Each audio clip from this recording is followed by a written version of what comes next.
Chapter 49, A New Light. Seeing Zhou Yuhu unmoving on the ground, it was clear he had lost consciousness. The teacher then reported that Zhou Yuhu had no major injuries, and he would wake up in a moment.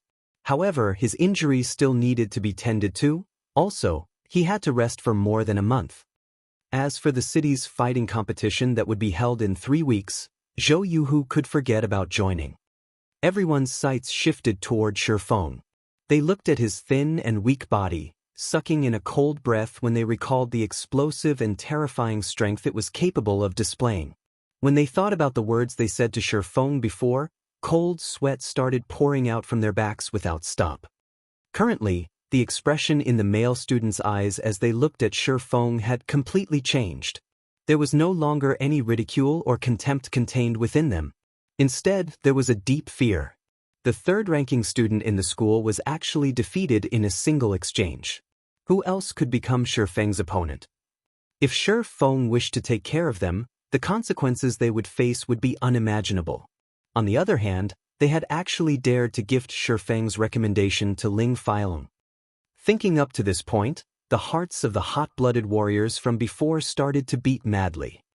Under the Central Brain's witness, Shifeng received the membership card for the Big Dipper Training Center and 10,000 credits. Following which, he circled a glance at the people below the ring. When a few of the less courageous male students were met with Shifeng's deep and profound eyes, their legs suddenly turned weak as they lost consciousness, foam appearing at their mouths. "Teacher, not good. Little Lu has fainted." Before this sentence could finish being said, another male student lay flat on the ground. Meanwhile, the male students that remained standing started becoming scared in their hearts. Shifeng was just too terrifying. He actually shocked 2 male students into unconsciousness just by looking them in the eye. However, they were also envious of the 2 that lost consciousness. If they had fainted over, they wouldn't have to bear such a pressure right now. Currently, the air surrounding them was still, as if frozen. Breathing was starting to become a difficulty for them, and even their limbs felt heavy as if they were filled with lead. As for the female students in the class, they were all dumbfounded. Their heads quickly lowered when they saw Shifeng looking over. They felt uncomfortable throughout their bodies as if they were frightened rabbits that were being stared at by a big gray wolf. Qin Shuyu's delicate mouth widened. She rubbed her eyes, verifying what she saw over and over.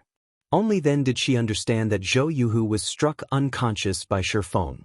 Shifeng was just too powerful. Why had she never discovered so before? If she could be with a man such as this, her sense of security would be off the charts. Just thinking about it had made her happy. As for money, that would not be a problem. Just based on his strength alone, Shifeng could definitely get into the city's fighting tournament. Entering into the top 10 would also not be a problem. When that time came, there would definitely be many requests for him to become a celebrity spokesperson. When Qin Shuyu saw that Shifeng was looking over, she slightly tidied up her clothes and hair, appearing neat and moving. She also revealed deep cleavage, feebly saying, "Brother Feng, it's noon already. I know a good restaurant that has a great environment and good-tasting food. I'll treat you, so let's go there and have a try." However, Shifeng did not pay Qin Shuyu any attention. Instead, he was looking for Zhao Ruoshi. When he found Zhao Ruoshi, he immediately walked over, completely ignoring Qin Shuyu. Seeing Shifeng's cold and indifferent eyes, Qin Shuyu suddenly felt she had lost something very important. It was as if a knife stabbing at her heart. She regretted being blind and foolish when she was in high school. "Class monitor, here's your 10,000 credits. I'll repay the remaining 10,000 credits as fast as I can." Shifeng handed the money over, speaking with a calm smile. However, Zhao Ruoshi would not receive it. She blinked her attractive eyes as she looked at Shifeng as if she was looking at an exotic animal. There was both shock and joy contained within them. "Are you really Shifeng?" Zhao Ruoshi asked in a quiet and uncertain tone. Throughout Zhao Ruoshi's 4 years in university, her impression of Shifeng was one of an introvert. He was often bullied by others. He also appeared very prideful, never receiving help from others. He was like an injured little wolf, licking his own wounds, alone. She had never imagined Shifeng's actions today would have such a great difference from before.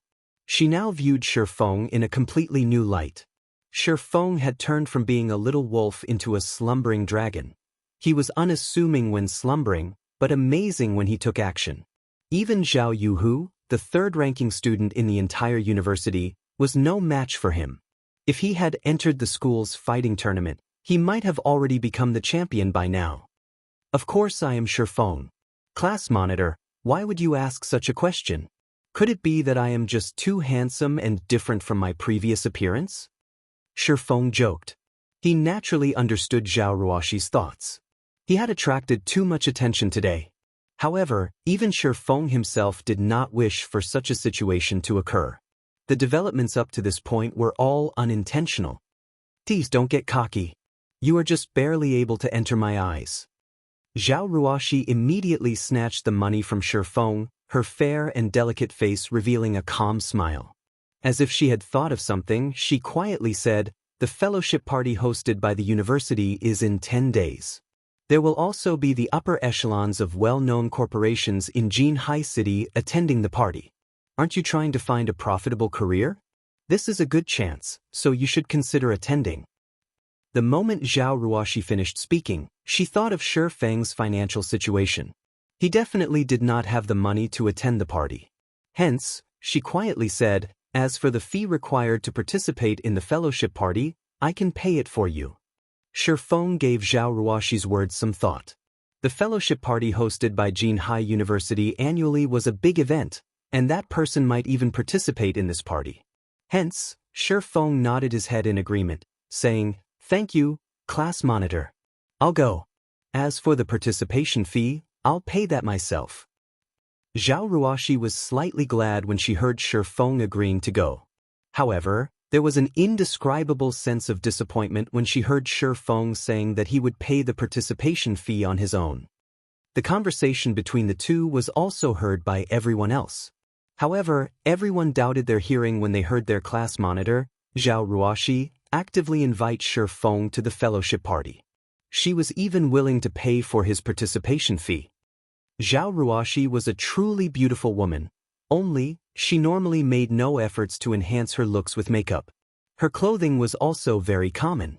However, it was still unable to mask her elegant and refined face and exquisite body. As long as she dressed herself up somewhat, even the school's top beauty might not be her match. Hence, there were quite a few rich and influential men who tried pursuing Zhao Ruoshi. However, every one of them was rejected. Ling Feilong was the only one who had managed to shorten the distance between them after much difficulty. However, it was only to the degree of getting Zhao Ruoshi to treat him somewhat better. Zhao Ruoshi's pridefulness was clear to behold. Now, however, Zhao Ruoshi had actively invited Shifeng. It was an absolutely jaw-dropping scene. With such a beauty inviting them, who could refuse? However, Shifeng had tactfully rejected Zhao Ruoshi's kind intentions. By the side, the wrathful flame in Ling Feilong's heart burned madly as he listened in on the two's conversation. Shifeng, one must properly know one's own worth. There will be many great figures of Jinhai City attending the fellowship party. Just based on the clothes you are wearing, the security might even chase you away. At that time, you'll embarrass everyone in our class, Ling Feilong mockingly says. You don't have to worry about this point, fellow student Ling Feilong. Shifeng turned to look at Ling Feilong. He pointed towards the ring, a cold glint flashing past his eyes as he coldly said, "On the contrary, didn't you say you wanted to teach me how to become a proper person before? This place is the fighting arena, so why don't we exchange some pointers? Teach me how to become a proper person." Shifeng, don't get ahead of yourself.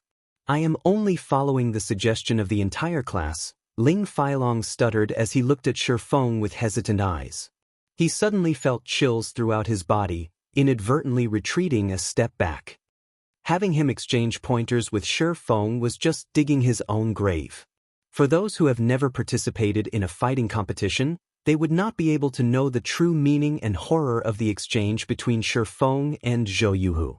Zhou Yuhu was very powerful, and even Ling Feilong himself knew he was definitely not a match to Zhou Yuhu. However, Zhou Yuhu was still dispatched by Shi Feng within a moment. This fight could not even be considered a proper fight. It was just a one-sided play. The suggestion of the entire class? Shi Feng swept a glance towards his classmates standing to the side, coldly saying, "What were your suggestions?" Naturally, everyone would not stand on Ling Feilong's side. Even an idiot could tell how afraid Ling Feilong was of Shi Feng. "Fine, I admit defeat. It was I who was blind. You tell me what's to be done." Ling Feilong looked above the ring at the unconscious Zhou Yuhu, gritting his teeth while saying, if he were to come into conflict with Shi Feng right now, he would not have any chance of resisting. He also did not believe that Shi Feng would show mercy. If he had continued offending Shi Feng, he would definitely be laying on a hospital bed for at least a month. When that time came, he would not be able to even participate in the city's fighting tournament, and such a loss was not something he was willing to bear. The 5,000 credits voucher for the Big Dipper Training Center awarded by the school, Shi Feng demanded. The Big Dipper had the best nutritionist in Jinhai City. With this voucher, Shi Feng could replenish the nutrients required by his body and quickly improve his physique. Ling Feilong was extremely unwilling to give away the Big Dipper voucher. This was an item that could not be bought outside, even with 10,000 credits. After receiving the voucher, Shi Feng left the fighting arena. Shi Feng started training his body immediately after returning to his rented apartment. After tiring himself out, he looked for information related to God's domain and Jinhai City on the internet. He was making ample preparations for his future development plan. It was especially true for the fellowship party this time around. He had to prepare sufficient information before the fellowship started. Otherwise, it would be too hard to carry out his plan. When noon came, Shi Feng ate his lunch and lay on the bed. He wore his virtual gaming helmet, starting his second day in God's domain. Chapter 50, The Popular Garrison Armor. Dark clouds hovered over the skies of Red Leaf Town, surrounding the full moon that hung in midair. On the streets, magic lamps brightly lit up the town. Shi Feng had just logged in. It was still nighttime in God's domain. A majority of the players were currently in the trade area, making the place very crowded.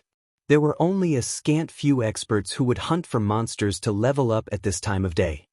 During the daytime, the street of the trade area was desolate. However, that street had currently turned into a bazaar, bustling with noise and excitement. Players could be seen setting up stalls throughout the wide cobblestone street, and above their white sheets of cloth were some items required by auxiliary jobs and also a few pieces of common equipment. Buyers and sellers were bargaining with each other, and some faces even turned crimson over 1 or 2 coppers. System: the garrison armor you have placed on auction has been sold. After deducting the processing fees, a total of 5 silvers 31 coppers has been added to your inventory. System: the garrison armor you have placed on auction has been sold. After deducting the processing fees, a total of 5 silvers 67 coppers has been added to your inventory. System: the garrison armor you have placed on auction has been sold. After deducting the processing fees, a total of 5 silvers 98 coppers has been added to your inventory. Before Shi Feng had taken a step forward, a series of auction house notifications from the system entered his ears. Shi Feng casually selected the system notifications to appear, immediately becoming shocked. The garrison armor's value had totally exceeded Shi Feng's estimates. Originally, Shi Feng intended to have it sold for, more or less, 5 silvers. In reality, however, due to the competition in price growing fiercer, the garrison armor reached a maximum price of 6 silvers 42 coppers. The 11 garrison armors sold for a total of over 67 silver coins. The amount immediately turned Shi Feng into the owner of a gold coin. He had become a goldenaire. At the current phase of the game, the purchasing power of a single silver coin was astonishing. For a second-rate guild, their circulating funds would only amount to 60 or 70 silver coins. To properly develop their normal members during the initial periods of the game, the guilds were unable to stock up on too many copper coins. Such an action would only hamper the guild's future development. As for first-rate guilds, their circulating funds might only be around 1 gold coin. However, these funds would seem insignificant when it was used on tens or hundreds of people. Now, Shi Feng was a true tycoon. After a day of battle, a majority of the players were currently returning to town with their spoils of war. These players carried a lot of materials on their persons, and naturally, Shi Feng would not let this chance get away. Shi Feng casually chose a location with few people, setting his white cloth on the ground and starting up his stall to purchase materials. The highest leveled player right now should be at level 4, whereas the average player was still at level 2 and expert players at level 3. Hence, the materials they sold varied greatly. There were high-ranking goods, and there were also common goods. The current prices for high-ranking materials were very expensive, so Shi Feng would naturally not buy them. Shi Feng relied solely on himself to make the garrison armor, so the money he could earn was limited. However, Shi Feng was just selling these pieces of equipment to accumulate some funds. Only when he had the funds could he earn more money. Buying magic essence, 6 coppers a stack, stones, 10 coppers a stack. Also buying hard stones, 23 coppers a stack, Shi Feng shouted. After hearing Shi Feng's words, the players on the street crowded around him, one after another. "Boss, I have 10 stacks of stones."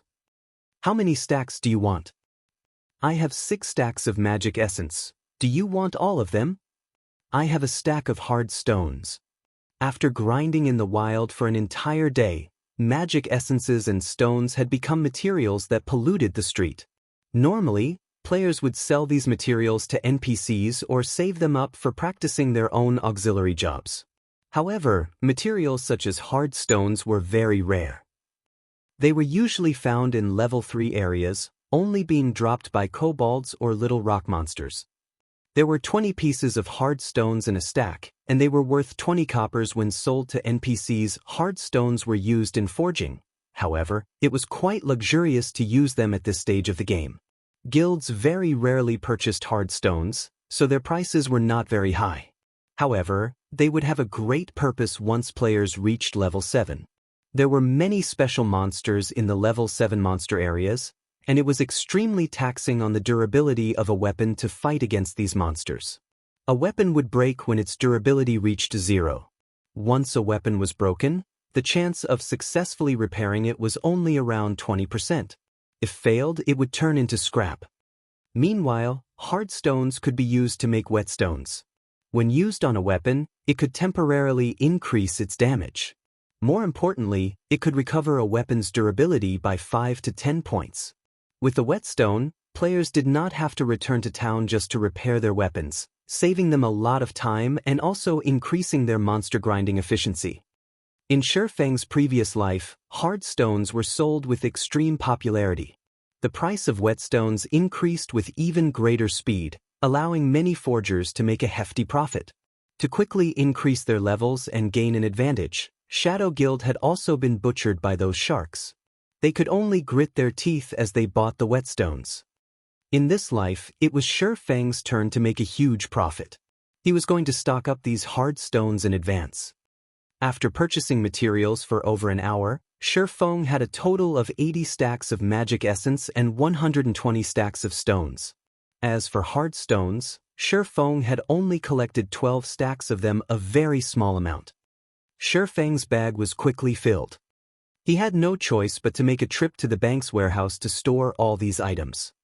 The bank's warehouse had a fixed space of 500 slots. Expanding the warehouse's space for the first time would give an additional 500 slots at the cost of 20 coppers. The second time was 1,000 slots for 50 coppers. Afterward, every 1,000 slots would cost 1 silver coin, and every additional 1,000 slots would result in a management fee of 10 copper coins per week. Currently, such an amount of money was nothing to Shi Feng.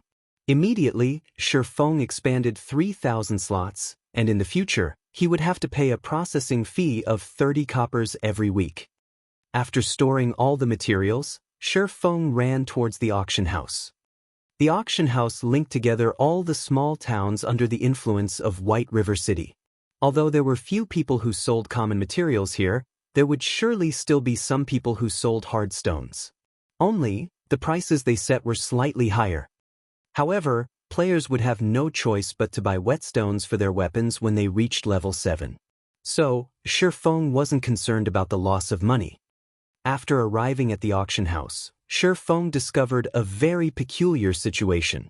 There were quite a lot of logistics members of guilds present at the auction house.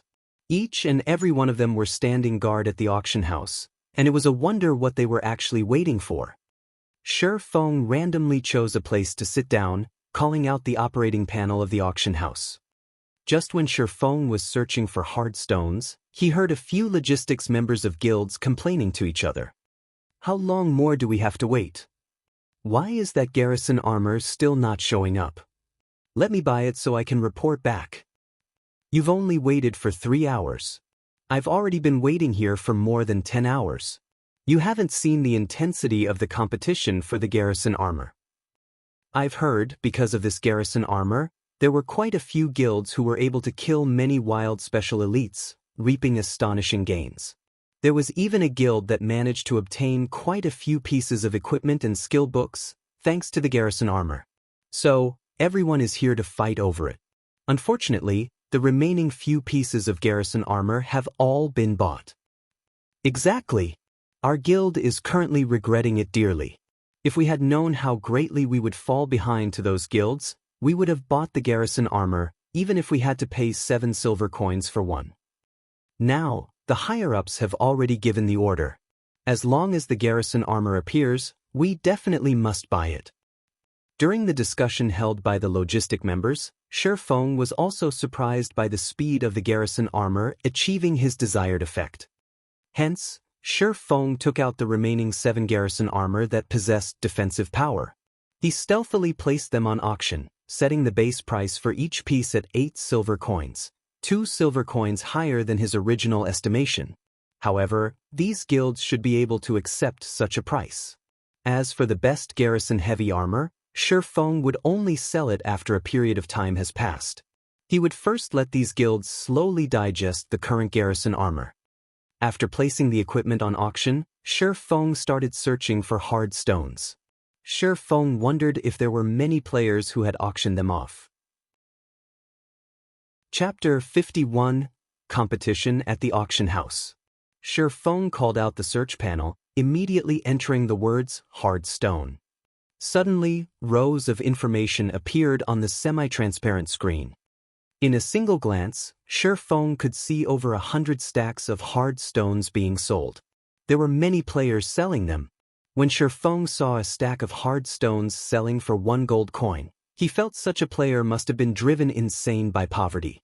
Immediately, Shifeng filtered the display to show prices from lowest to highest. After adjusting the display, the cheapest stack of hard stones still cost 26 coppers. After deducting the processing fees of the auction house, players could still receive 25 coppers. As expected, the prices were a lot higher than normal. However, Shifeng still had to buy them. He could afford them as long as the price was below 30 coppers. Suddenly, the number of hard stones available on the auction house had been reduced by a large half. The remaining ones were all selling for 30 coppers and above, and there was no spendthrift who would buy them. After looking at hard stones, Shifeng casually took at the miscellaneous section. Shifeng's eyes abruptly shone. There were actually card sets. Moreover, there was a large number of them.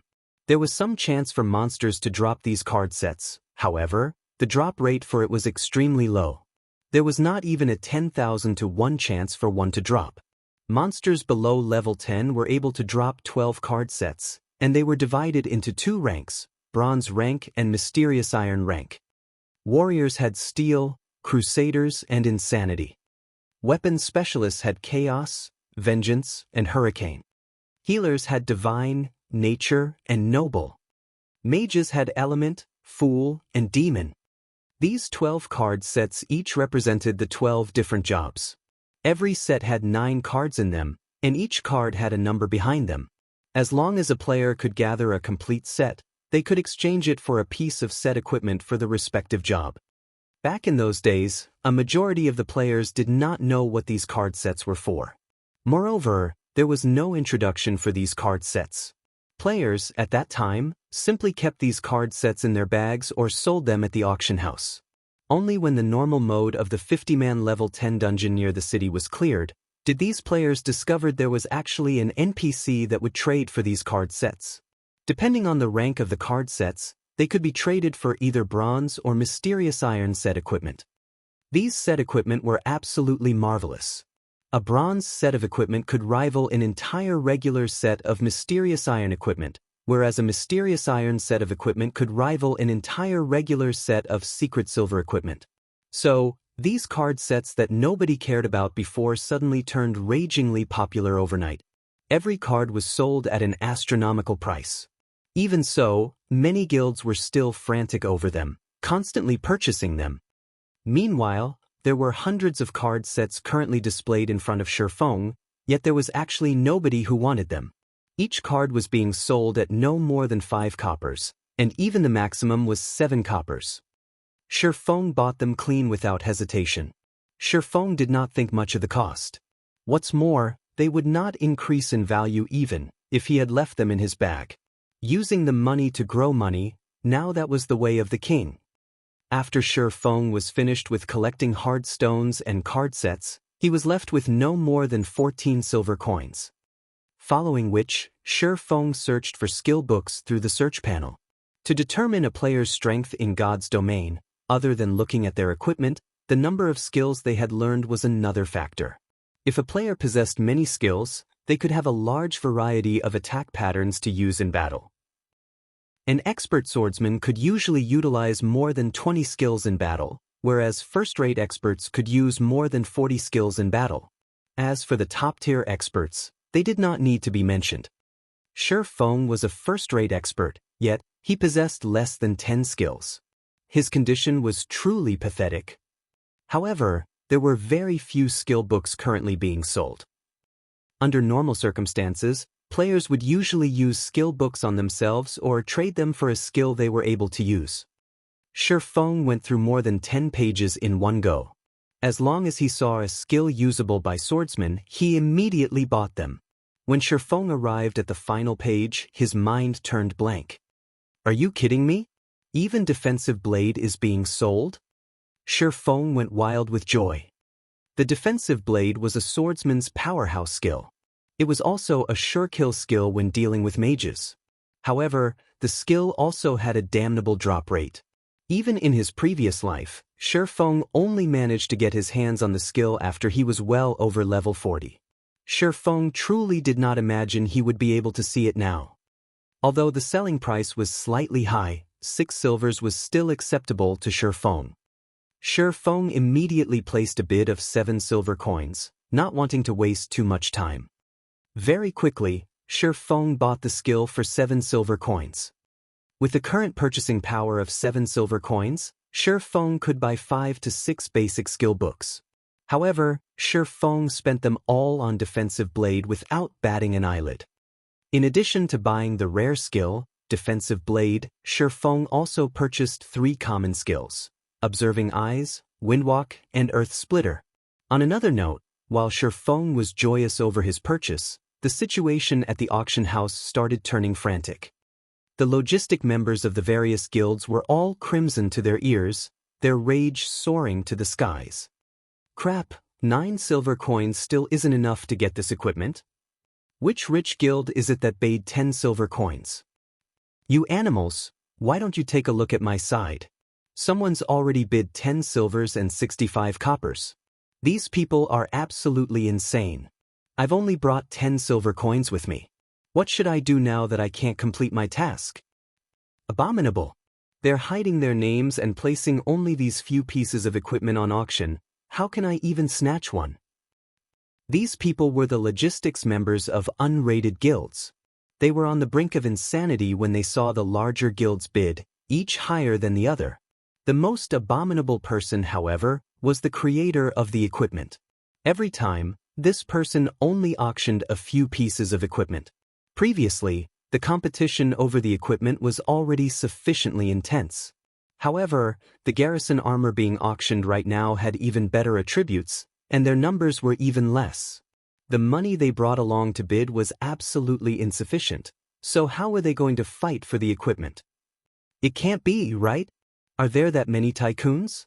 Someone actually bid 11 silvers. Shifeng's joy reached the tips of his brows when he looked at how the garrison armor's price continuously increased. Within moments, the money he spent before had all been recovered, to the extent that it was more than before. Suddenly, Shifeng thought of the defensive blade. The average player definitely had no chance of obtaining such a rare skill for swordsmen, whereas guilds would not sell it, even if they obtained it. The skill must have been sold by a certain guild to collect funds to buy the garrison armor. It's just that their actions once again benefited Shifeng. Within moments, all 7 garrison armors had their prices increased past 11 silvers. Such a price shocked even Shifeng himself. Where did so many powerful guilds suddenly come from? With the financial resources of such guilds, they ought to not spend that much money on a piece of bronze equipment. However, what Shifeng did not know was, after he had placed the garrison armors on auction, the logistics members of various large guilds reported the situation back to their guild leaders. Previously, these guild leaders saw the MT of other guilds tanking special elites with the garrison armor. These MTs were able to allow the other players to attack the special elites with ease, obtaining various skill books and bronze equipment, mysterious iron equipment even. At such a sight, the eyes of these guild leaders had long since turned red with envy. Unfortunately, they had no solutions to this matter. They wished to let the lifestyle players of their own respective guilds forge this equipment, yet they did not have the forging design for it. They also wished to contact the player who had forged these garrison armors, yet this player had hidden his name, preventing any means of contact. Their only choice was to watch on, helplessly. Now, however, the garrison armor, this time, even possessed defensive power. They definitely must buy it. Hence, these guilds started gathering funds immediately. Do you hear me? You definitely must get it. Immediately bid 13 silver coins. I want to see who else dares to bid. What? Is it already at 13 silvers? Bid 13 silvers 50 coppers. I don't believe there is a guild that is wealthier than us. There were over 100 towns under the influence of White River City, and there were hundreds of guilds continuously bidding for the garrison armor. After half an hour, all 7 garrison armors were auctioned off, with the lowest being sold at 14 silvers 60 coppers. Shifeng earned more than 1 gold coin in an instant. Seeing how fervent these people were, Shifeng took the chance to place the garrison heavy armor on auction, setting its starting price at 16 silver coins. Following which, Shifeng left the auction house. It was still night, and there was about half an hour before sunrise. It was very unwise to go out and level right now, so Shifeng went to the library in Red Leaf Town first. He wanted to have a better understanding of the diary, which contained elvish words he obtained from the hell mode of the Deathly Forest. He might even obtain a new find. Chapter 52, Holy Sister. The journey to Red Leaf Town's library was very dangerous. If a normal player went there was a 30% chance for that person to die once. As for the remaining 70%, he would die many times. Hence, before heading to the library, Shifeng stored all the hard stones and the Philosopher's Stone into the bank. The Philosopher's Stone would drop after death. If Shifeng had unexpectedly died on the way to the library, then it would be a major loss. Following which, Shifeng took out the 4 skill books he bought previously and chose to learn them. Observing eyes. Able to see clearly unknown and concealed targets. There is a fixed chance to detect target's weak point. Cooldown, 40 seconds. Windwalk. The user is wrapped in wind, movement speed increased by 30%. There is a 50% chance to avoid damage from ranged attacks. Duration of 10 seconds. Cooldown, 2 minutes. Earth Splitter. Requires sword. Causes 30 base damage to target after use, and based on the period of charging power between 0.2 seconds to 3 seconds, a maximum of 300% weapon damage can be increased. Attack range of 8 yards. Cooldown, 1 minute. Defensive Blade. Requires sword. Normal attacks range increased by 10 yards after use. able to block up to a maximum of 6 ranged attacks or 3 melee attacks. Duration of 25 seconds. Cooldown, 3 minutes. With these new skills, Shi Feng's survivability and attack potential greatly increased. Thus, the danger of him going to the library was no longer great. Red Leaf Town's library was distanced far from the trade area. It was located in Red Leaf Town's slums. The slums were the second most popular location after the trade area. There were all sorts of people there, and it was a place where crooks mixed with the honest folk. It was also the favorite visiting location of some players, and this was due to the slum's alternative name. Paradise of the Fallen.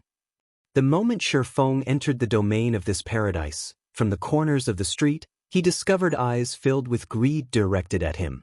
These were the rats hidden in the darkness, the ones unaccepted by the light, and the wanderers of hell's boundaries. There was bound to be a portion of players in God's domain that was different from ordinary person. They were neither interested in conquering dungeons, nor were they interested in the excitement that came from adventuring and risking oneself. The only thing these players were interested in was banditry. They would kill other players and plunder their equipment. Then, they would sell it to others for a high price, making a bountiful amount of money. During daytime, these players would hunt for and plunder the players with good equipment. At night, they would return to the slums to dispose of their stolen goods, then party with the money they just earned. They would brag about their harvest to display their own strength, using the chance to elevate their position in the slums. Ordinary players would never set foot in this place. If they did not possess sufficient strength, the only result would be a return via death. The reason being this location was not protected by the guards. Shi Feng simply glanced at the players hidden at the corners of the street. He discovered the indicators for all of these players were colored red. It was clear to see that they had done many kill and plunder deeds. Within God's domain, red players were not allowed to enter guarded areas. The equipment drop rate upon death for these players were also increased, and the penalty for death may be increased up to a maximum of 300%. Moreover, they would be apprehended and jailed by the guards if they were to enter guarded areas, and the duration they were jailed depended on their crime value. However, even with all these disadvantages, there were still many players who had chosen to go down this path. After all, the rewards came very quickly this way. Red players also had a place they could stay in Red Leaf Town. For example, the slums. Moreover, if one wished to receive a good quest in the slums, one had to be a yellow player or even a red player. Regarding these players who lived on the edge of a knife, Shi Feng paid no attention to them. He immediately headed towards the main road of the slums. On both sides of the street, there were quite a few flirty ladies dressed in revealing clothes. When they noticed the clothing Shi Feng was dressed in, they started flinging coquettish glances at his direction. They wanted to spend a pleasant night with Shi Feng, earning some coin along the way. "Little brother, are you here for some fun? Come over here to Big Sister. Big Sister guarantees that you will have a pleasant night." An alluring lady dressed in vibrant red leather clothing blocked Shi Feng's way. Shi Feng immediately used observing eyes. Charlene, elite rank. Level 8. HP 1200/1200. Ah, Charlene, you're trying to sneak a bite again. How can you not invite us to such a happy occasion? A group of robust and fiendish men walked over, each of them carrying a cold grin on their faces. Is this a robbery? Shi Feng took a look at his surroundings, calmly asking. He discovered himself already surrounded by NPCs. There were also a few red players by the corner of a broken house, sneers on their faces. In God's domain, it was very common for players to be robbed by NPCs. Moreover, it was also not Shi Feng's first time being robbed by NPCs. The incident that left the deepest impression on him was when he was at Creation Mountain Range. It was there that he was robbed by an NPC warlord. At that time, Shi Feng could only helplessly pay out a road toll. Currently, before him, there was a level 8 elite NPC in addition to a group of level 7 common NPCs. It was a scene very commonly to the slums, but Shi Feng had nobody to blame but himself for coming to this place. Brat, since you look like an upright person, we won't trouble you too much. Hand out 5 silver coins and we'll let you pass. Otherwise, we'll personally take action, a scarred man said with a sneer. Then come over here and get it, Shi Feng sneered as he pulled out the abyssal blade. If you were to pay the road toll, then congratulations. Not only would you lose your money, but you also had to lose your life. You would lose at least a piece of equipment that was on your person. This was the reason why normal players had a 30% chance of dying once in the slums. If you wanted these NPCs that wandered the boundaries of darkness to uphold their promise, there was definitely something broken with your brain. Charlin's attractive face revealed a trace of malevolence. Brat, you are courting death, a level 7 blade-wielding man rushed at Shi Feng. Shi Feng stabbed the abyssal blade towards the man without hesitation. Double chop, chop, thundering flash, earth splitter. Sword slash after sword slash pierced through the man's neck and heart. With a body fully geared with bronze equipment, combined with the abyssal blade's attack power, Shi Feng's attacks had immediately reduced the man's 750 HP down to 0. Still want to continue? Shi Feng glanced at the surrounding NPCs, sneering. The NPCs were all shocked by Shi Feng. They all parted and gave way to Shi Feng, one after another. Meanwhile, the players hiding in a corner were also shocked. Shi Feng had killed off a level 7 NPC in just a few moves. This player was just too strong. Naturally, these players would not find trouble with a player whom they knew was strong. In the slums, strength was everything. Stealthily, these players left the scene of the incident. Only Charlin stayed behind with an interested expression. Little brother, you are really powerful. You've made Big Sister truly admire you. I wonder where you are headed? Big Sister can guide you there and save you a lot of trouble, whereas you only have to pay a very small price. Charlin walked toward Shi Feng, offering with a calm smile. No need to trouble yourself. I'm familiar with the way to the library. Shi Feng did not wish to get entangled with these NPCs. He only wished to search for clues regarding the Elven Diary. Charlin smiled with even more joy when she heard Shi Feng decline. I am the librarian, Charlin. You can ask me matters regarding the library. There is no one more familiar with it than myself. Charlin puffed out her prided twin peaks, smiling sweetly. Isn't Red Leaf Town's librarian a holy sister? Shi Feng did not believe her. Oh, are you talking about this? Charlin took out a set of nun's clothing and changed into it within an instant. Suddenly, her wild demeanor completely vanished. She was like an angel that had descended to the world, incomparably divine. Her presence made others desire repentance before her. At the same time, the information that Charlin displayed had changed. Holy Sister Charlin, Divine Official. Level 20. HP 10,000/10,000. Shi Feng was also shocked. What kind of situation was this? Even NPCs had a side job? Chapter 53, Darkness Descends. Shi Feng was still slightly unable to accept Charlin's makeover. However, Shi Feng could be considered lucky for being able to meet the rumored librarian. According to the information he knew, the librarian of Red Leaf Town was full of mystery, her whereabouts unknown. Shi Feng never imagined the librarian to be the female NPC who participated in a robbery against him. If Shi Feng had truly started a fight with Charlin just now, the consequences would be unimaginable. What did playing the pig to eat the tiger mean? Charlin was definitely a veteran in this field. Divine Official was the Tier 3 job advancement for an oracle.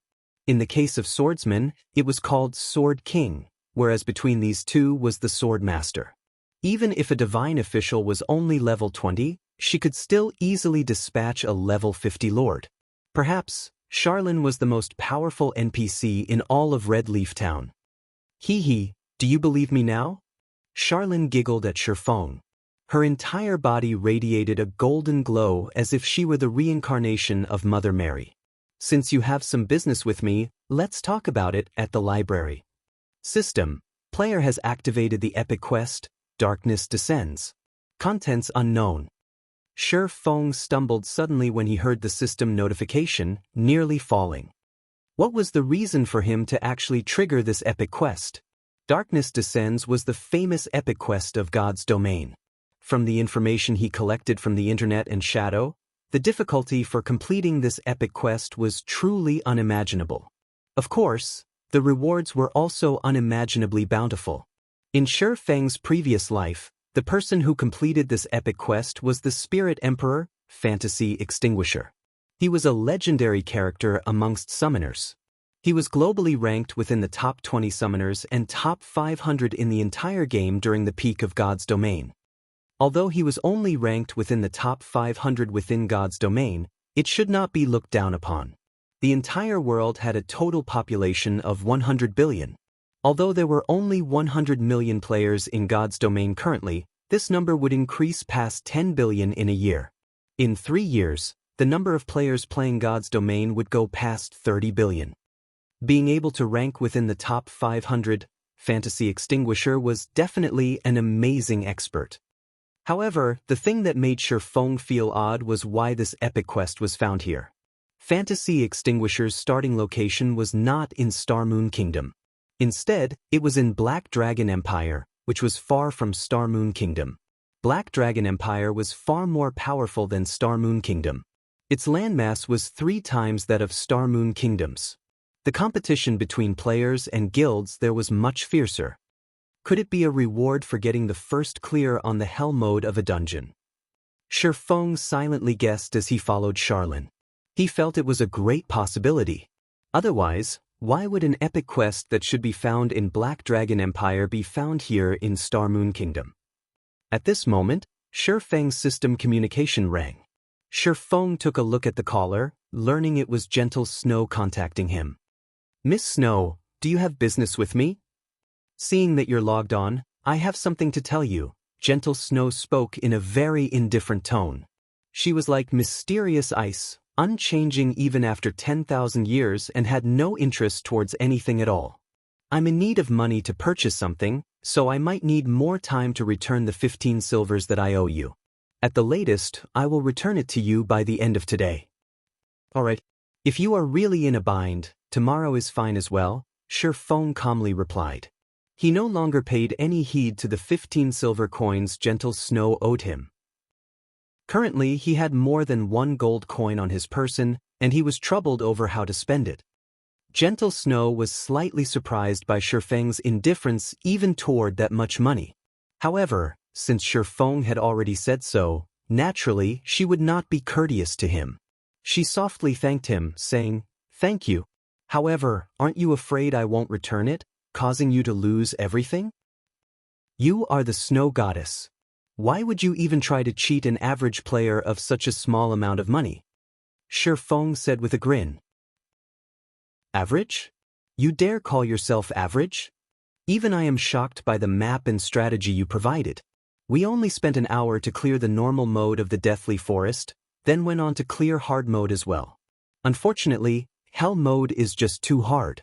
We could not clear it no matter what." Gentle Snow faintly smiled, saying, "I am very curious as to how you all managed to clear hell mode. If you said it was due to your party members' help, I would not believe you." To conquer the hell mode of the Deathly Forest, she especially rushed over elite members of Ouroboros from other towns. However, they couldn't get past the first chieftain rank boss, Willy, no matter what they did. Willy's damage was especially terrifying. Even a shield warrior fully equipped with bronze equipment could not tank it. Gentle Snow truly could not understand how Shi Feng's party had cleared hell mode. "Just lucky," Shi Feng honestly said. "Since you don't want to say it, I still have to fight over a piece of equipment. So, I won't speak with you any longer. Don't forget our dungeon appointment." Gentle Snow did not continue pursuing Shi Feng about how he was able to clear hell mode. Just hard mode alone gave them a great harvest. Fight over equipment? Is it the garrison heavy armor? Shi Feng casually asked. "And how did you know? Are you also fighting for this equipment?" Gentle Snow nodded her head while saying, "The attributes for this garrison heavy armor was too great. If they had this piece of equipment, there would not be much trouble when they entered the level 3 Wolfman dungeon." Shi Feng knew he had said too much, but he remained calm as he replied, "Yes, but I didn't think there would be that many people competing for it. I've already given up on it by now." Indeed. The price has already reached 23 silver coins, and only a guild with strong funding will be able to buy it. I won't speak with you any longer. I still need to sell some items. Gentle Snow disconnected the call after finishing her piece. Meanwhile, Zhao Yueru, who sat beside Gentle Snow, pouted her delicate lips. She kicked up a fuss, complaining, "Snow, why must you let that bastard join our team, no matter what? That bastard was just lucky, and his skills are just average." He coincidentally encountered a small dungeon like the Deathly Forest that did not change much since the game's official release, and he very luckily cleared the hell mode of the dungeon. It would be pointless bringing him into the 20-man team dungeon. Also, the skill levels of his party members are just too miserable to even look at. They would definitely become a burden to our progress. The elite members of Ouroboros standing behind Gentle Snow also agreed with Zhao Yueru's words. They were the elites of Ouroboros. How could a group of average players compare to them? I feel that Big Brother Yifeng is not that simple. He was definitely humble when he said he cleared the dungeon due to luck. His skills are amazing, so it wouldn't be disadvantageous inviting him to join us. Zhao Yuer softly offered her personal opinion. "Little girl, what do you know about liars? You just don't know how bad that bastard is. Also, he spent that much time just reaching level 1. His skills are only so. This lady can insta-kill him with a single flame explosion." Zhao Yueru gave Zhao Yuer a stare, speaking confidently. "Alright, stop arguing. I too feel Yifeng is not that simple. Otherwise, how could he clear the hell mode of the Deathly Forest with a group of novices? When we enter the team dungeon, we will see where his standards lay. If he is not bad, I might consider recruiting him into the god-slaying army. Now, however, let's first bid on this garrison heavy armor." Gentle Snow let out a soft cough. Everyone abruptly became silent, astonished. They never imagined that Gentle Snow would have such considerations. She was actually planning to let Yifeng join the god-slaying army. The members of the god-slaying army were the elites amongst the elites of Ouroboros. Each member had great skill, and they were experts who were selected out of tens of thousands of players. All of the guild's resources were prioritized on the god-slaying army. Aside from the guild leader and sub-leader, members of the god-slaying army had the most authority within the guild. Many experts in the virtual world struggled tirelessly to join the god-slaying army. However, a large majority of these people were all rejected. On the other hand, Yifeng, who suddenly appeared before them, actually possessed a very great chance of entering the god-slaying army, and such a sight had caused great envy within them. Chapter 54, Bible of Darkness. When Gentle Snow disconnected the call, Feng let out a breath of relief. Fortunately, he was not discovered. If Gentle Snow found out that Feng was the creator of the garrison armor, terrifying consequences might have occurred. Also, Feng did not doubt the possibility of Gentle Snow utilizing a forceful approach. The Snow Goddess was not an empty title. Her Iron Fist methods have tongue-tied countless experts. Otherwise, she would not have been able to take care of so many experts. However, Feng discovered an interesting matter from Gentle Snow's words.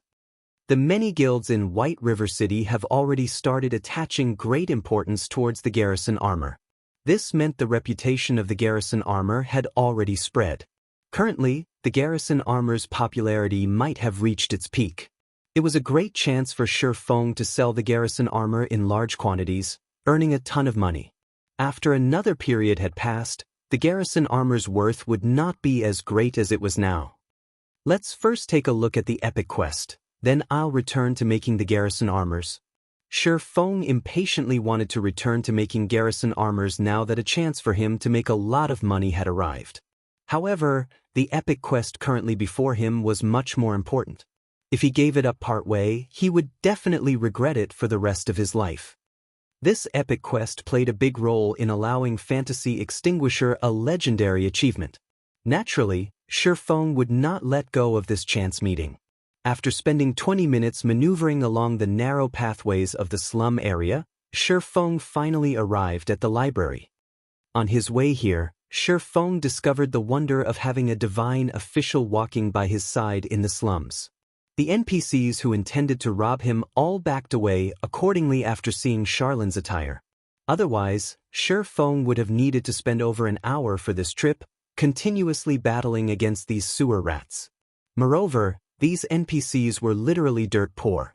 Shi Feng would not obtain any rewards for killing these NPCs, not even EXP. The library of Red Leaf Town had a withered appearance.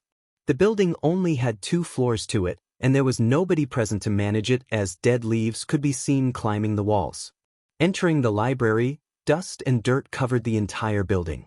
The books laying on the wooden table had long since been parceled up by a layer of dust. The library looked more like a haunted house than a place in which people once lived. Apologies.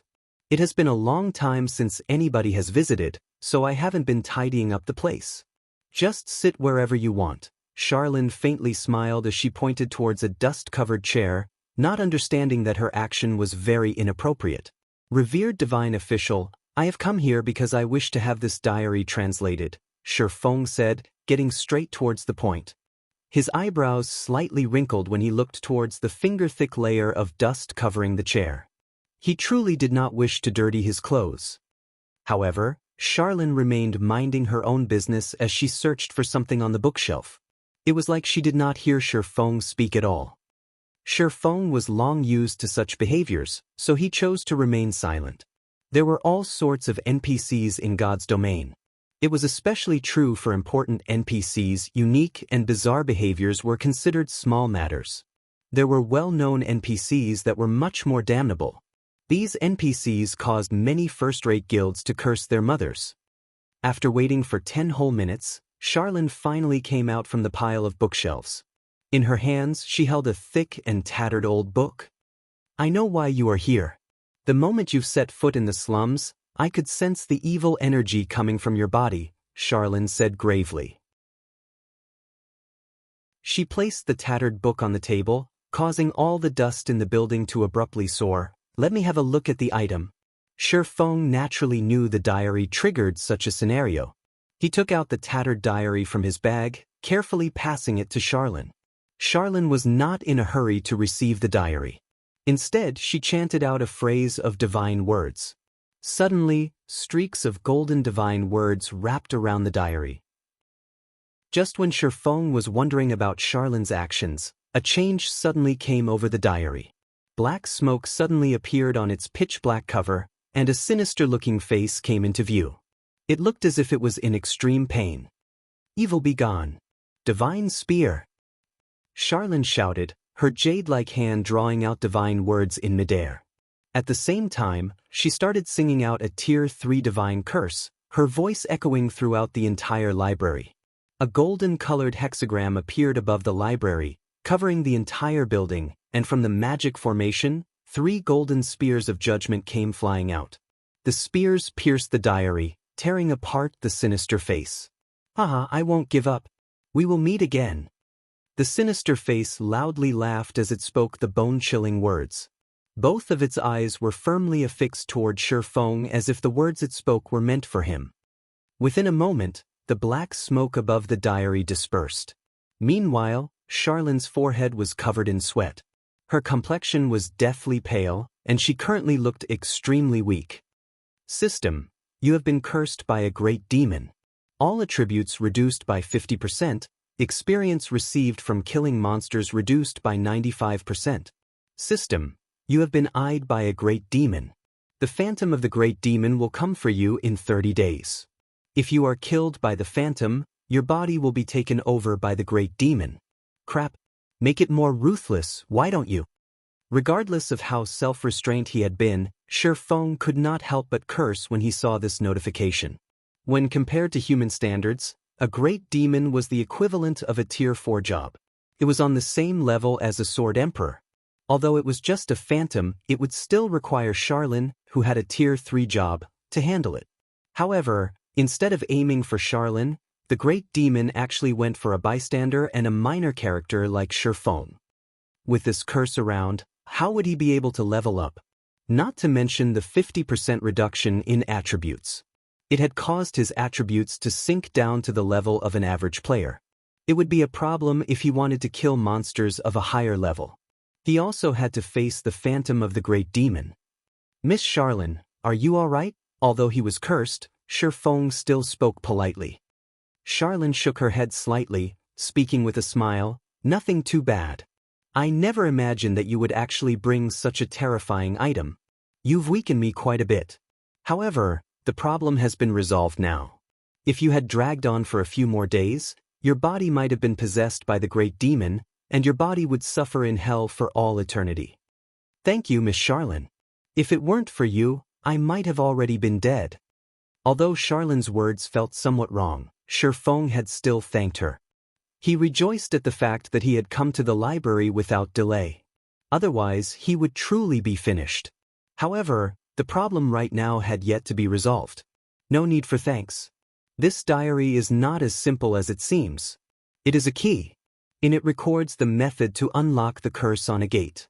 Your job now is to find this gate, enter through it with this diary, and find the Bible of Darkness that is kept within. I can destroy the Bible of Darkness as long as you retrieve it for me. Once it is destroyed, the great demon would not be able to descend, Charlene explained. System, Epic Quest, Darkness descends, accepted. Find and destroy the Bible of Darkness and prevent the great demon from descending. Rewards unknown. Although Shi Feng had known about the extreme difficulty of completing an epic quest, there was still no need for it to be so damnable. At the very least, the quest should tell him where to find the Bible of Darkness. In Shi Feng's previous life, Fantasy Extinguisher had completed this quest in Black Dragon Empire. However, Shi Feng couldn't just go to Black Dragon Empire. Even if he went there, the teleportation gates had not been activated at this stage of the game, so he would have to run there.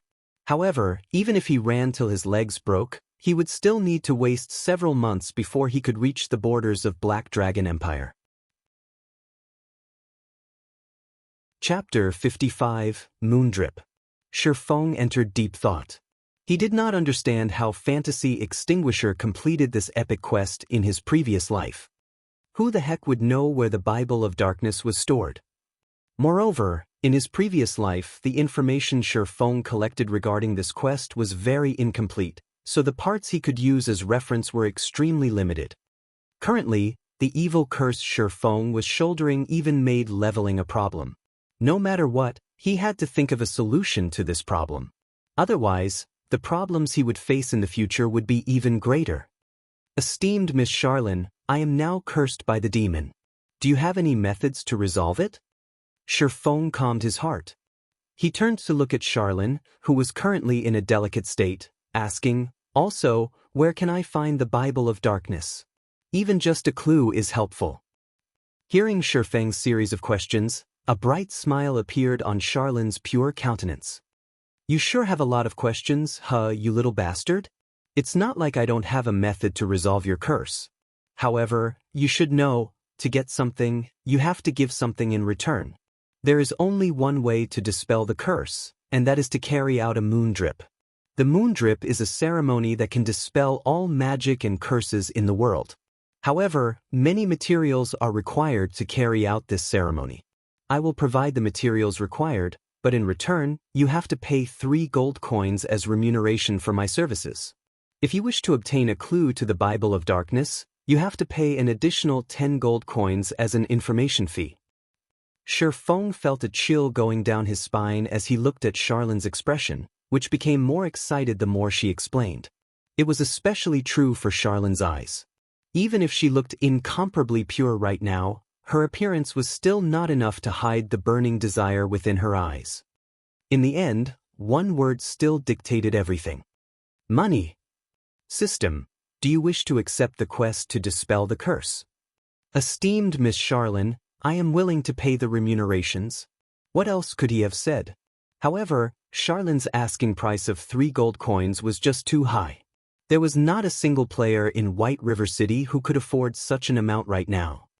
Since you are willing, then pay a deposit of 1 gold coin. Charlene stretched out her delicate hand without restraint. Seeing Charlene's actions, Shi Feng suspected that she had some sort of X-ray technique. However, he had to pay the money sooner or later, so Shi Feng reluctantly handed over 1 gold coin to Charlene. The moment Shi Feng had handed over the money, he went from being a wealthy tycoon to being a poor peasant. Here, this is for you. You need to fill the energy within this thing first. It will lead you to the Moonlight Forest to collect 30 pieces of moonstone. It's fine if you just bring them back to me. Charlene took the shining gold coin with lightning speed, then took out a fist-sized crystal orb and passed it to Shi Feng. System. Quest, Moon Drip accepted. You must collect 30 pieces of moonstone and 2 gold coins for Charlene. Upon completion, Charlene will dispel the evil curse of the great demon on you. Shi Feng received the crystal orb and took a look at it. Teleportation magic orb. Able to teleport the user to and from the Moonlight Forest immediately after activation. Activation condition, 200,000 EXP needed to be stored. 200,000 experience points were enough to let the average player rise from level 0 to level 7 within an instant. To Shi Feng right now, such an amount was asking for his life. Currently, the experience he obtained from killing monsters would be reduced by 95%. He would obtain absolutely no experience from killing monsters of the same level.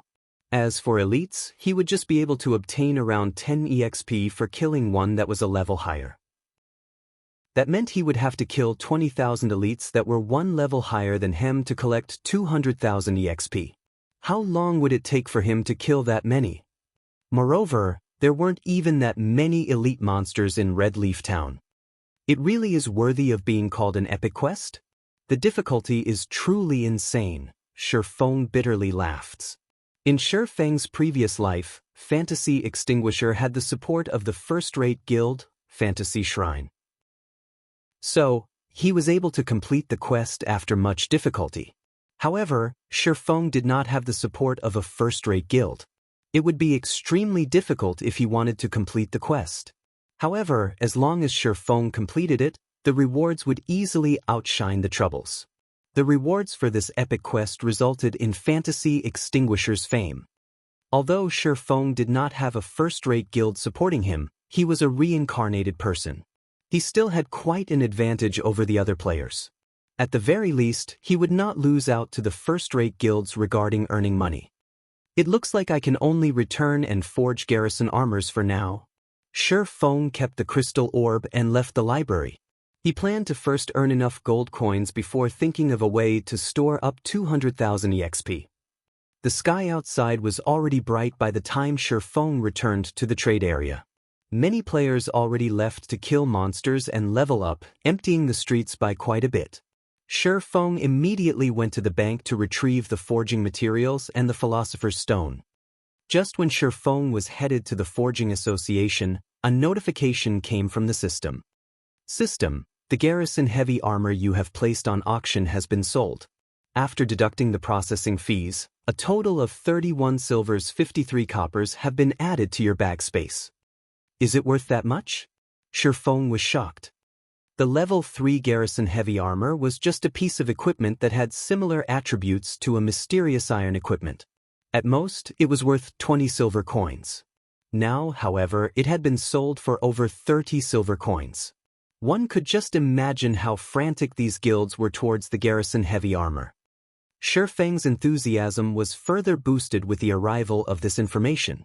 He could not help but wish he could immediately forge 100 pieces of garrison armor, selling them and making a big profit. Hence, Shi Feng activated Windwalk as he rushed towards the Forging Association. Without hesitation, Shi Feng reserved an intermediate forging room for 20 hours. If he did not reap the money of those guilds right now, he would not be doing justice towards his own reincarnation. Inside the forging room, Shi Feng refined all the stone he collected, going all out as he forged the garrison armors. When the first garrison armor was successfully forged. System, garrison armor has been successfully forged. Forgery proficiency increased by 2 points. Obtained 800 EXP. System, do you wish to store the experience obtained in the teleportation magic orb? Suddenly, Shi Feng halted the work he was doing. He called out the system interface, taking a careful look. I obtained 800 EXP from forging? Shi Feng placed a hand on his chin, pondering. Suddenly, he said with a smile, how could I forget about this in a panic? The curse is only aimed at the experience obtained from killing monsters. It has no effect towards experience that is rewarded. Although a lot of time was needed to forge a piece of equipment, it was a different story if the success rate was very high. Shifeng's leveling speed at that time would be a lot faster than the average player, even with the 95% experience reduction state he was currently under. With such an opportune method in hand, the difficulty of the epic quest had been greatly reduced in an instant.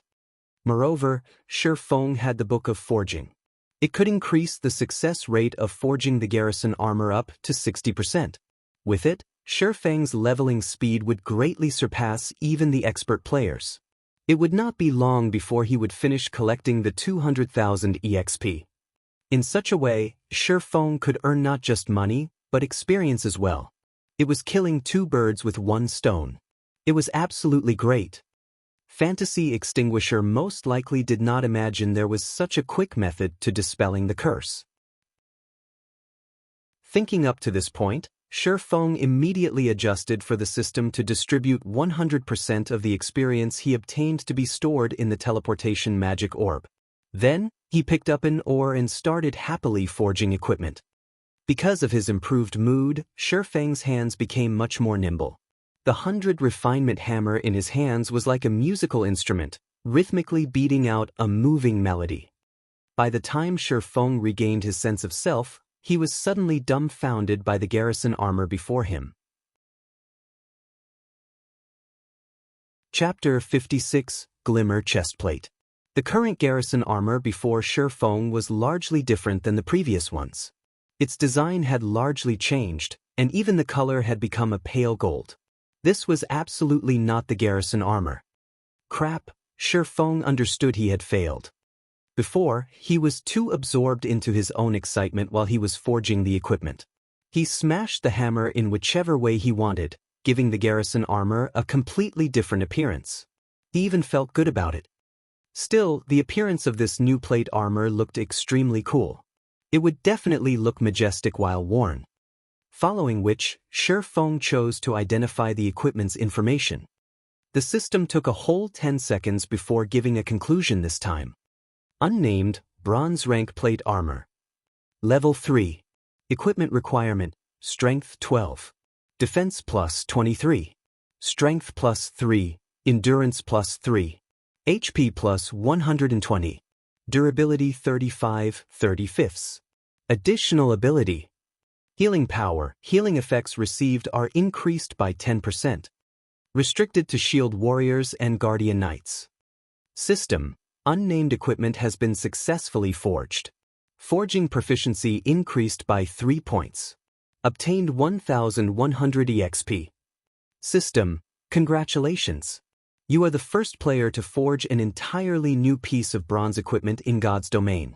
Obtained 3,000 EXP rewarding 1 runic hammer, mysterious iron rank, that increases forging success rate by 5%. System. Please give a name to the equipment you have created. You are also able to leave a personal mark on this piece of equipment. Shifeng was slightly shocked when he saw these notifications. He had unintentionally remodeled the garrison armor, and successfully at that. He even created an entirely new piece of bronze equipment. His luck was truly good. The attributes of this equipment had already reached the level of an average mysterious iron equipment. If only the materials used were not so poor, it would definitely have become a mysterious iron equipment. In God's domain, players were able to create equipment. However, this was an extremely difficult task to accomplish. Not only did the player have to be extremely familiar with forging, but they also had to have a thorough understanding of the various materials available. After undergoing hundreds of trials, only then could completely new and good quality equipment be created. Usually, players who wanted to create new equipment would only start to do so after they had risen to become an advanced forger. After all, to become a master forger, not only did a player require sufficient proficiency, they also needed to create 3 entirely new pieces of mysterious iron equipment and also 1 entirely new piece of secret silver equipment. Only after all those conditions were achieved could a player become a master forger. Due to this condition, the players who became master forgers were extremely rare. Meanwhile, Shifeng unintentionally created an entirely new piece of bronze equipment. Of course, the Book of Forging's effect played a large part in contributing to this success. Since the color has become a pale gold and it's giving off a dull glow, let's call it the Glimmer Chest Piece. Shifeng immediately confirmed the equipment's new name, after which he left an imprint of a black flame at a corner of the equipment. This imprint was the equivalent of a forger's name. In the future, when others see this symbol, they would know that this equipment was created by Master so-and-so. At the same time, the symbol also served to prevent others from falsifying the equipment's original creator. In the blink of an eye, the equipment's information also had a change to it. Glimmer Chest Piece, Bronze Rank Plate Armor. Level 3. Equipment Requirement, Strength 12. Defense plus 23. Strength plus 3. Endurance plus 3. HP plus 120. Durability 35/35. Additional ability. Healing power. Healing effects received are increased by 10%. Restricted to Shield Warriors and Guardian Knights. On the right breast of the Glimmer Chest Piece, the mark of a black flame appeared. The flame constantly faded in and out of existence, further enriching the aesthetics of the Glimmer Chest Piece. System: Black Flame imprint has been successfully registered. This imprint has been bound to your gaming account and nobody else is able to use it. System: Naming successful. Forging design for the Glimmer Chest Piece has been automatically generated.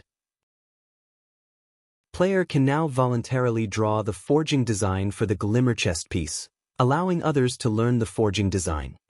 Suddenly, an additional window appeared in Shifeng's lifestyle panel. It was called Forging Design Creation, and it allowed players to create their own forging designs. Shifeng felt endless ecstasy when he saw this new window. This was the benefit of creating something original.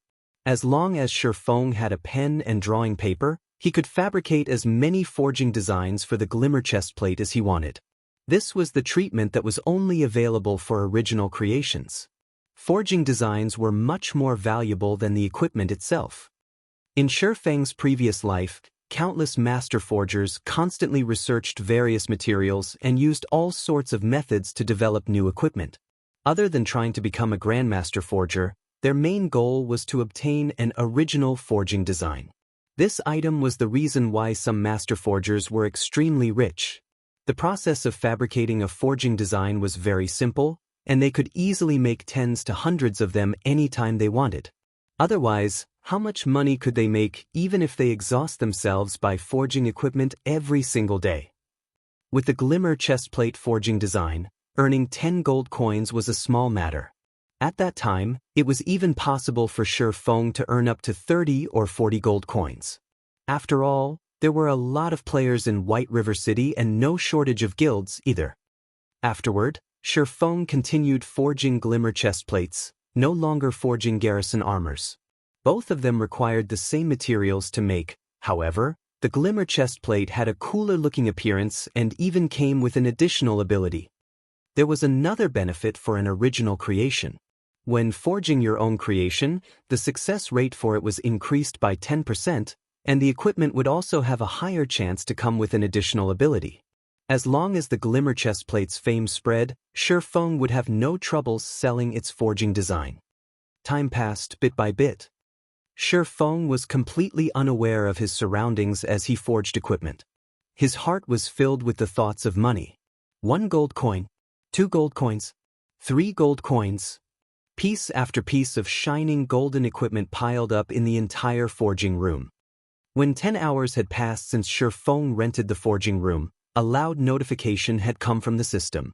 Only then had Shifeng suddenly realized 10 hours had already gone by. His gains were even more shocking, however. He successfully made a total of 142 pieces of equipment, and the materials he had bought were nearly depleted. Amongst the attributes of the equipment, there were some that were good, and some that were bad. The difference between them was the healing effects. The bad ones had 5%, while the good ones had 12%. There were a total of 76 pieces that had their healing effects below 7%, 48 pieces that had their healing effects between 7% and 9%, and 18 pieces that were between 10% and 12%. These pieces of equipment filled up over half of Shifeng's bag space. At the same time, Shifeng's proficiency also had a big increase, reaching up to 514 points. Shifeng was now halfway to becoming an intermediate forging apprentice. Shifeng took out the teleportation orb to have a look. The experience it had currently stored up was close to 150,000. As long as Shifeng continued putting in an effort for several more hours, he would be able to store up the 200,000 and immediately go to the Moonlight Forest. The speed at which Shifeng gained EXP was at least 2 to 3 times faster than the guild leaders of first-rate guilds. After leaving the Forging Association, Shifeng ran to the auction house. Currently, a majority of the average players should have already risen to level 3, whereas many veteran players should have risen to level 4. Only expert players would be closing into level 5. After all, a lot of experience was required to rise from level 4 to level 5. The amount needed was at least 3 to 4 times the amount needed to rise from level 3 to level 4. Right now was the perfect time for Shifeng to sell the level 3 bronze equipment. The various guilds should also have amassed quite an amount of wealth after more than 10 hours had passed, so it was a good chance for Shifeng to make a big catch. If another period of time were to pass, the prices of equipment would most likely be greatly reduced. After arriving at the auction house, Shifeng noticed that the number of logistic players present significantly had reduced. It seemed as if they were no longer as enthusiastic towards the garrison armor as before. "Fellow brother, why are there suddenly so few people at the auction house?" Shifeng walked up behind a logistic player, asking. The tall and bespectacled logistic player was slightly surprised, explaining, "Have you been killing monsters outside town all this time? You don't even know about such a huge matter?" "Yeah, I've just returned after making some money from killing monsters and selling materials. Wasn't that garrison armor super popular? I, too, wanted to buy a piece." Shifeng nodded. "No wonder you don't know about it. 3 hours ago, a player called Hammer Trading had sold a lot of level 3 bronze plate armor equipment. Although the attributes on it were slightly weaker than the garrison armor, its price was extremely low, costing only 4 silver coins. Moreover, that player even announced that there would be discounts if you contacted him and ordered in bulk. Naturally, the various guilds all contacted him and ordered. That equipment is now extremely popular, so who would remain here and pay attention to the garrison armor? Chapter 57, Hammer Trading. Hammer Trading? Shifeng wanted to confirm once more. Correct. He even posted a thread on the forums criticizing the Blackheart forger that made the garrison armor. Currently, the thread has already received more than 7 million clicks. With it, that guy has quickly become a famous person in White River City. I heard many large guilds have already sent out an olive branch to him, trying to recruit him with a high price. The logistics player had a face filled with envy while he spoke. He couldn't help but wish he could turn into hammer trading. That way, he would be able to live a life filled with beauties and riches. Shifeng only smiled at the player as he turned to walk towards an empty seat. He sat down and called out the game's official forum. He wanted to have a good look at this hammer trading who nearly robbed him of his business. In Shifeng's previous life, hammer trading did not reveal himself as quickly as this. Before Shadow scouted him, he had been playing God's Domain with tens of fellow schoolmates. With the support of these schoolmates, in addition to some chance meetings that had allowed him to become an intermediate forging apprentice, he managed to become acquainted with the upper echelons of Shadow. At that time, there were very few intermediate forging apprentices. The bronze equipment that was forged at the time was also very popular. Seeing such a situation, Shadow also wanted a share of the profits. So, they paid a large price to hire Hammer Trading. Along with the continuous support of Shadow Workshop, Hammer Trading grew to become a shocking figure, becoming a relatively famous forger and earning Shadow a lot of money. Afterward, Hammer Trading also obtained the forging talent in addition to the great support from Shadow, allowing him to become a master forger. During those times, he did not have the slightest hint of respect for Shi Feng, who was the guild leader of Shadow at that time. In the end, with the strong support of hammer trading, along with several master forgers and master potion makers, Lanhua financial groups gladly agreed to World Dominator's acquisition of Shadow. Otherwise, Lanhua financial groups would not have agreed to the decision without hesitation and dismissing Shi Feng at the same time. Shi Feng opened the forums for Star Moon Kingdom, his heart lamenting over how fate was toying with him. In this life, just when the garrison armor was beginning to sell like hotcakes, hammer trading appeared to break off his road to wealth. Shi Feng couldn't help but admit that he and hammer trading were rivals in life. Shi Feng stole the forging talent from hammer trading, whereas hammer trading turned around to break off his road to wealth.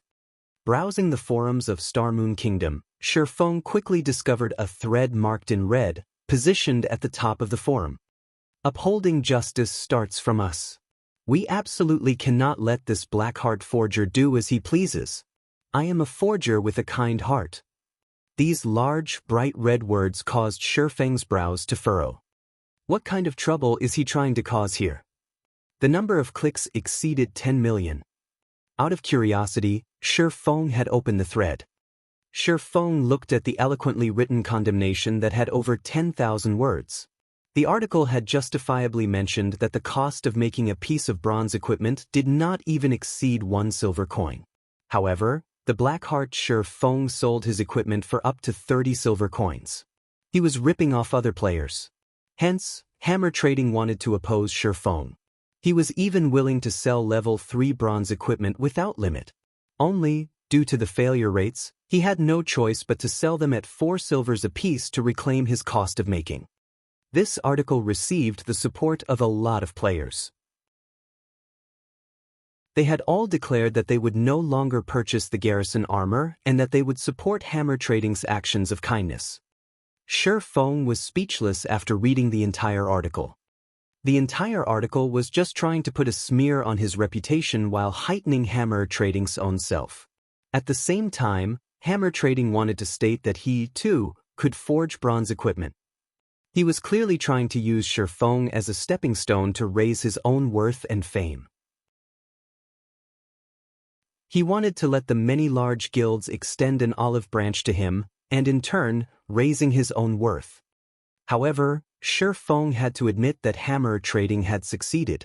Not only had his fame risen in a burst, but many second-rate guilds had also sent him an invitation. There were even a few first-rate guilds who were willing to discuss matters of cooperation with hammer trading. Crap, not only has he broken off my path to wealth, he still wants to use me as a stepping stone? Shi Feng could no longer hold back his 2 lifetimes worth of rage. He wanted to properly teach hammer trading a lesson. Did he think he was awesome for selling level 3 bronze equipment without limit? Shi Feng did not wish to have any relation with hammer trading if he did not try to use Shi Feng as a stepping stone. However, now that he had provoked Shi Feng, he must be ready to pay the appropriate price. Shi Feng felt it was just hilarious when he looked at the statements and numbers provided by hammer trading. Basic forging apprentices only had a 5% success rate when forging a piece of level 3 bronze equipment. However, looking at the numbers provided by hammer trading, it could be seen that he did not possess just a forging design for a piece of bronze equipment. He must have also obtained an item that increased the success rate for forging. In addition to using the intermediate forging room, his success rate should be around 20%. That was why he dared to spout nonsense and brought out several pieces of equipment for auction to prove his words. However, according to Shi Feng's estimates, to raise his reputation, hammer trading was taking a loss of 1 silver coin for every piece of bronze equipment he sold. Although Shi Feng did not know how much funding hammer trading had, he was still 10 years too early from competing with Shi Feng. Selling at 4 silver coins, is it? Shi Feng would sell his equipment at 4 silver coins as well. He had the Philosopher's Stone and the Book of Forging, so his initial cost was just slightly more than 10 coppers. Including his terrifying success rate, Shi Feng was looking forward to seeing who had the last laugh. Without holding anything back, Shi Feng immediately posted a thread on the forum anonymously. The article was titled, "Shockingly High-Quality Plate Armor on Auction House." Afterward, he called up the interface for the auction house, placing 20 pieces of the worst glimmer chestplate on auction. The healing power on the glimmer chestplate had a remarkable effect on MTs when inside a dungeon. It was even better when compared to the garrison armor. When compared to Hammer Trading's Savage chestplate, it was more than 2 times better. Players would naturally know which equipment to choose when they saw the glimmer chestplate.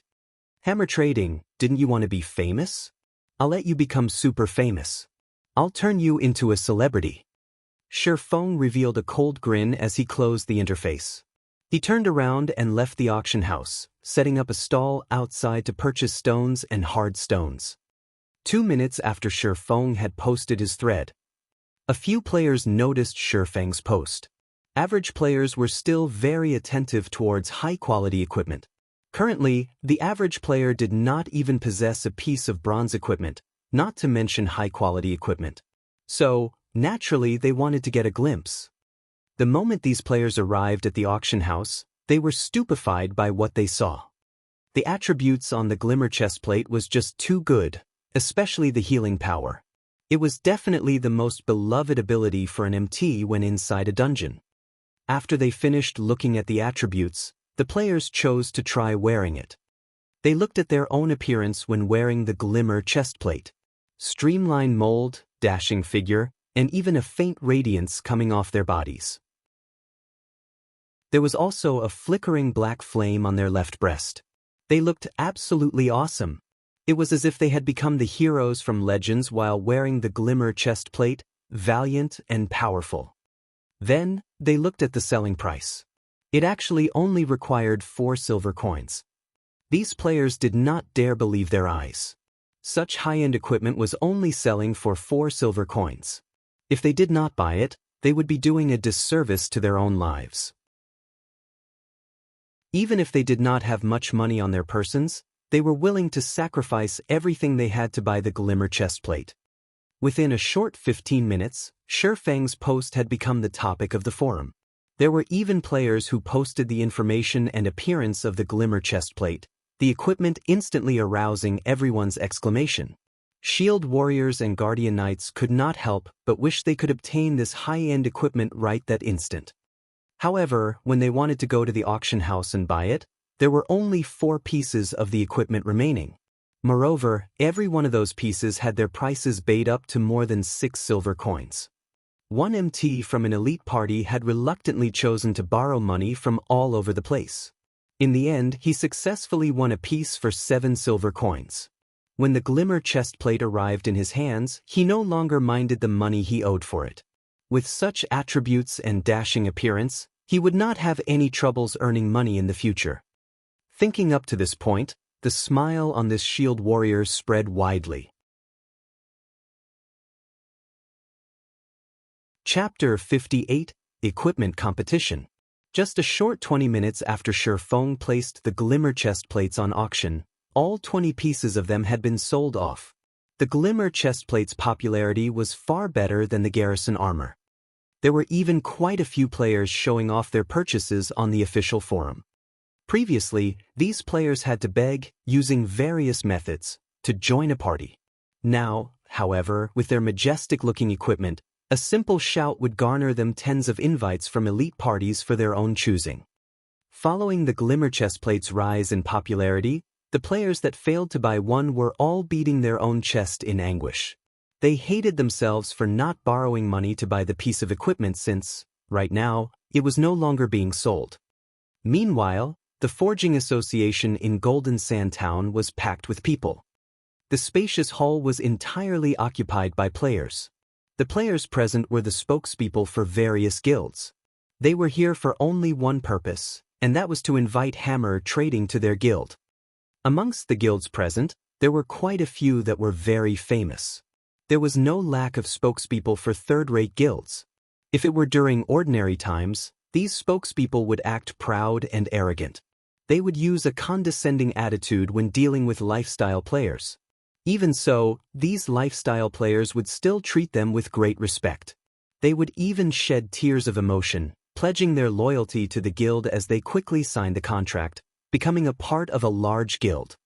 However, the current trend of the game had changed. The higher-ups of the guild strongly emphasized that they, the spokespeople, must definitely invite hammer trading. Otherwise, they could start packing up their bags. Hence why these guild spokespeople were like obedient grandchildren, standing and waiting in the hall for hammer trading summons. Inside an intermediate forging room on the second floor. Brother Hammer, you're so awesome. I admire you so much. Before, those third-rate guilds would not recruit you no matter what. Now, they're just like grandchildren waiting upon you. They would not leave even if you chased them away. A sexy female cleric in her mid-20s hugged around Hammer Trading's robust arm, giggling and speaking with admiration. Her bulging chest was rubbing against his arm. Hammer Trading had a very brutish appearance. He had a thick beard and beady eyes, and his skin color was similar to yellowish wax.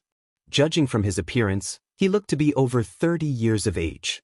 Nobody was able to tell, however, that Hammer Trading was just a university student in reality. His age was just slightly over 20. This is just a small matter.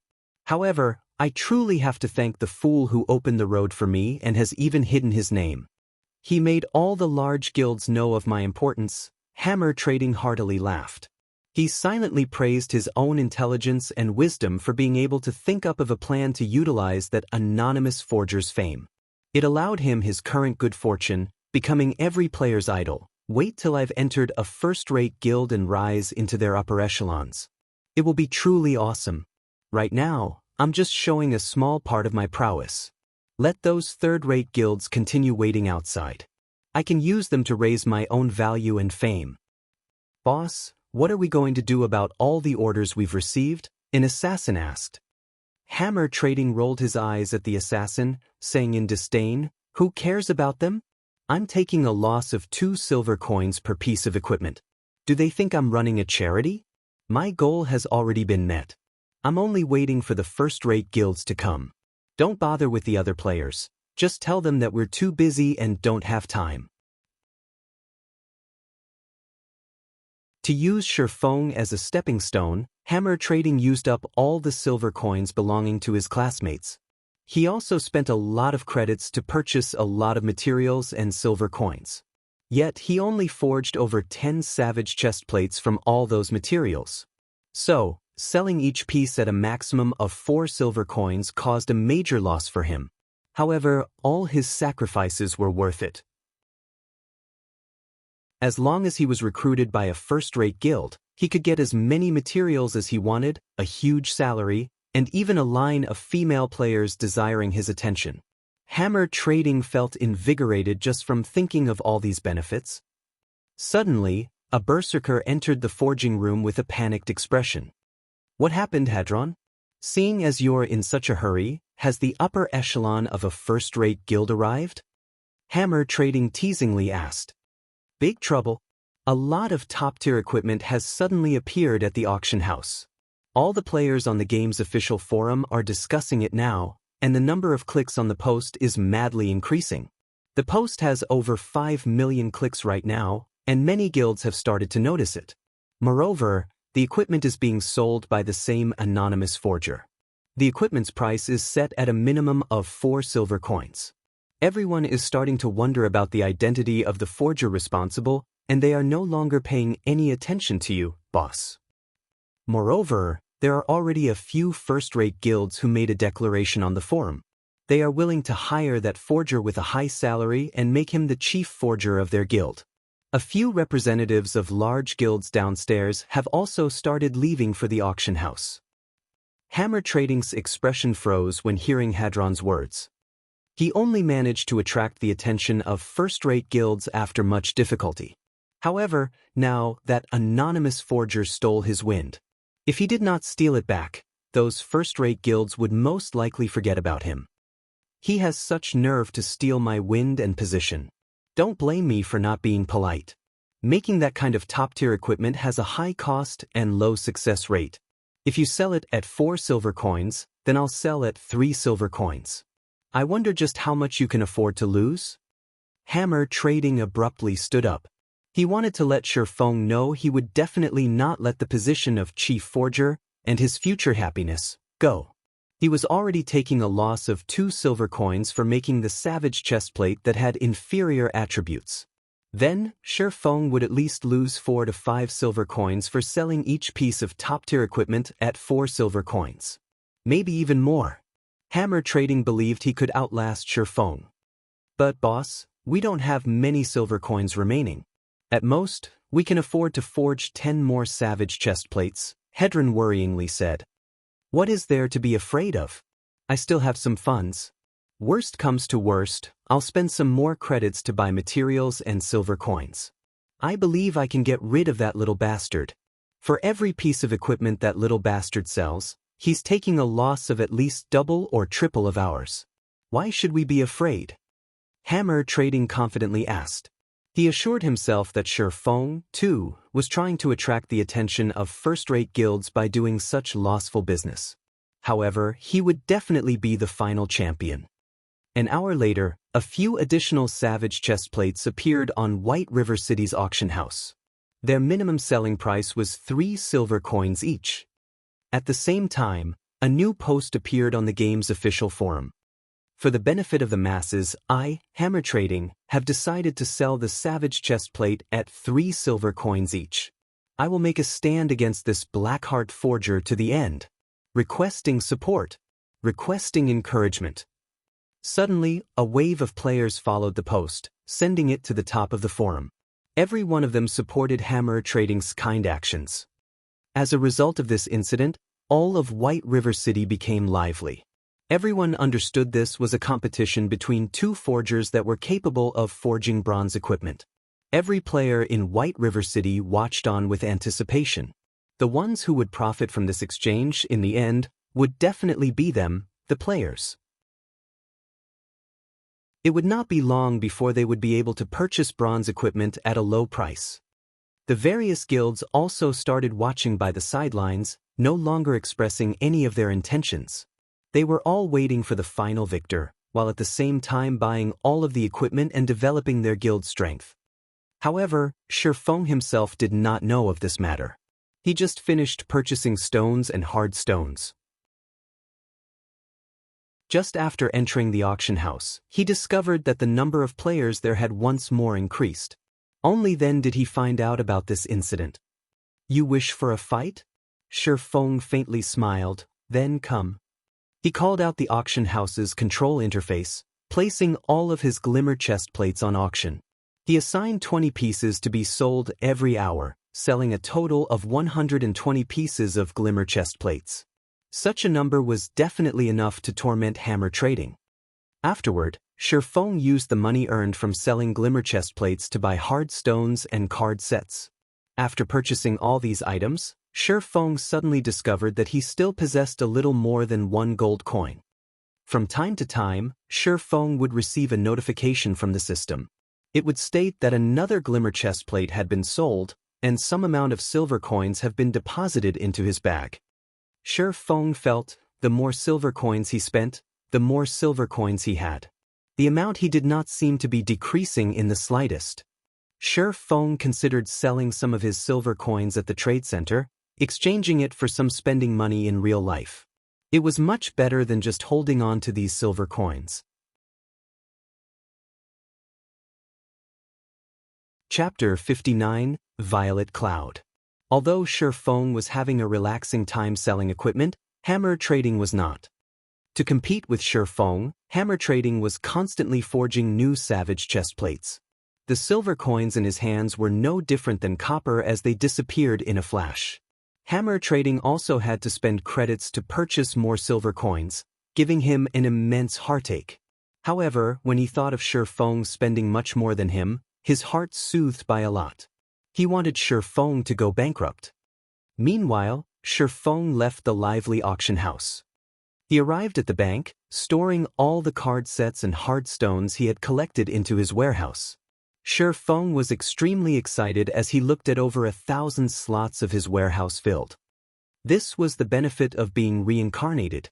In his previous life, he in a miserable state thanks to these items. Now, however, they became one of his biggest sources of income. In the eyes of others, these items were still worthless. However, they would be priceless in the future. Their values could increase by over 10 folds, even tens of folds. It was especially true for card sets.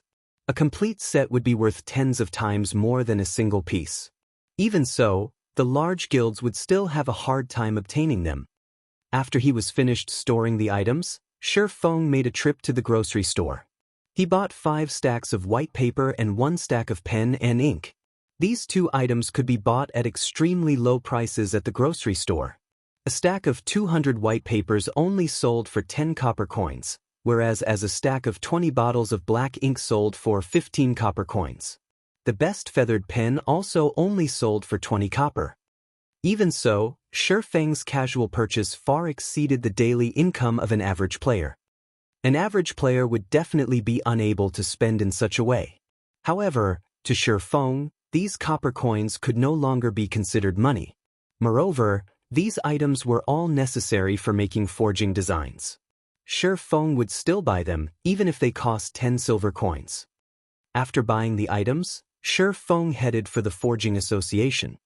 "Sir, do you need any cooling beverages? I have here the best fruit juice in Red Leaf Town. It tastes extremely good, and it is only 1 copper coin per cup." A fragile-looking young lady nervously asked a male guardian knight. The girl was holding onto a small basket, her doll-like eyes carrying with them earnest expectations as she looked at the man. "Scram! Don't annoy me! It's just a virtual item, moreover a beverage, yet you are actually charging 1 copper coin for it? I wouldn't want it even if you were giving it for free." The guardian knight cursed in rage, pushing the 16 or 17 years old girl away. He then added, "My luck is just bad. Just you wait and see, I'll take care of you if I don't get to buy a glimmer chestplate because you delayed me." The girl that was pushed down but did not cry. Instead, she stood up without wavering. She clapped the dust off her clothes, proceeding to another player with a smile on her face. Shi Feng was faintly shocked. He never imagined the girl to be so tough. The average female player usually would not carry out such laborious tasks, not to mention receiving the insults from other players. When Shi Feng looked at this girl, he was reminded of his own past self. Shi Feng used observing eyes on the girl. Violet Cloud, Level 1 Cleric. Shi Feng's heart slightly tightened when he saw this name. This girl was actually Violet Cloud, one of the top 10 clerics in God's domain. If he could recruit her to his side, his team would have a considerable future. This is a virtual game, yet you're actually trying to earn money by selling cold beverages? Do you think you're milk tea, sister? Only idiots would buy them. Seeing that you're good-looking, why don't you come over to my place tonight? I can even give you 1 silver coin. A lecherous man in his 30s walked up to Violet Cloud, drooling as he harassed her. "Sir, I am only selling cold beverages. Please have some self-respect." Violet Cloud retreated a step, resolutely saying, "I've given you praise, yet you're still headstrong. You're but a lowly lifestyle player. If you don't agree with me today, then you can forget about doing business here in the future." The lecherous man threatened in rage. He blocked Violet Cloud's path, staring at her snow-white neck and licking his lips. "How could you act in such a way? You are simply shameless." Violet Cloud's eyes were filled with anger. However, she could not win against him in a fight. If she were to continue wasting time here, even her final hope would be gone. I am shameless. What are you going to do about it? Bite me?" The man felt even better when he looked at Violet Cloud's panicked expression.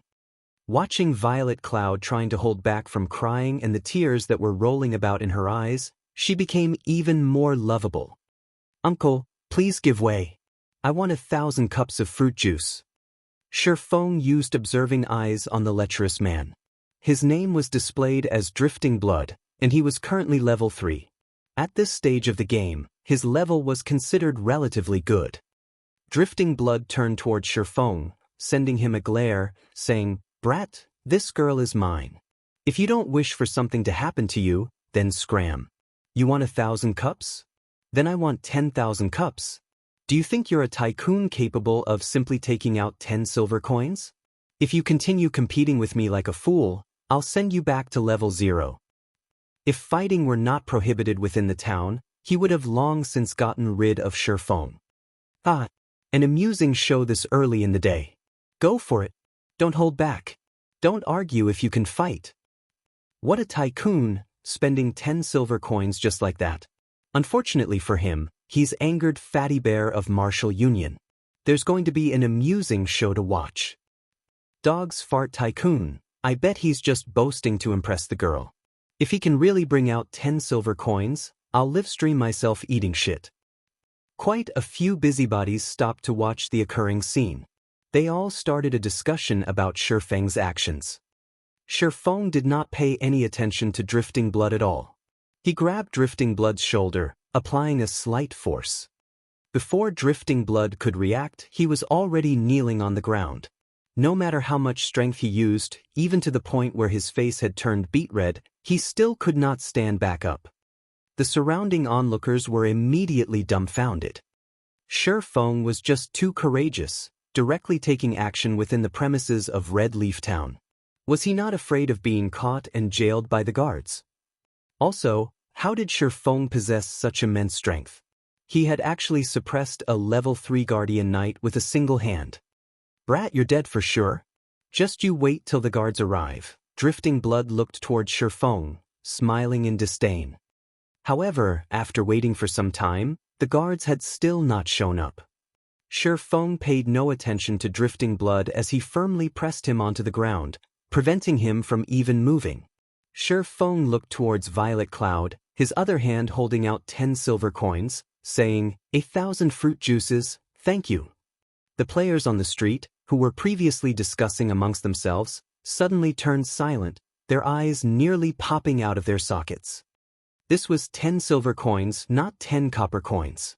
Currently, they had felt extremely wealthy to even have a single silver coin on their person. On the other hand, Shifeng had just simply taken out 10 silver coins. How rich was Shifeng?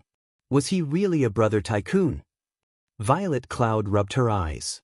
She looked at the 10 coins in Shifeng's hand that gave off a silvery glow, her expression filled with incomparable shock.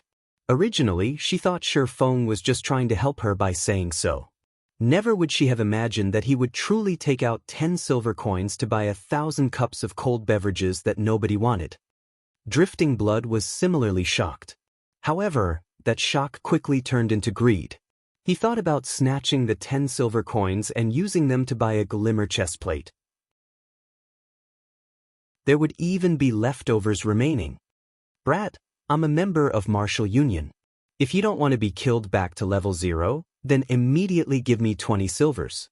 If you do so, I can consider letting you off this time. Otherwise, you'll have to take responsibility for the consequences. Drifting Blood's gaze was affixed to the 10 silver coins as he threatened in a chilling tone. Paying no attention to Drifting Blood, Shifeng looked at Violet Cloud. Seeing that the girl did not react, he asked, "Do you not have that much fruit juice?" "And I only have 156 cups of fruit juice with me. How about you give me a silver coin, and I'll sell all of the fruit juice to you? Is that all right?" Violet Cloud worried that she would anger Shifeng. What would she do if he suddenly decided not to buy? At the same time, she also wanted to thank Shifeng for helping her, so she reduced her selling price. "All right. I wonder how long it would take for you to make 900 cups of fruit juice?" "I want all of them," Shifeng nodded after some thought, asking. The surrounding players were all dumbfounded. What was he planning to do? Did this brat know the value of 10 silver coins? Did this brat truly fancy this young lady? "I'm very slow at compounding fruit juice. If Sir is willing, I can be done in 30 hours. Violet Cloud became extremely glad at Shifeng's words. However, when she thought of her extremely slow speed, she worried that Shifeng would no longer wish to buy them. So, she stretched out 5 fingers, hurriedly saying, "How about this? I'll just charge you 5 silver coins for 900 cups.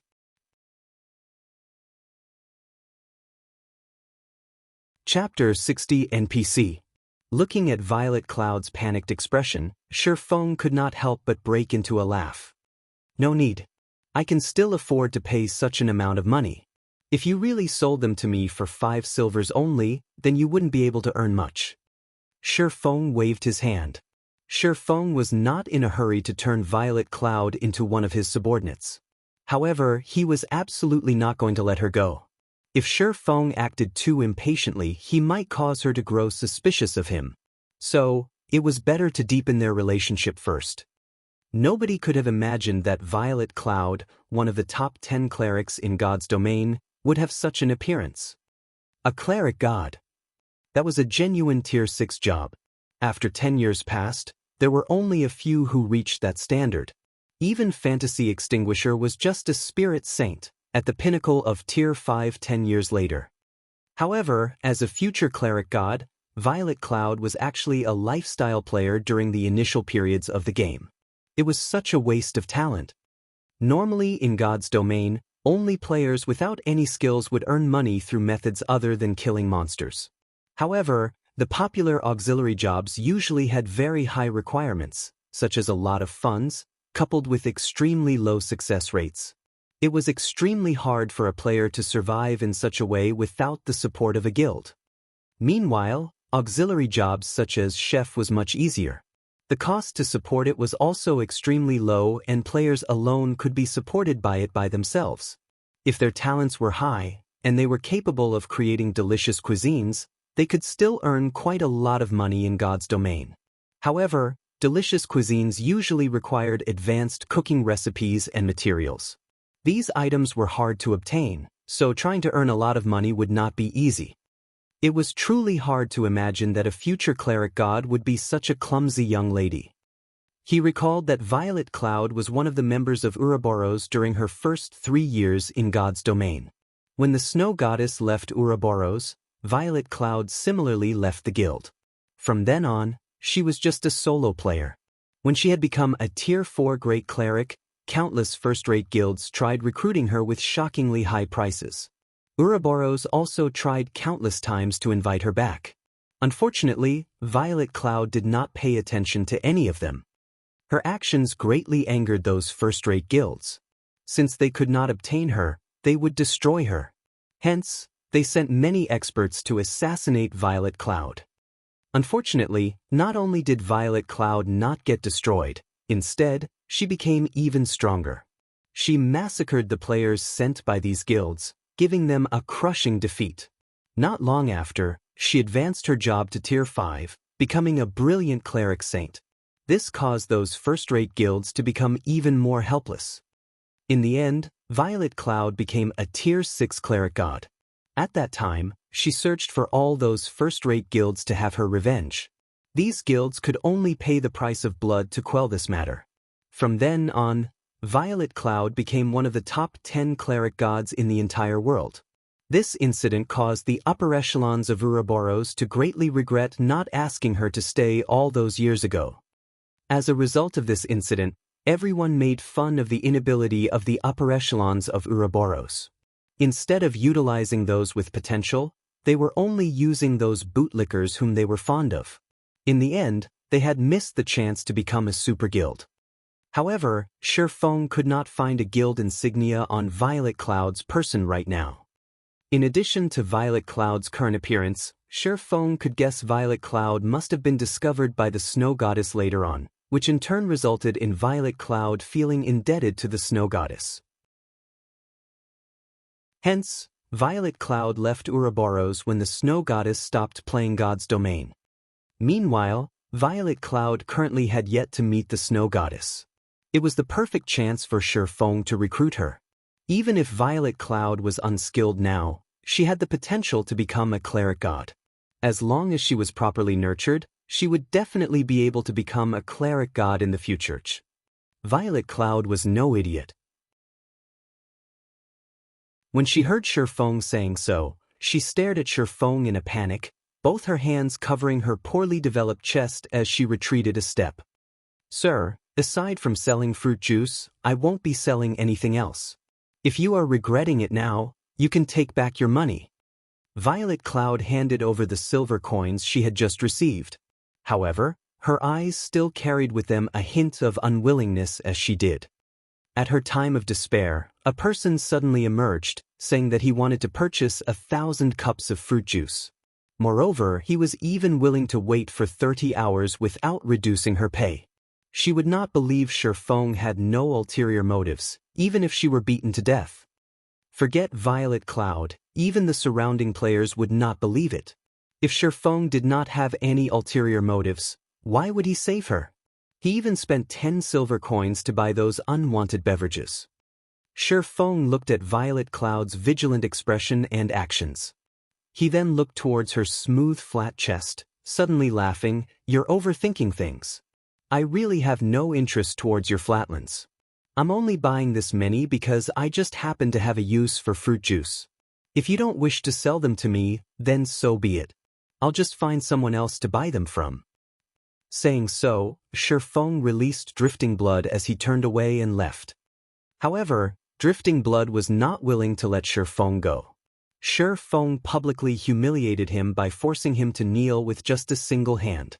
Moreover, when has Martial Union been afraid of anyone? Since the guards didn't seem to be paying attention, it would be extremely easy to get rid of Shifeng. Thinking so, Drifting Blood pulled out a weapon and used charge at Shifeng. With his sensitive 5 senses, Shifeng naturally knew of Drifting Blood's actions. Shifeng spun around to face him, pulling out the abyssal blade and using parry. Ding! Drifting Blood's great sword hacked at Shifeng's sword. Instead of hurting Shifeng, however, Drifting Blood was knocked back by 3 yards. The durability of the great sword in his hands instantly reduced by 2 points, and he looked at Shifeng in shock. He did not understand how a person like Shifeng would have such great strength. Shifeng was like a beast in human skin. The surrounding players were similarly shocked. Drifting Blood was a berserker, so he must have definitely added a lot of strength points. He was also at level 3, similar to Shifeng, so how could the gap between them be so great? These players did not know, however, that this was still only half of Shifeng's real strength. After all, Shifeng could obtain 6 free attribute points for every increase to his level. It was 1.5 times that of an average player. Not to mention Shifeng's body was protected by bronze and mysterious iron equipment.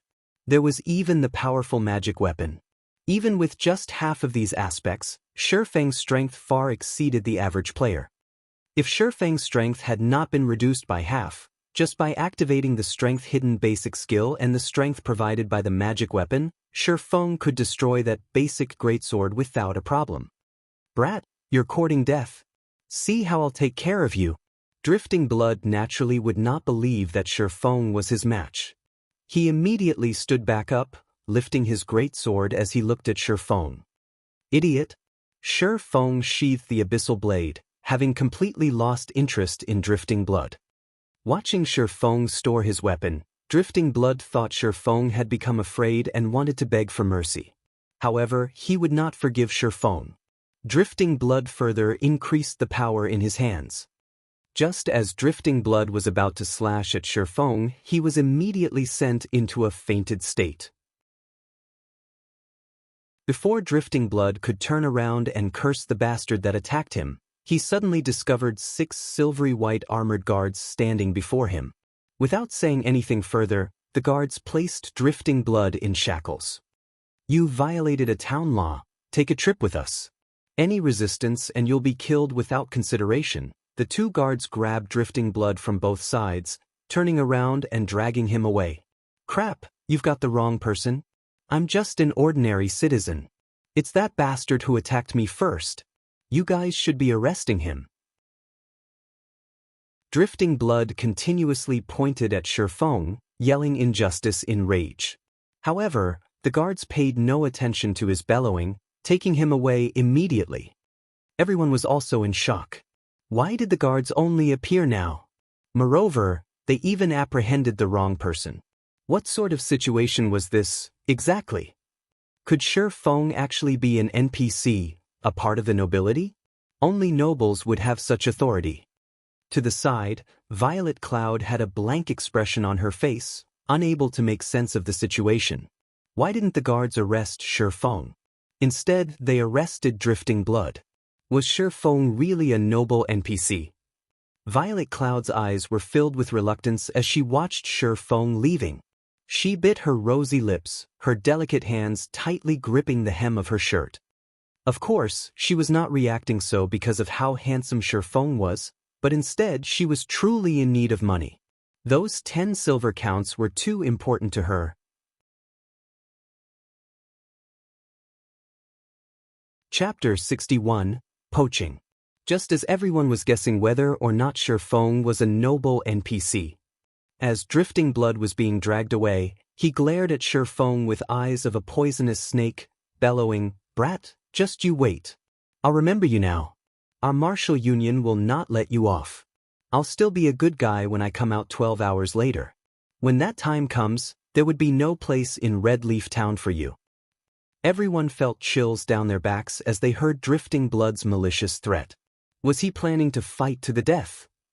However, no one dared to belittle Shi Feng any longer. Just by judging from his single action just now, they knew Shi Feng was not as simple as he looked. Martial Union was a relatively famous guild in Red Leaf Town. They were very well known in other wuxia virtual reality games. They were not a guild managed by a workshop, but instead, they were a guild that was managed by casual gamers. Including investments from a few wealthy personages, Martial Union also started establishing a foothold in God's domain. Although they did not reach the standards of a third-rate guild, they were not a guild to be taken lightly. Currently, God's domain monopolized the entire virtual gaming industry. Under the support of the recently developed main God system, God's domain did not require humans for operation. The main God system assured fairness in the game, and it would also constantly evolve the game, continuously pumping out various quests, dungeons, hidden locations, and so on. God's domain was a living game, and it was something that no other virtual reality game could compare to. The maps in God's domain were also immensely vast, sufficient for the entire population of Earth. Moreover, a majority of the things available in real life could also be experienced within the game, in addition to things that could not be found in real life. God's domain was slowly trending towards becoming a second world, and other virtual reality games had no chance of competing with it. After Drifting Blood was dragged away by the guards, everyone's gaze turned towards Shi Feng. They all held curiosity on their faces, and their eyes tried to see through Shi Feng. They wanted to know whether or not Shi Feng was an NPC. Unfortunately, no matter what kind of observation skills they used, the results told them that Shi Feng was 100% a player and not an NPC. This only further increased everyone's confusion. Yet, nobody dared to go over and ask Shi Feng, as Shi Feng might not even answer them. If by chance they were to cause Shi Feng displeasure, who knew, they might be the next Drifting Blood. Shi Feng looked at the puzzled faces of the people around him. He merely revealed a faint smile at the sight as he turned to leave. After living in God's domain for 10 years, he long since clearly understood the rules of God's domain. A player would be captured and jailed if he were to attack another player inside a safe zone. However, as long as an action did not cause any damage, even if it were an intense bodily contact, the guards would not pay heed to it. Pressing onto Drifting Blood and clapping his shoulders were both actions that did not cause damage. It was just that the strength behind it was different than what one would normally use for such actions. Naturally, the guards would not care about such actions. However, Drifting Blood used Charge, a skill that would cause the target to enter into a fainted state in addition to damage. Moreover, there were also his aggressive actions. The guards naturally would not let him off freely. Meanwhile, female players only had to activate the anti-harassment system to prevent harassing players from doing anything to them. However, Violet Cloud just recently entered God's domain, so it was natural for her not to know about it. Regarding Drifting Blood's threat, Shi Feng paid no heed to it. Martial Union was a guild that did not even reach the standard of third rate. Shi Feng previously used to lead the Weak Shadow to stand off against many first-rate guilds, and these first-rate guilds were helpless dealing with them. Martial Union, a leisure guild that only had several thousand players, was not worth even mentioning. If they wished to find trouble with him, he would just deal with them. As a reincarnated person with a magic weapon in hand, what was he afraid of? As for deepening his relationship with Violet Cloud, Feng could only leave it aside for now as he searched for another way. The girl's vigilance was just too heavy for him to get through. However, Feng understood her reasons. If it were the snow goddess standing in his place, Violet Cloud might have a different reaction. Feng bitterly laughed, shaking his head as he left. "Sir, please hold on a moment," Violet Cloud finally said, no longer able to endure it. The enticement of 10 silver coins was just too great. This was her biggest chance. If she were to miss it, what would happen to her sick mother? "Oh, did you change your mind?" Feng turned around to look at Violet Cloud's troubled expression, smiling as he spoke. Violet Cloud stayed on guard as she looked at Feng's eyes, trying to discern any bad intentions within them. However, no matter how she looked at them, she could not discover any special emotions within them. Instead, she could feel a vast ocean hidden within the depths of Feng's eyes. However, she still asked in caution, "You truly want only the fruit juice and absolutely won't have other requests?" Feng was sweating profusely in his heart. For her to seek confirmation over and over, just how unreliable was he? He would have left long ago, were it not for her potential to become a cleric god, as even he was unable to endure being thought of as a lecherous bastard by others. "In any case, I'm in need of a chef to make some things for me. How about this? We'll set up a contract, and I'll hire you to be my chef. I'll give you the same treatment as a lifestyle player in a third-rate guild. You should be able to relax with the main god system's guarantee. If you don't have any problems, then follow me. If you still can't feel reassured, then just stay here." Feng let out a sigh, speaking unhurriedly. Violet Cloud was dumbfounded. The man before her was actually hiring her, and he was even giving her an ordinary job.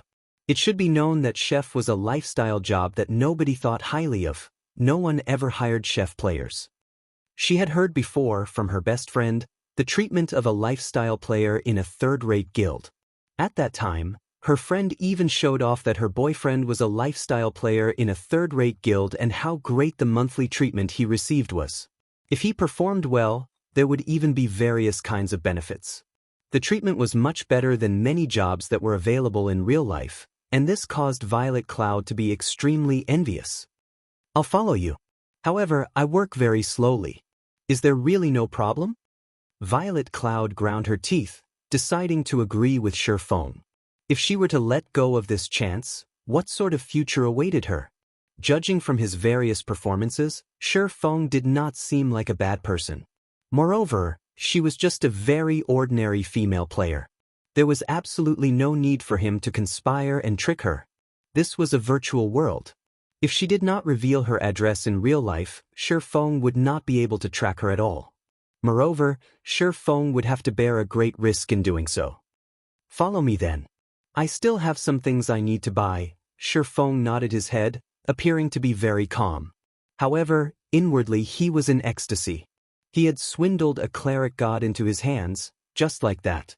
As for the snow goddess, Feng could only apologize and say, "First come, first served." Subsequently, Violet Cloud left with Feng. Feng brought along Violet Cloud, returning to the grocery shop once more. He bought an assortment of equipment used by chefs such as pots, spatulas, knives, and so on, spending less than 2 silver coins in total. Afterward, he went to the Chefs' Association, spending 1 silver coin to purchase 2 sheets of basic cooking recipes. One was a recipe for cooking wolf meat, the other for making an energizing drink. At the same time, he spent an additional 5 silver coins purchasing plenty of materials that were required by these recipes, as well as the materials for the fruit juice. Violet Cloud was shocked by Feng's actions. He actually spent so much money, buying so many things. He was just too rich. Her previous notion of Feng being unreliable completely changed now. The materials and recipes Feng had spent so much money buying were sufficient to allow her to promote herself to an advanced apprentice chef. This was a treatment not even the lifestyle players of first-rate guilds would receive. However, what Violet Cloud did not know of was that Feng felt that these items were very cheap. It was truly easy to nurture a chef. All the materials required by the recipes could be bought from the NPC, and it only took 10 silver coins to nurture an advanced apprentice chef. Such an amount of money would not even be enough to squander for nurturing a forger or potion maker. Shi Feng then rented a basic kitchen, bringing Violet Cloud to it. After you sign the contract, all these materials and recipes will belong to you. You only need to create 900 cups of fruit juice first. Then, use everything remaining for these 2 recipes. You will receive a 20% share when these items are sold. At the same time, depending on your results, I'll decide your base salary every month. If you try to run away, you'll have to compensate me 10 times that amount. Sign it if you don't have any problems. Shi Feng brought out a standard employment contract for lifestyle players from the main god system. Aside from having different treatments, these contracts were the same as others. There were no loopholes in them, and the law held effect over it.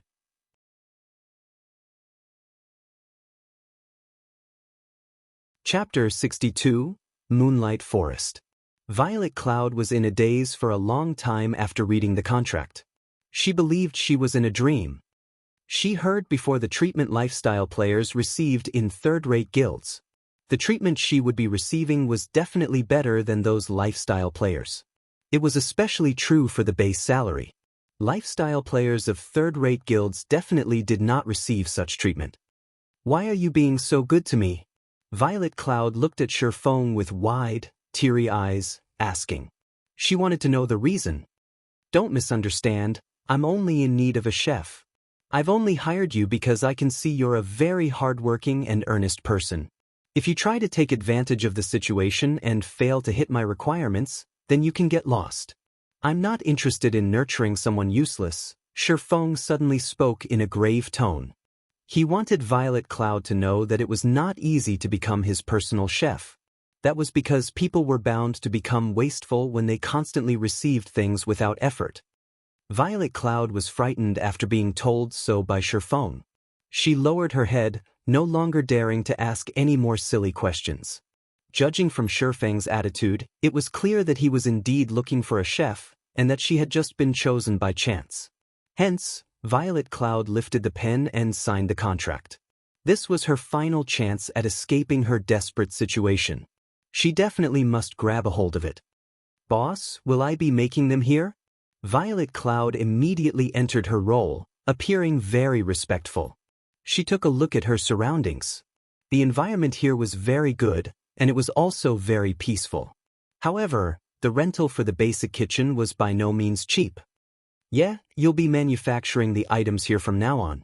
I've already applied for the membership here so that you can come here anytime. There is enough money stored for you to use a long period. There won't be anyone here to disturb you. The facilities here are also thorough, so your success rate can be increased by quite a bit. If you don't have any problems, then you can start working now. In 30 hours, if I don't see the 900 cups of fruit juice, then you may leave. Shi Feng was very satisfied with Violet Cloud's attitude. He turned and left after finished saying his piece. As for luring Violet Cloud onto the path of battles and leveling, more time would be needed to slowly lead her towards that path. Moreover, Shi Feng had a great purpose for fruit juice. It would not be a bad choice to allow Violet Cloud to make them for him. Violet Cloud's eyes followed Shi Feng's back as he left. Her heart was filled with gratitude towards Shi Feng. She made a firm resolution to work properly and to not disappoint her new boss. After leaving the Chefs' Association, Shi Feng returned to the Forging Association. Currently, the number of forgers in the Forging Association was constantly increasing. These players formed small conversation groups, either discussing how to increase their success rates or discussing the struggle between hammer trading and the mysterious forger. The two had become the target of envy, as well as idols of worship for these players. Did you see the article posted by Hammer Trading just now? Of course I've seen it. I never imagined Hammer Trading would be so hot-tempered as to actually insistent on challenging the mysterious forger. He even declared that the first one to withdraw from this price war would be a son of a bitch. I truly envy them. They had actually obtained a bronze forging design. How great would it be if I could have one as well? At the very least, I could join a third-rate guild if I had one. What do you even know? I've heard the forgers that are in guilds saying that the drop rate for bronze forging designs is frighteningly low. Moreover, its success rate is also shockingly low. Currently, selling them for 3 to 4 silver coins per piece is just a complete loss. The glimmer chestplate with better attributes would create an even bigger loss. On the other hand, the various guilds are all in cheerful moods, even thanking Hammer Trading for his actions. Otherwise, how would they be able to buy bronze equipment at such low prices? Truthfully speaking, I dislike that Hammer Trading very much. Was it bad to let all forgers profit together? Why must he insist on challenging the mysterious forger to the very end, causing both sides to suffer? Hearing the discussions of these players, Shi Feng entered deep thought. After a moment, he revealed a faint smile. Judging from Hammer Trading's actions, it was clear that he was currently having a hard time. The silver coins in his possession were definitely insufficient, and he must be wantonly purchasing silver coins from the market right now. This would lead to a great increase in prices for silver coins, so it was the perfect chance for Shi Feng to sell them. Shi Feng wanted to thank Hammer Trading. If it were not for him, the market for equipment would not be as lively as it is now. Currently, there would be a large amount of silver coins entering his pockets every so often.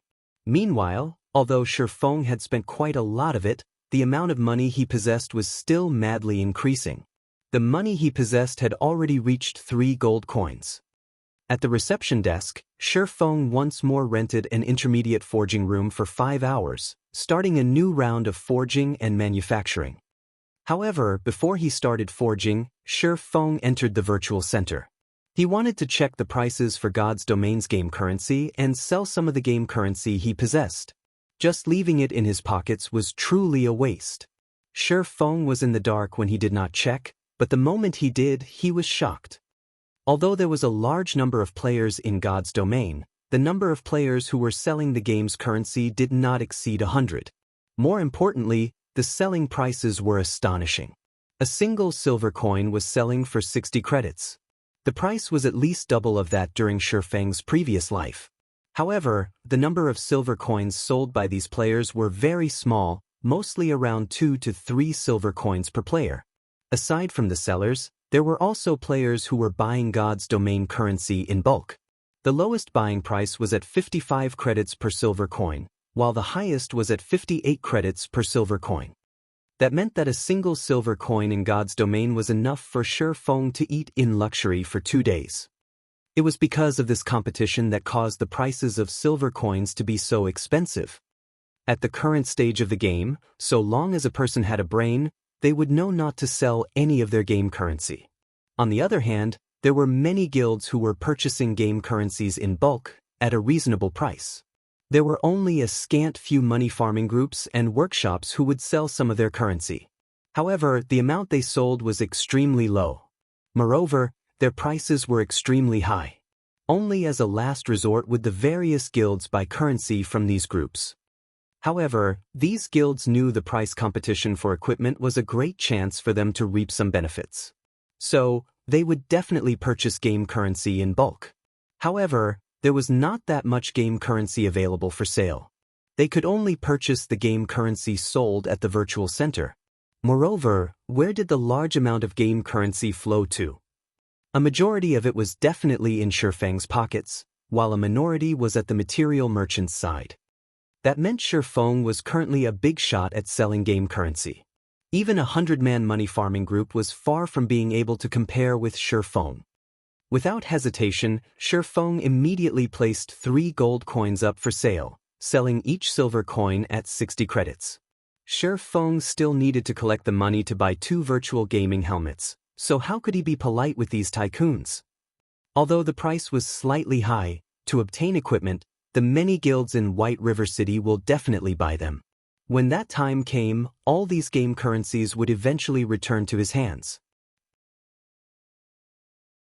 After settling this matter, Shi Feng started focusing on forging equipment and manufacturing forging designs.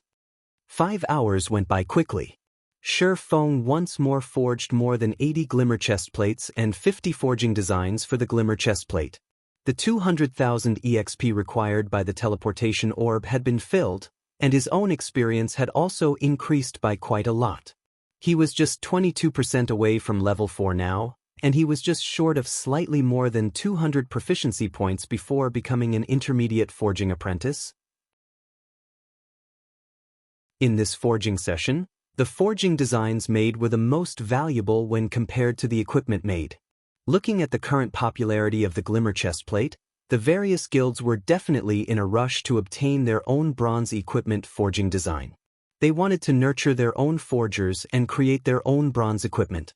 After all, the drop rate of bronze equipment was extremely low. There were also not that many elite monsters available to hunt. In regards to the millions of players in White River City, the amount of equipment sold by Shi Feng and hammer trading was insignificant. There were still swarms of players requiring the equipment. After leaving the forging room, the amount of money in Shi Feng's pockets once more increased by a lot.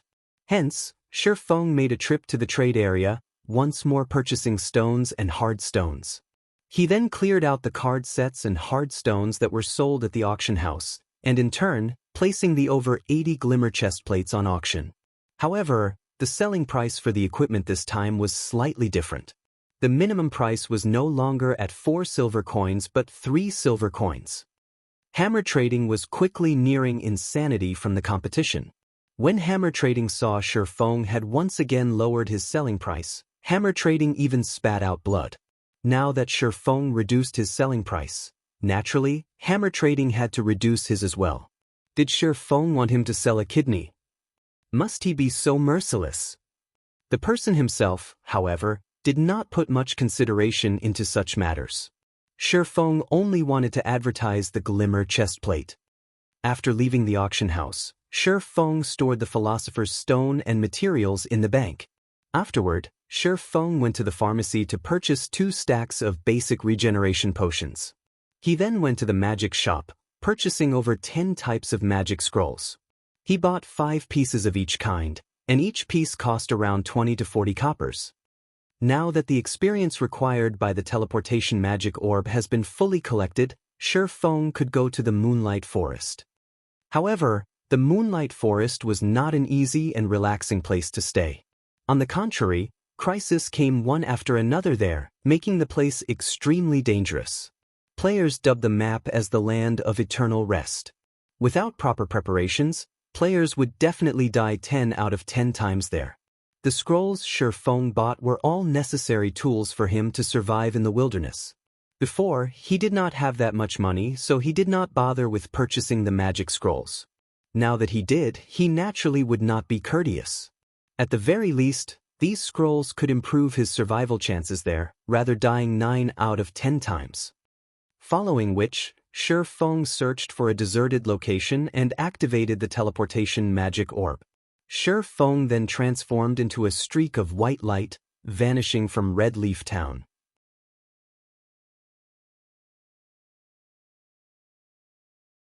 Chapter 63, Mountain Beast Fighter. The sky was a dull gray. A full moon shone, scattering faint silvery rays throughout the tranquil forest. From the crystal-clear lake, one could hear the croaking of frogs. Fireflies were dancing throughout the forest. The scene was like a fantasy from a children's fairy tale.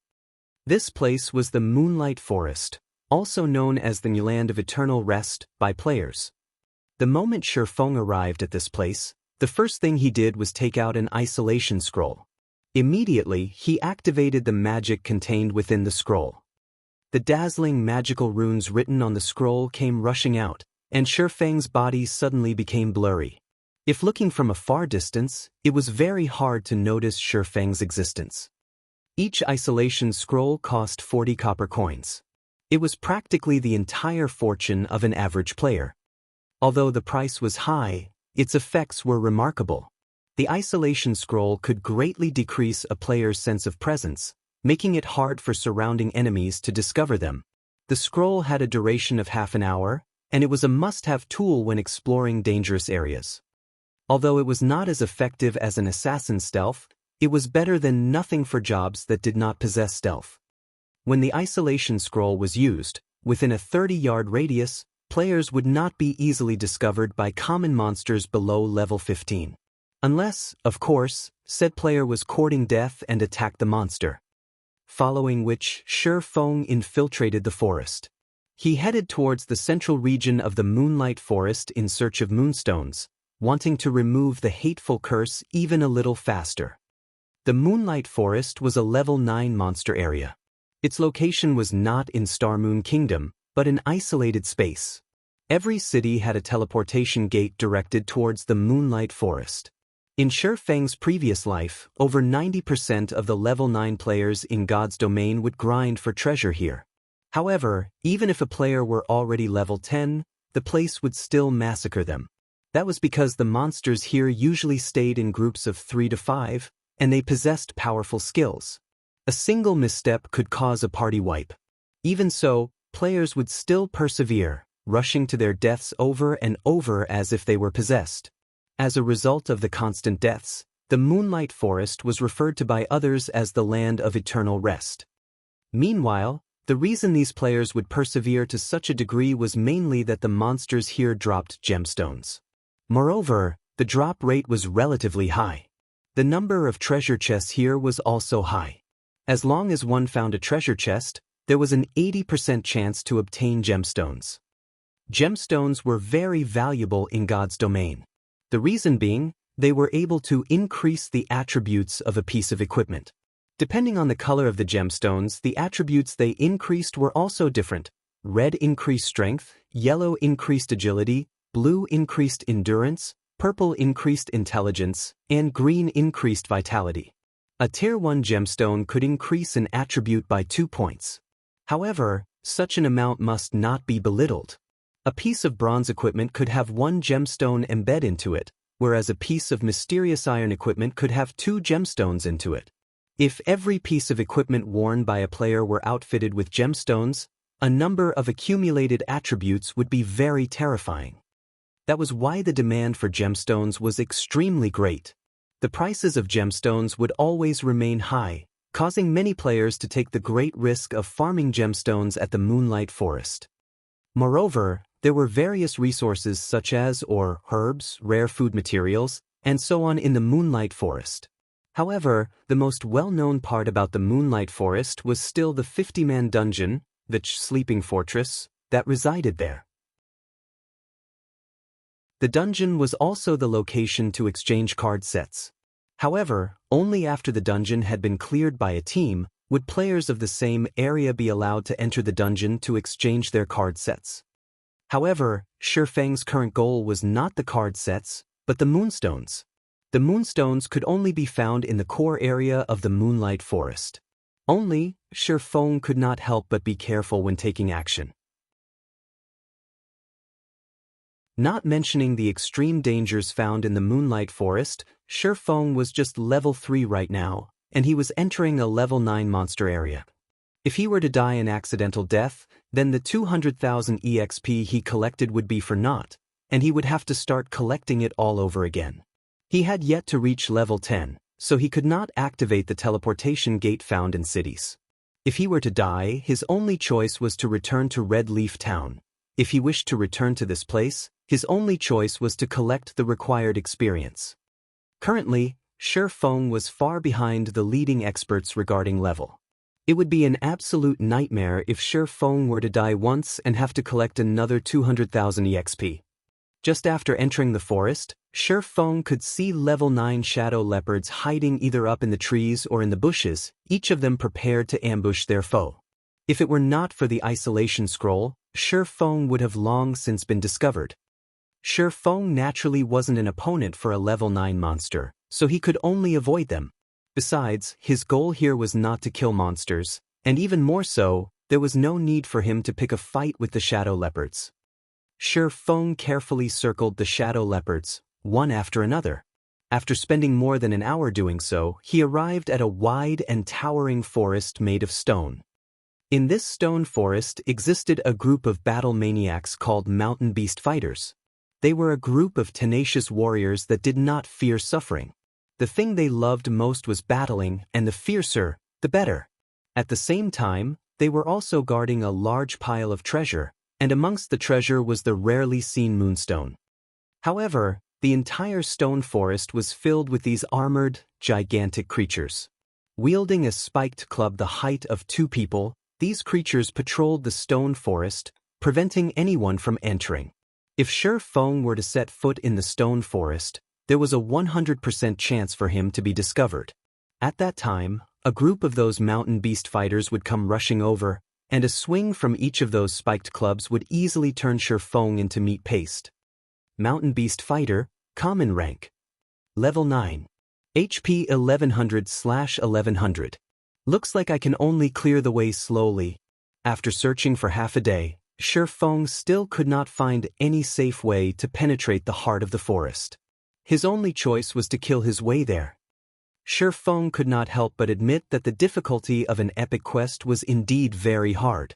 This was just the beginning, yet he was already required to face off against the level 9 mountain beast fighters. He did not know what kinds of challenges he would meet further down the line. Fortunately, he was very familiar with the terrain of the Moonlight Forest. He knew many methods to deal with the beast warriors before him. The mountain beast fighters were abnormally powerful, and their attacks were out of the ordinary. Even shield warriors and guardian knights of an equal level were unable to take more than a few hits from them. However, their bodies were enormous, resulting in their movement speed being relatively slow. In Shi Feng's previous life, there were many elementalists who used Frost Arrow to reduce their speed. They then utilized the unique terrain of the stone forest to avoid the attacks from the spiked clubs, kiting and killing the mountain beast fighters. Following which, this stone forest became a holy ground for ranged players. Mountain beast fighters could be seen being kite through various means throughout the stone forest. Although Shi Feng did not possess any speed reduction skills, he could use other methods to supplement it. As for kiting the mountain beast fighters, he had the rare skill, Defensive Blade, which could increase his attack range by quite a lot. Shi Feng did not believe that a Sword King expert, such as himself, could not beat a level 10 elementalist regarding utilizing the terrain to dodge attacks. After properly observing the terrain, Shi Feng ran practice simulations in his mind a total of 5 times. Carrying out mental simulations would have a tremendous effect during actual operation. Hence, every expert would often carry out mental simulations of the operation before actually taking action. The reason why experts were experts was because of the preparations they made were much greater than others. There would often be many average players who would admire the experts in God's domain. They would lament over their own skills being poor, determining that they would never be able to reach the level of these experts. In reality, however, they did not know how great of an effort these experts were putting into each day. The suffering these experts went through each day far exceeded the average player. It was the reason why they could shine brilliantly. After running through the simulations, Shi Feng took out a black steel beer and a speed scroll.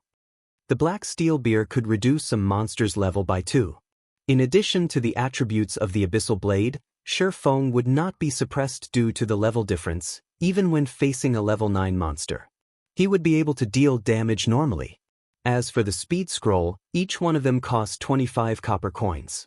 It increased the user's movement speed by 25% for a duration of 10 minutes. This scroll was a life-saving item when out in the wilderness. Shi Feng bought a total of 20 of them just for such occasions. If the average player were to learn about this, they would definitely curse Shi Feng as a spendthrift. Such an item would only be used when one was in a life or death crisis. Meanwhile, Shi Feng used it for killing common monsters. It was just too extravagant. If Shi Feng were not cursed, he could easily kite these monsters, just based on his attributes. However, his attributes were now reduced by 50%. The suppression was just too great, so it was safer to use a speed scroll. If Shi Feng were to mess things up, it would not just be a matter of losing a level. He would have also wasted 200,000 EXP. Shi Feng took a deep breath, relaxing his body as he looked towards the closest mountain beast fighter. Following which, his 2 feet exploded with strength, rushing towards the mountain beast fighter.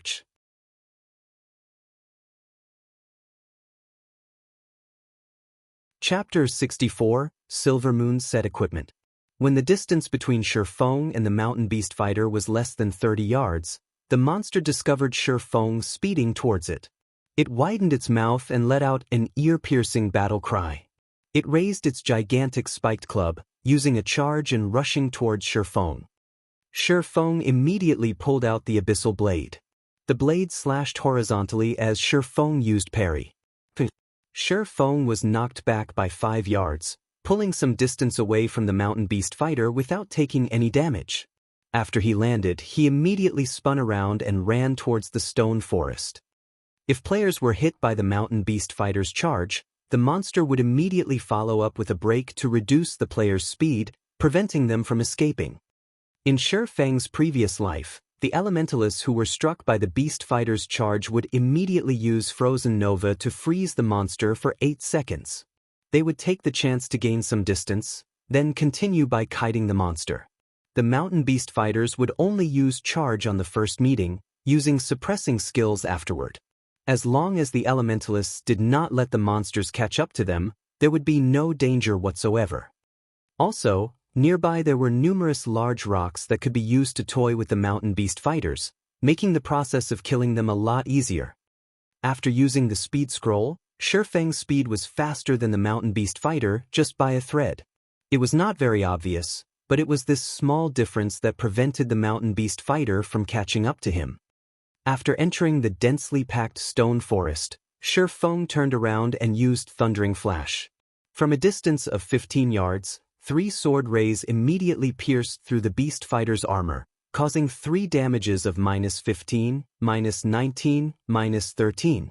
Without the level suppression, even if Shi Feng's attributes were reduced by 50%, his attack power and skill damage were still very powerful. After using the skill, Shi Feng's speed slightly reduced, and the mountain beast fighter caught up to him within an instant. The beast fighter was clearly furious after being struck. It roared as it brandished its spiked club, smashing it at Shi Feng. Shi Feng hurriedly turned his body, hiding by a nearby rock. The spiked club did not land on Shi Feng. It only hit the stone and created a splash of broken rocks. During this attack, Shi Feng, once again, pulled a distance of over 8 yards away from the monster.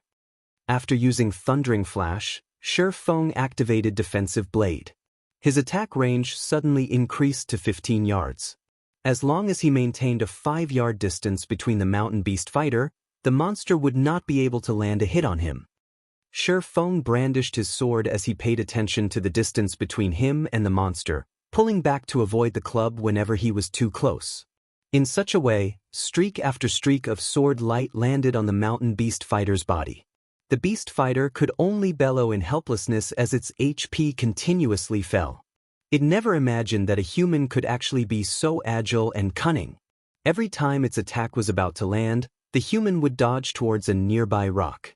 Its bulky spiked club could not land a hit at all. Instead, it only served to create a gap between itself and the human. Just when the mountain beast fighter's HP went below 7%, another mountain beast fighter suddenly appeared from behind a rock. It blocked Shi Feng's path, using charge at him. Scram!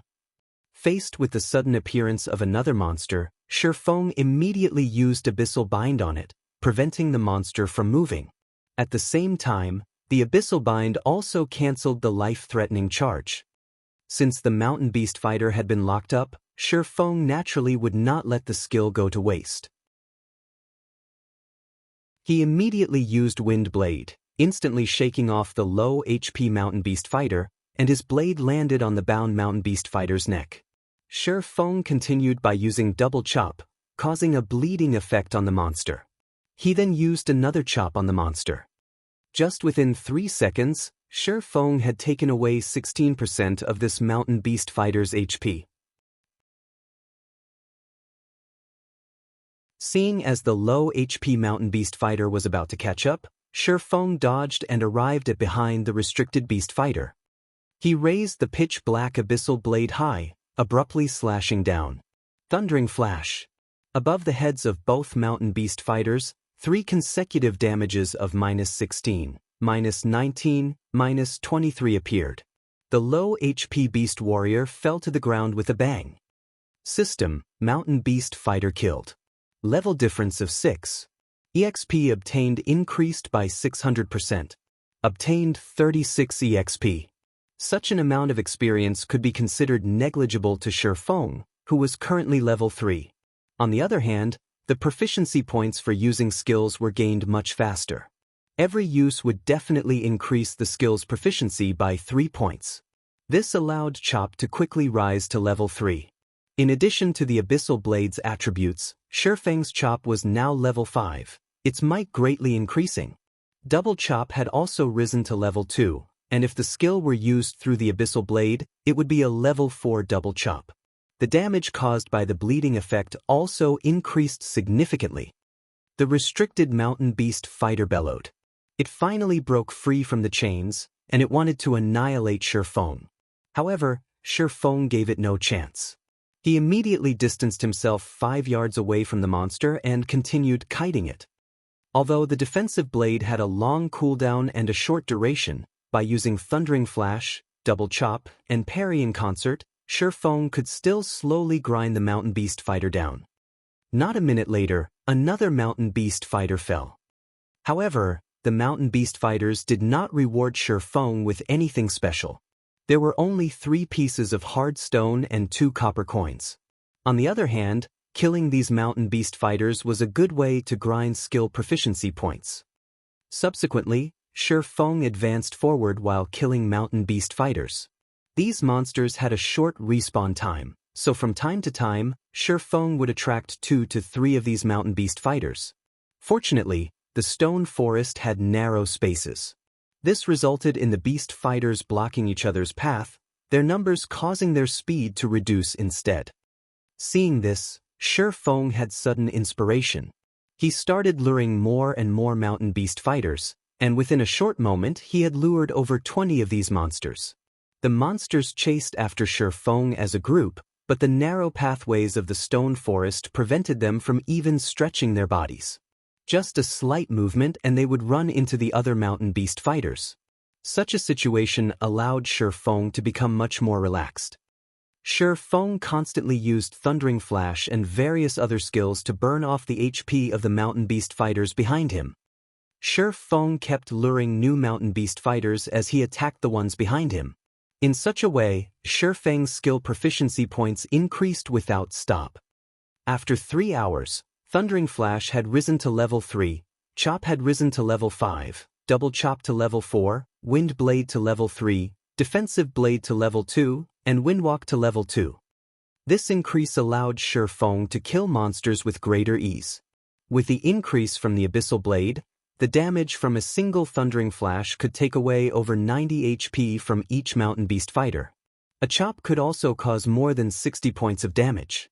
The bleeding damage caused by Double Chop was also very powerful. However, Shi Feng's level remained at 3. He was still quite a distance away from level 4.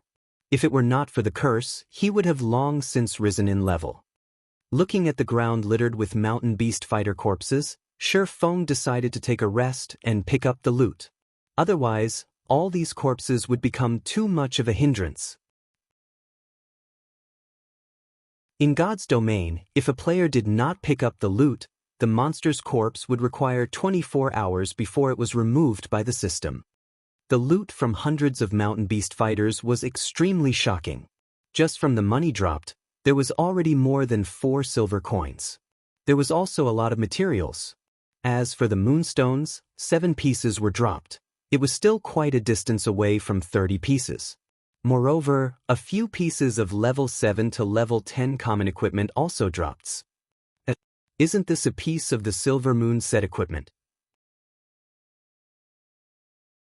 Shi Feng picked up a silvery white helmet from the ground, slightly shocked. Silver Moon helmet, bronze plate armor. Equipment requirement, strength 35. Defense plus 43. Strength plus 5, agility plus 4, endurance plus 4. Battle recovery plus 1. Durability 40/40. Limited to berserkers and swordsmen. This helmet was 1 out of 5 pieces of equipment belonging to the Silver Moon set equipment. As long as 2 pieces of the set were collected, the first set effect could be activated. 4 pieces of equipment were required for the second set effect, while all 5 pieces were needed for the third set effect. Each set effect was better than the previous. The Silver Moon set equipment was regarded as one of the best set equipment for berserkers and swordsmen below level 10. However, its drop rate was extremely low, and it was extremely hard to gather a complete set. Unlike other equipment, the Silver Moon set equipment did not possess a level limit. It was only limited by attributes. So long as a player fulfilled the required attributes, they would be able to wear it. Suddenly, Shifeng grew a great interest towards the Silver Moon set equipment. Maybe it was because the map had yet to be populated, so the drop rate right now was so high. If Shifeng were to miss out on this chance, he would definitely regret it in the future. 35 points in strength. To the average player, they would most likely need to reach level 8 or level 9 before they would be able to wear this equipment. However, with Shifeng's attributes, he would be able to wear it as long as he removed the curse and reached level 5. If he were to collect the complete set, his attributes would literally soar to the sky. At that time, killing a level 5 shield warrior with a full body of bronze equipment would just be child's play. Just the thought of it excited Shifeng.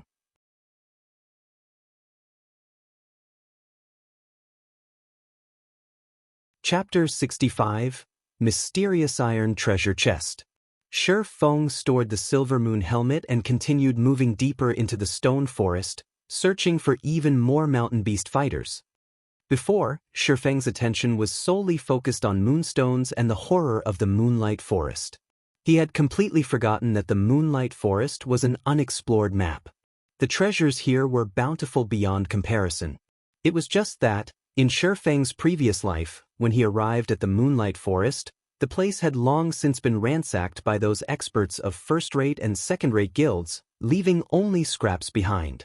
Even then, Shifeng still had to compete with the other guilds for them. As for the average players, they didn't even have the chance to obtain those second-hand goods. By the time the average players arrived, who knew how many times the Moonlight Forest had been ransacked? However, these players still treated this place as a treasured land. One could imagine just how attractive the untouched Moonlight Forest was. Now that he was here, a step ahead, those first-rate and second-rate guilds would not have their turn. He would personally explore every corner of the Moonlight Forest and plunder everything, letting those guilds have a taste of getting second-hand goods. 2 hours later, Shifeng finally arrived at the core of the stone forest.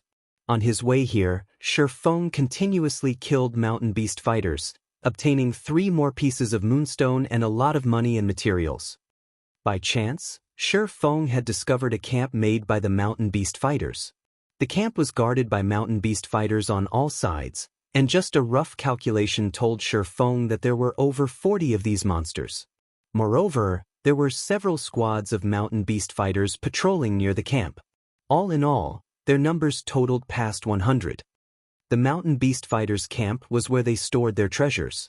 Many guilds would often send teams consisting of 20 elite players to do a sweep on the various monster camps in the Moonlight Forest. Their harvests every time they did so were relatively good. Meanwhile, the mountain beast fighter camp in front of Shifeng had never been raided before. There was definitely a great treasure in there. Shifeng might even be able to finish collecting the required moonstone and obtain many Tier 1 gemstones and equipment. However, every monster camp was not easy to deal with. If there were not a lot of rocks here, Shifeng would not have paid any attention to the camp and would have most likely turned around and left already. But the rocks here were much more concentrated. The pathways surrounding the camp could, at most, fit 2 beast fighters, while the narrower places could only fit 1. It was definitely a good location to grind mountain beast fighters. It would be a great pity if Shifeng were to give up here. Hence, Shifeng picked a few small pieces of stone from the ground and stealthily closed in on the monster camp. To prevent unexpected elements, Shifeng decided to lure all the mountain beast fighters in one go. Otherwise, if he were to meet up with another group of mountain beast fighters during his kiting, he would definitely drop dead. The important factor when luring these mountain beast fighters was finding a way to deal with their charge. If that were not properly handled, Shi Feng would end up dead from the unlimited charges. He had personally been met with such a scenario before.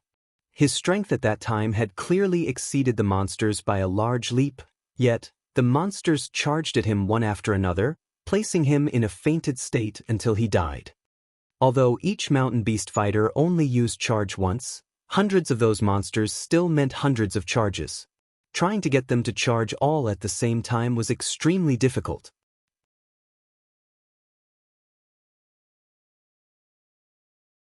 With his current HP, Shi Feng would not last 2 hits under the mountain beast fighter's assault. Hence, he absolutely cannot make a mistake. He needed to let all the mountain beast fighters simultaneously use charge at him, then avoid the follow-up damage. Only then would he have a chance to get rid of all these mountain beast fighters. He needed to get a good grasp on the timing when all the mountain beast fighters rushed over.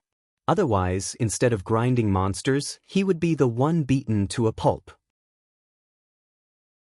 However, Shi Feng still held confidence in himself. After all, he was once a sword king and a first-rate expert. The mountain beast fighter on guard used its furry hand to caress its beloved Nuedo. It stood up high on the wall. Its blood-red eyes were constantly surveying its surroundings. As long as it discovered an intruder, it would immediately charge over and let its blade enjoy a delicious meal. Suddenly, a stone flew towards the mountain beast fighter, striking its head. When the beast fighter turned its head towards the direction the stone came from, it discovered a human a distance away. There was also a piece of stone in the human's hand. Then, the beast fighter caressed its head that had been struck, suddenly entering a burning rage. A mere ant dared to throw a stone at it. Po! Po! Ho! The roar from the mountain beast fighter alarmed the entire nest of monsters. Mountain beast fighters came rushing out of the camp, one after another, all of them rushing to kill Shi Feng. Meanwhile, Shi Feng continued throwing stones towards the other squads of mountain beast fighters. In just a short moment, he had enraged all of those monsters, causing them to rush at him. Seeing over 100 mountain beast fighters running towards him, Shi Feng remained unhurried. He used Phantom Kill, allowing his doppelganger to run into the stone forest while he faced off with the monsters. Not to mention Shi Feng alone, even a 20-man elite team would not be able to handle over 100 mountain beast fighters at the same time.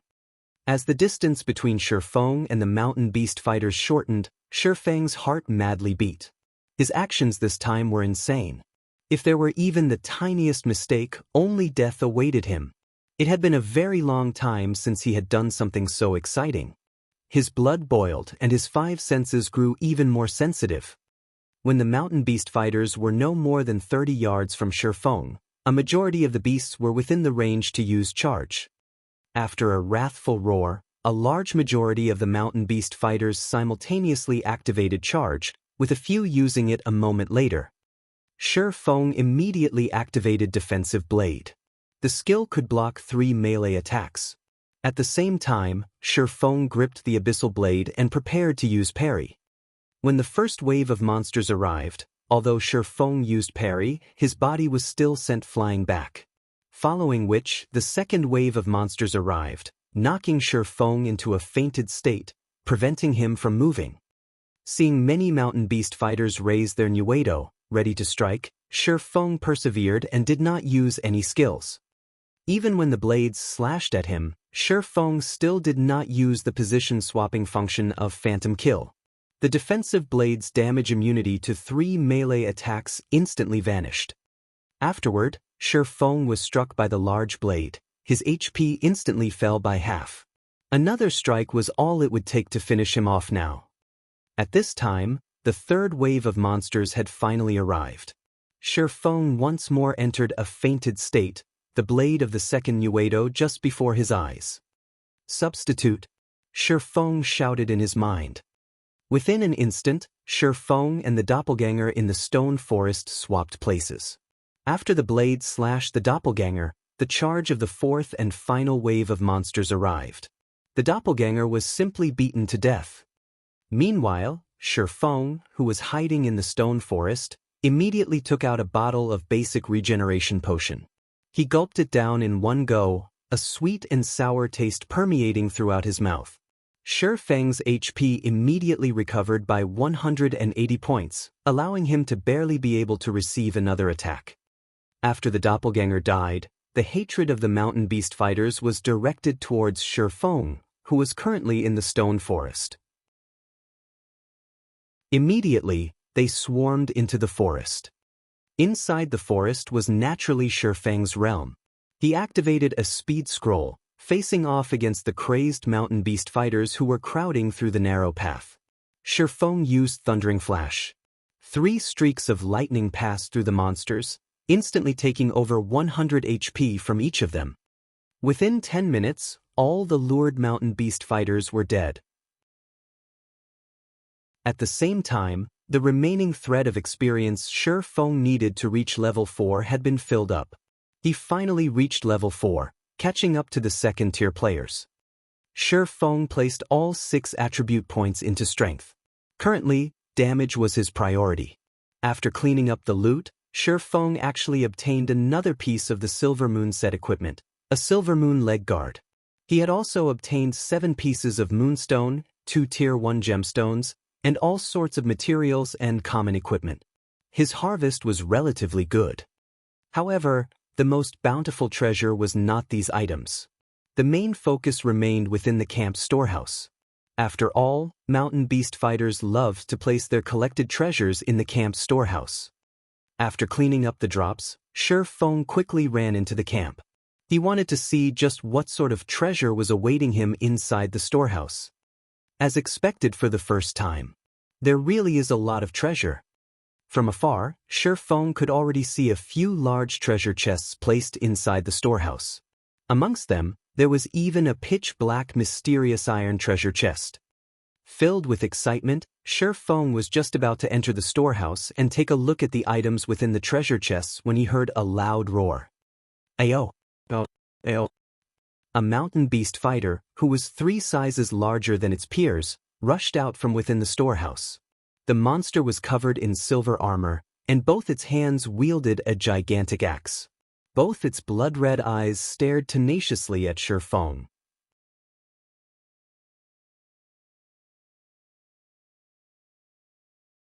Chapter 66, Phantom Kill. After this silver-armored mountain beast fighter rushed out, before Shi Feng could observe it, it had already thrown its incomparably heavy mountain-splitting axe. The axe flew like a rocket, reaching Shi Feng in an instant. Everything happened too quickly, too suddenly.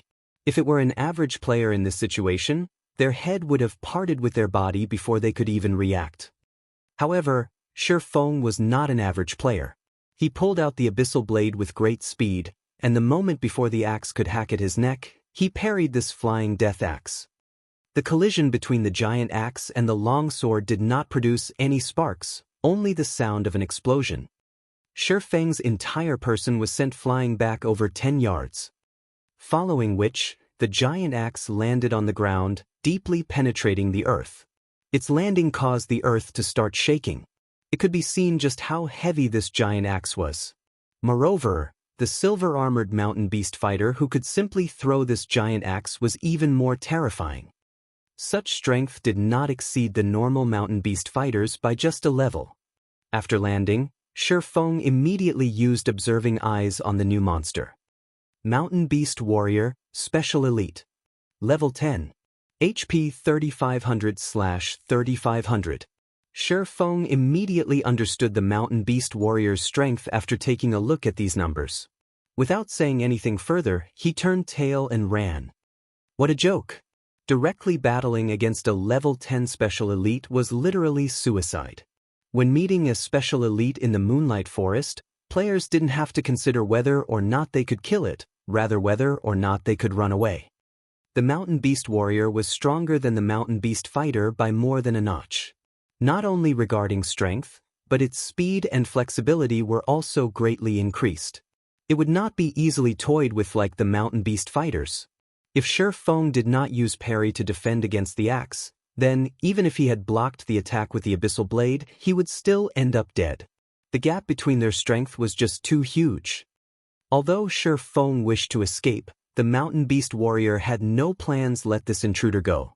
It used charge to rush at Shifeng, picking up its giant axe along the way.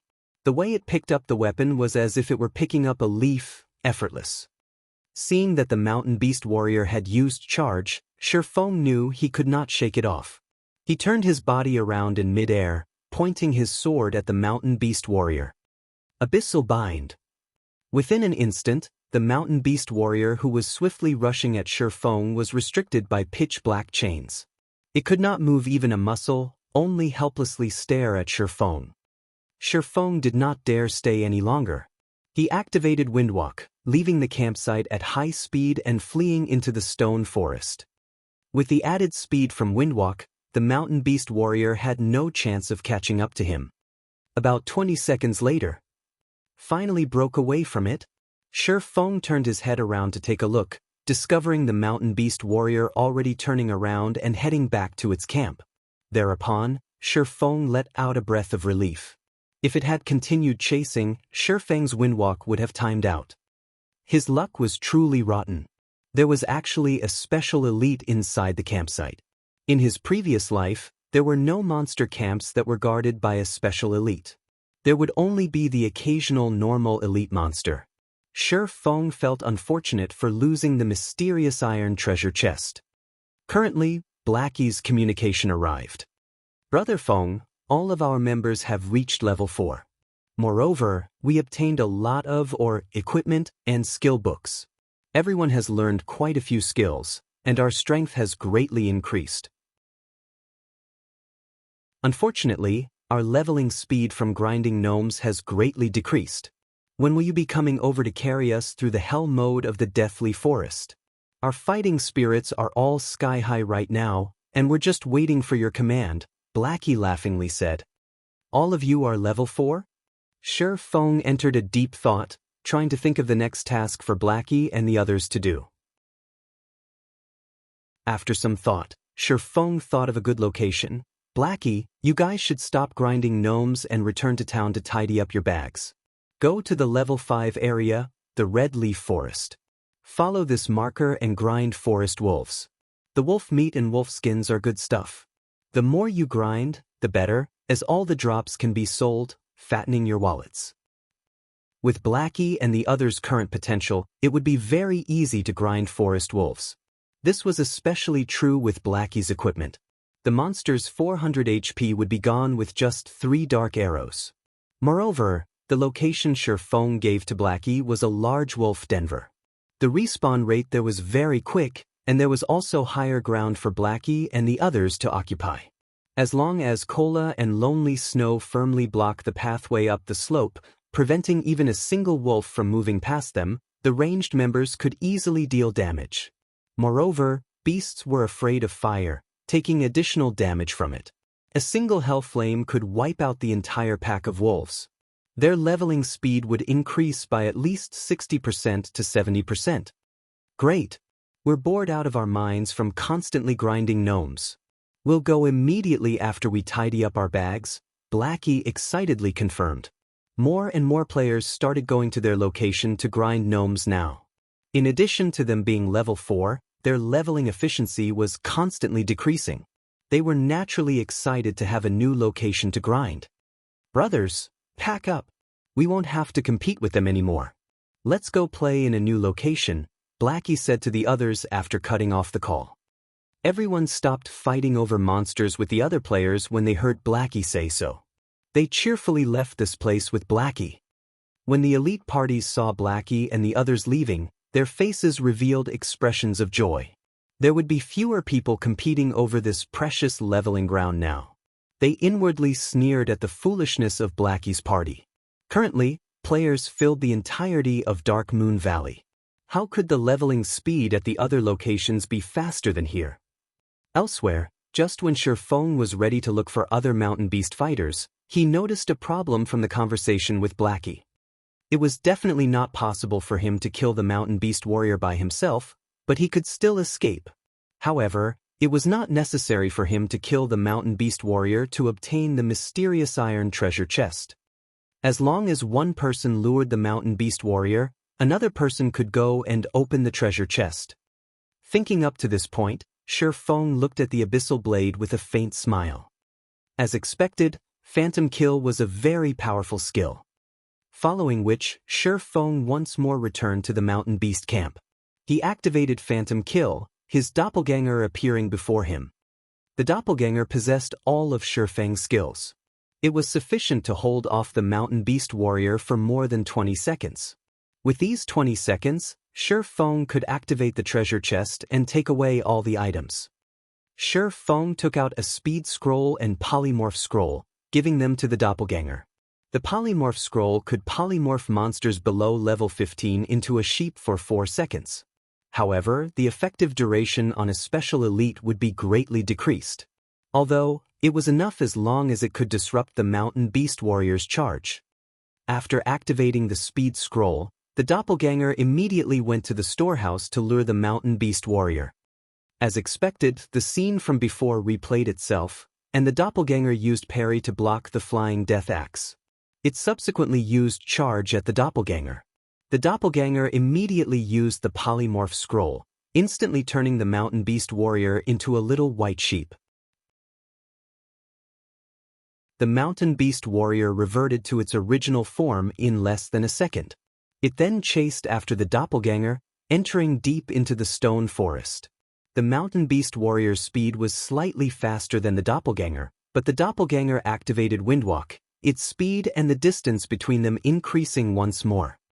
A short distance away, Shi Feng watched as the mountain beast warrior departed from the campsite. He let out a small chuckle, similarly activating Windwalk as he rushed into the storehouse. This time, there were no monsters present to interrupt him when he entered the storehouse. Shi Feng first went up to the mysterious iron treasure chest, opening it. The treasure chest needed time to be opened. 2 seconds. The loading bar for the treasure chest was still going, causing Shi Feng to become slightly nervous. The time his doppelganger could delay was limited. Aside from the mysterious iron treasure chest, there was still one more bronze treasure chest and 3 common treasure chests. Time was of the essence. As long as he opened a treasure chest now, it would not be possible to lure the tiger out of the mountain the next time around. After all, special elites possess their own intelligence. Hurry, hurry, Shi Feng impatiently looked at the loading bar. 10 seconds later, the mysterious iron treasure chest opened. At the same time, a wrathful roar came from the stone forest. It would seem that Shi Feng's actions had been discovered. Looking through the doppelganger's vision, Shi Feng could see that the mountain beast warrior no longer paid the doppelganger any attention. Instead, it ran back towards the camp storehouse. Without pause, Shi Feng immediately stored all the items in the treasure chest into his bag. He then continued to open the bronze chest. The bronze treasure chest's loading bar started to move slowly. To Shi Feng, every second right now was crawling by. Meanwhile, the sound of the mountain beast warrior's bellow was getting closer and closer.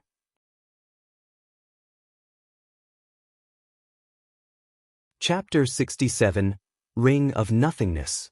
The loading bar for the treasure chest was currently only halfway done. Hearing the roar getting closer and closer, Shi Feng became extremely anxious. Hurry! Hurry! The mountain beast warrior had already entered the camp, yet the loading bar was still a hair's breadth away from full. When the mountain beast warrior saw Shi Feng opening the treasure chest, its large pair of eyes turned crimson red. It aimed its giant axe at Shi Feng, throwing it at him. It could not help but wish for Shi Feng to go to hell immediately. At this moment, the bronze treasure chest opened. Without giving the flying axe even a single glance, Shi Feng immediately activated Defensive Blade, blocking the attack from the flying death axe. Following which, his 2 hands swiftly stretched into the treasure chest, taking the items within and cramping them into his bag with lightning speed. When Shi Feng finished storing all of the items from the treasure chest, the mountain beast warrior also arrived before him. It picked up the fallen axe with both of its hands, raising it up high as it prepared to murder. Having no plans to stay, Shi Feng turned and ran. Boom! The earth split when the axe landed, leaving behind a scar and causing crushed stones to go flying. However, Shi Feng was already 5 yards away by the time the axe landed. He was running directly to the outside of the camp. Seeing that its attack missed, the mountain beast warrior turned to face Shi Feng and used charge. It did not intend to give Shi Feng any chance to escape. On the other hand, Shi Feng did not have any skills to deal with the mountain beast warrior who was charging at him. He allowed the mountain beast warrior to send him into a fainted state, his body then receiving a slash from its axe. In an instant, the attack sent him flying over 10 yards away. The attack from the mountain beast warrior could cause even a level 5 shield warrior to harbor a grudge, yet Shi Feng acted as if it was nobody's business as he stood and started running out of the camp once more. Now, defensive blade could only prevent Shi Feng from receiving damage from a melee attack one more time. Although only one chance remained, there was more than a 10-yard distance between Shi Feng and the mountain beast warrior. As long as Shi Feng ran into the stone forest, he would be a lot safer. However, an unexpected situation occurred. The mountain beast warrior that should have used charge only once used it a second time, sending Shi Feng into a fainted state once more. It raised its giant axe, slashing it again at Shi Feng's body. Shi Feng was sent flying for over 10 yards again. This time it immediately threw him out of the camp. He was just a short distance away from the stone forest now. However, Shi Feng's expression became much more serious. The current mountain beast warrior was completely different from before. Previously, it only used charge once. Now it used charge twice. That meant that there was a possibility for a third or fourth charge, maybe even more. That meant, as long as the distance between Shi Feng and the mountain beast warrior exceeded 8 yards, the mountain beast warrior would use charge. This was definitely not good news. Just as expected, the moment Shi Feng stepped out of the 8-yard range, the mountain beast warrior used charge once again. If Shi Feng were to be hit once more, he would definitely die. He was not willing to die just yet. Shi Feng took out a polymorph scroll, immediately turning the mountain beast warrior that was charging at him into a sheep. Although it was polymorphed only for a second, just 1 second was enough for Shi Feng to run a long distance away. As long as Shi Feng could run out of the 30-yard range, it would be too far for the mountain beast warrior to use charge. Just after running 15 yards away, the mountain beast warrior recovered. Shi Feng immediately spun around and cast Abyssal Bind. He then activated Gravity Liberation, his speed soaring greatly. The 3 seconds binding this time allowed Shi Feng to easily run past the 30-yard range, entering the stone forest. Currently, some of the mountain beast fighters in the stone forest had already respawned, and by coincidence, one of them was blocking the path ahead of Shi Feng. Being struck by inspiration, Shi Feng quickly took the initiative. Windblade. Before the mountain beast fighter could react, Shi Feng rushed to its front and brushed past it. Shi Feng then took out another polymorph scroll, turning the mountain beast fighter into a sheep. With the speed increase from Windblade, Shi Feng easily shook off the mountain beast warrior that was stubbornly chasing after him, escaping it quickly. After finding a safe location, Shi Feng sat down to rest as he slowly looked through the items in his bag. Shi Feng went from clueless to shocked. He had to admit that ransacking the camp was extremely profitable. Just this one time was enough to make up for his hours of hard work. He instantly collected all of the moonstone he needed, completing his quest. The next thing he needed to do was to leave the Moonlight Forest and dispel the curse. Amongst these treasures, aside from the large amount of moonstone, there were also 7 Tier 1 gemstones, 3 pieces of bronze equipment, and a single bronze-colored mysterious iron ring. Amongst the 3 pieces of bronze equipment, there was a silver moon arm guard. With it, Shi Feng now had 3 out of 5 pieces of the silver moon set equipment. As long as he put in more effort, he might be able to truly collect a complete set. However, Shi Feng did not have that much time. The earlier he removed the curse, the earlier he could regain his strength and level up quickly. He still had too many things to do, and he could not do any of them without levels. Aside from the silver moon arm guard attracting Shi Feng's attention, the mysterious iron ring also gave him tremendous joy. Ring of Nothingness, mysterious iron ranked ring. Equipment requirement: intelligence 10. Strength +1, agility +1, intelligence +2. Additional ability, Shadow of Nothingness, allows the user to enter a state of nothingness. The user will not be able to see other players, while other players will not be able to see the user. Duration of 1 minute. Cooldown, 5 minutes.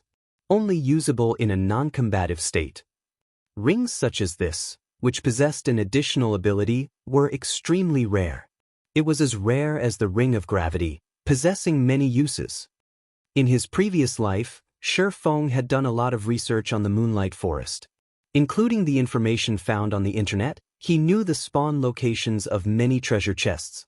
Originally, he planned to only go to a few locations that were easy to obtain treasure chests before leaving the Moonlight Forest. Now that he had the Ring of Nothingness, his train of thought widened, and the number of treasure chests that he could obtain greatly increased. The Moonlight Forest was still a virgin land, and treasures could be found everywhere. It was especially true for treasure chests that had been opened for the first time. The items inside were the best. Since he could easily obtain these treasures, would it matter if he wasted a little more time? Following which, Shi Feng put on the Ring of Nothingness. He then opened the map for the Moonlight Forest, confirming his current position. There was a bronze treasure chest not far from his location. So, he kept the map and advanced towards the treasure chest. After walking for over 10 minutes, he arrived at ruins of a shrine. The ruins were surrounded by barbaric beastmen who were guarding it, with several elite beastmen in the midst as well. Meanwhile, the treasure chest was located inside the collapsed shrine. However, without a team of 20 elite players, it was impossible to clear off all the barbaric beastmen. Although he could not beat the barbaric beastmen, Shi Feng had other methods to get to the treasure chest. Shi Feng immediately called out his doppelganger, allowing it to move to a distance away and find a safe location. Meanwhile, Shi Feng himself moved closer to the temple. While staying outside the detection range of the barbaric beastmen, Shi Feng activated Shadow of Nothingness and entered a state of nothingness. He then ran towards the inside of the shrine with high speed. After entering a state of nothingness, Shi Feng could no longer see those barbaric beastmen, and the same went for the barbaric beastmen who could no longer see Shi Feng. In such a way, Shi Feng soundlessly entered the heavily guarded shrine. There were still several barbaric beastmen guarding inside the shrine. They were less than 20 yards away from the bronze treasure chest. Meanwhile, Shi Feng unhurriedly opened the treasure chest. When opening the treasure chest, Shi Feng's state of nothingness did not fade, so the channeling process finished without a hitch. However, the moment the treasure chest was opened, just after Shi Feng's hand stretched into it, his state of nothingness vanished. Within an instant, the 5 barbaric beastmen inside the temple noticed Shi Feng. Suddenly entering a rage, they waved their stone hammers as they rushed towards him. Shi Feng activated Defensive Blade without hurry, storing the items in the treasure chest in his bag. Before the barbaric beastmen could break off the 3 layers of protection, Shi Feng had taken all the items from the treasure chest. He then swapped places with his doppelganger, his original body arriving at a very safe location. Shi Feng leisurely departed from the ruins, heading towards the location of the next treasure chest. Moonlight Forest was very large. With unyielding perseverance, Shi Feng spent more than 10 hours before finally clearing the entirety of the Moonlight Forest. He harvested a total of 3 mysterious iron treasure chests, 22 bronze treasure chests, and 56 common treasure chests. His harvest was extremely invigorating. His entire bag was clogged full, and he was even forced to throw away several pieces of common equipment that had poor attributes. When he was arranging all these items, a beeping noise came from the system. Shi Feng looked at the notification, seeing that it was the alarm that he previously set. It notified him that morning had arrived, and he needed to log off and rest. In consideration of his body, Shi Feng looked for a safe location before logging off.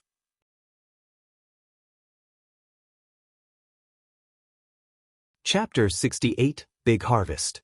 Early morning, a layer of fog still covered the outer layer of the window. Dark clouds densely covered the sky outside, and there were signs of rain falling soon. The air quality here is getting worse by the day. After I earn enough money, I definitely have to move out of this broken district and move to a better house in the city. After sitting up, Feng took a look out his window. Following which, he flexed his body and got down from his bed. He then went through 20 sets of workout motions before going to his cramped bathroom to wash up. Feng grabbed his phone from the table once he finished tidying himself up. He started by checking the remaining money in his bank account. Constantly eating instant noodles was bad for his body. Moreover, the nutrients provided were definitely not enough to supplement his method of training. He had obtained the membership card and coupons for Big Dipper after much difficulty, yet, he discovered that he still needed to wait for 5 days before he could use them. This caused him to be slightly depressed. Now, his only hope was on the sales of the God's Domain game currency. Previously, Feng had registered 3 gold coins at the virtual trade center.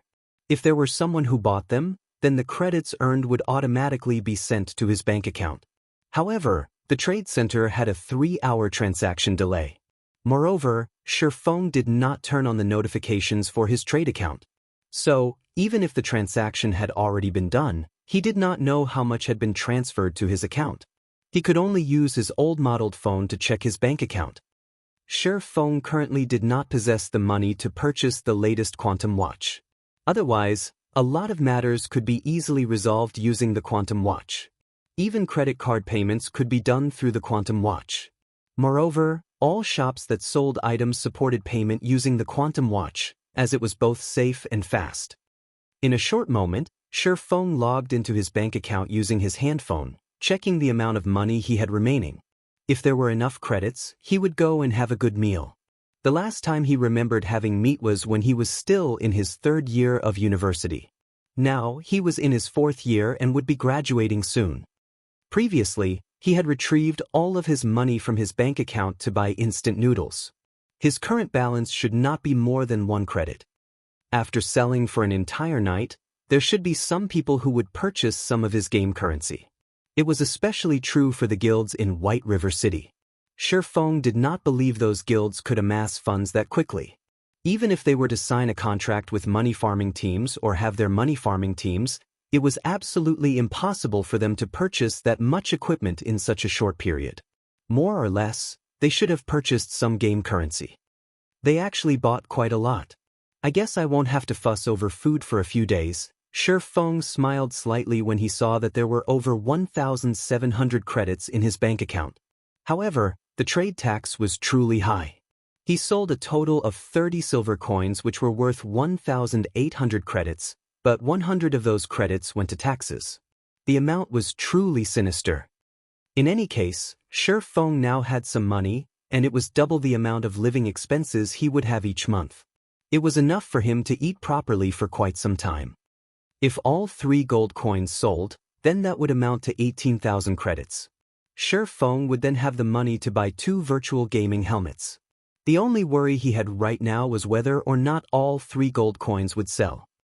After some consideration, Feng decided that he definitely must make these guilds and players spend more money during this period. Otherwise, if they were to make business deals in the game, they would easily be able to solve their problem with money. At that time, they would not have to purchase game currency from the virtual trade center. Subsequently, Feng left his rented apartment. He made a trip to the bank, withdrawing all of his money.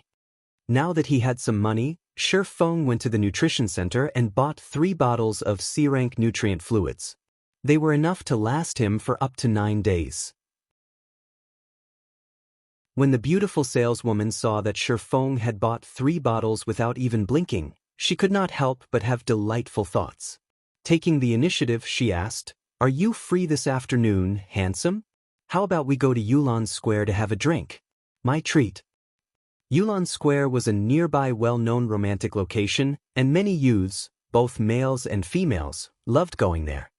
Looking at the beautiful saleswoman's graceful body and lust-filled eyes, she was much better than the gorgeously dressed girls in his class. However, Feng only gave her a calm smile. How could he not know what her thoughts were? He tactfully rejected her and turned around to leave. Shi Feng's reaction caused the beautiful saleswoman to feel slightly unfortunate. A large catch had run away just like that. Was she not beautiful? Was her body lacking? Nutrient fluids were the pinnacle products of the new age. Not only could they slow down aging, but they could also discreetly mend the injuries that could not be detected, regenerate body cells, develop the brain cells, and many more astonishing impacts. These items have already become must-haves for athletes and martial artists.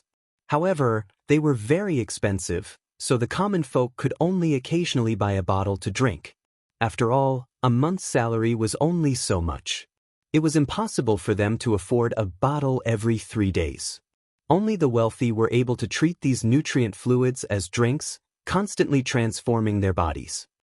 Hundreds of years ago, very rarely would the children of wealthy families be ugly.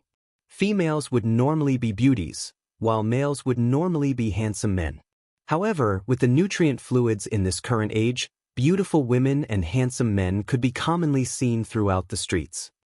A bottle of C-rank nutrient fluid cost 400 credits. A bottle of B-rank nutrient fluid cost 1,000 credits. A bottle of A-rank nutrient fluid cost 10,000 credits. As for the best S-rank nutrient fluids, those were items that could not be bought by common folk even if they wanted to. These nutrient fluids were only sold to the inner circles of society. In his previous life, Shi Feng was fortunate enough to buy one because of his status as a core member of Shadow. The S-rank nutrient fluid was extremely expensive, costing 1,000,000 credits per bottle. However, its effects were similarly astonishing. A-rank nutrient fluids were far from being comparable to it. Although S-rank nutrient fluids were very expensive, there were plenty of wealthy people in the world. The ones who could afford to buy it would not trouble themselves over such an amount of money. After all, who wouldn't want to trade money for their own youth? It was truly hard to imagine. The dream of humanity hundreds of years ago had now become a reality. The body was a needed asset to make a revolution. If Shi Feng wanted to improve his skills in God's domain and stand at the very top of the game, then a strong body and nimble mind were indispensable. Hence, Shi Feng would not make the same mistake in this aspect as he did in his previous life. Following which, Shi Feng went to a gourmet restaurant. He spent 100 credits purchasing 2 sets of nutrient set meals. One was for him to eat right now and another as takeaway for his lunch. After eating, Shi Feng made a trip to a normal workout center. After spending 60 credits, he trained for 4 hours before returning home.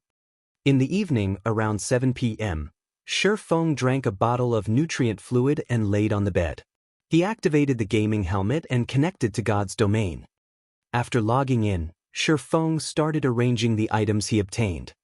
When he was done arranging the items, Shi Feng started feeling emotional. It was no wonder the Moonlight Forest was a land of treasures. Just the various Tier 1 gemstones he obtained alone amounted to over 300 pieces. There were also tens of skill books, dozens of pieces of bronze equipment, 5 pieces of mysterious iron equipment, over 50 card sets, more than 20 recipes for lifestyle jobs, over 30 Tier 1 magic scrolls, and 4 Tier 2 magic scrolls. The magic scrolls from treasure chests were much better than those sold in the magic shop. This was because the various scrolls in the magic shop did not even reach the standard of Tier 1. Meanwhile, Tier 2 magic scrolls were much more precious. Every piece would have a great purpose, and there would be nobody willing to sell it. As for the thing that brought Shi Feng the most joy, he finished collecting the Silver Moon set equipment. In addition, he also collected a complete set of Black Blood set equipment meant for Shield Warriors and Guardian Knights. The Black Blood set equipment's value far exceeded that of the Silver Moon set equipment. It was one of the best set equipment for Shield Warriors and Guardian Knights that were below level 10. If Kola were to equip this set at level 6 or level 7, then Hell Mode dungeons below level 10 would no longer be a problem. With so many good items, Shi Feng already had a solid base for forming a 20-man team. The only concerns remaining would be recruiting members and their skills.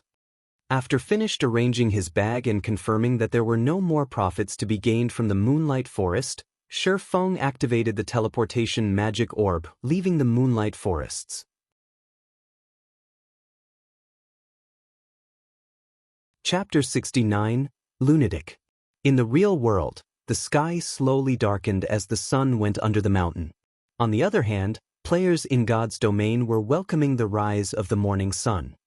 Red Leaf Town was currently brightly lit as if it were daytime.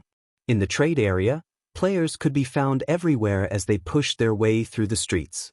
Compared to yesterday, there were a lot more players currently in Red Leaf Town, and a lot of them were new players who were level 0.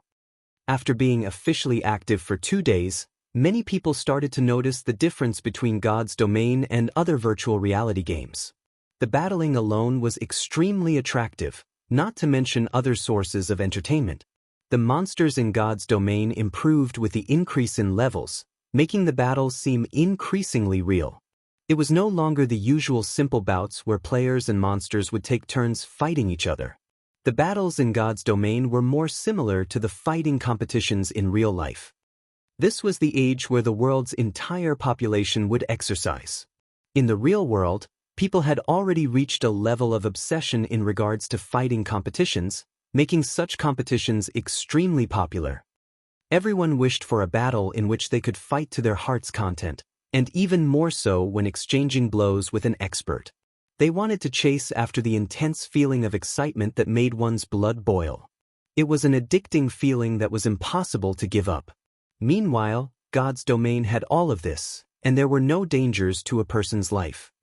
Moreover, God's domain contained great adventures that were both fascinating and thrilling. There were also countless unknowns waiting to be discovered and explored. Time in the game was also double that of real life. Many players wished they could stay inside God's domain for the rest of their lives, living their second life within the game. It was also because of this reason that many players were attracted to God's domain. Many virtual gaming companies, after seeing this irreversible situation, declared bankruptcy, one after another, as they prepared to invest in God's domain.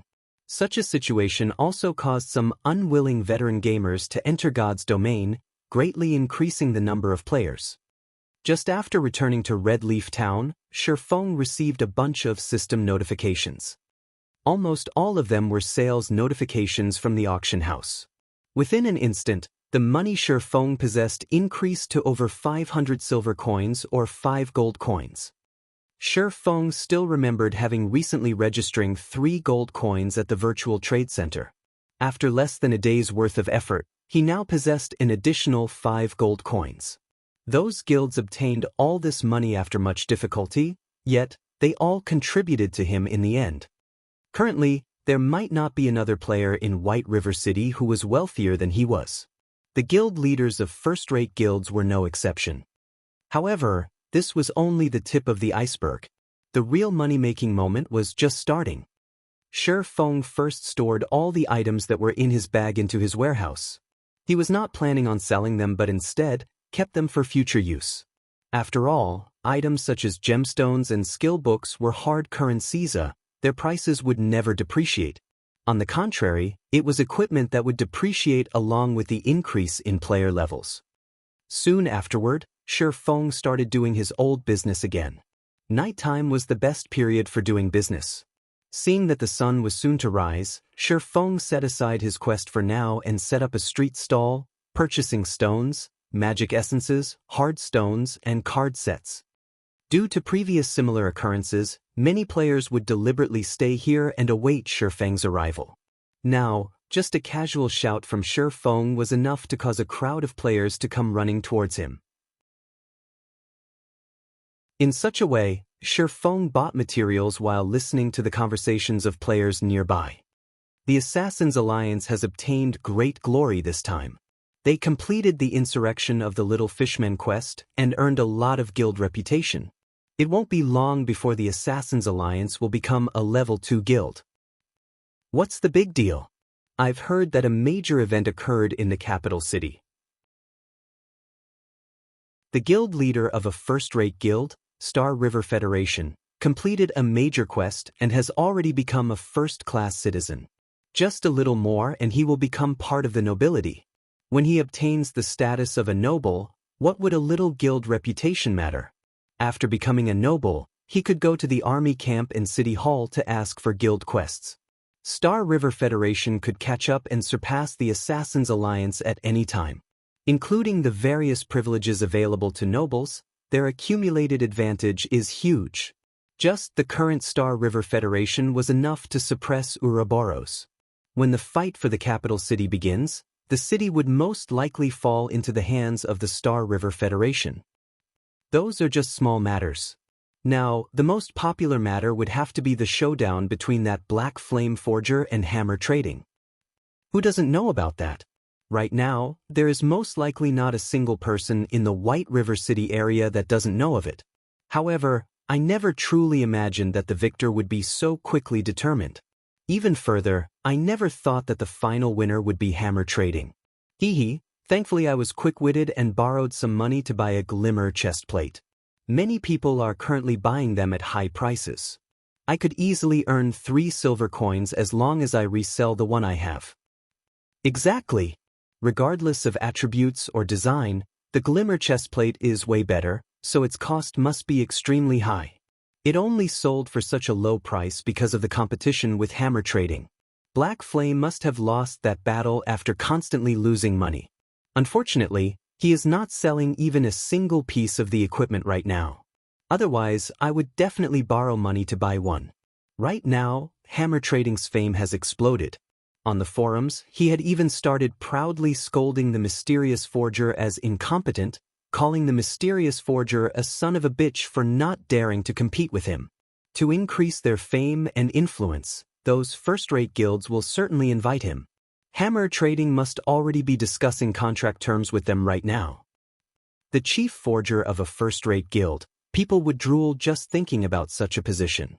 However, we can only look on in envy because we don't have a forging design for bronze equipment.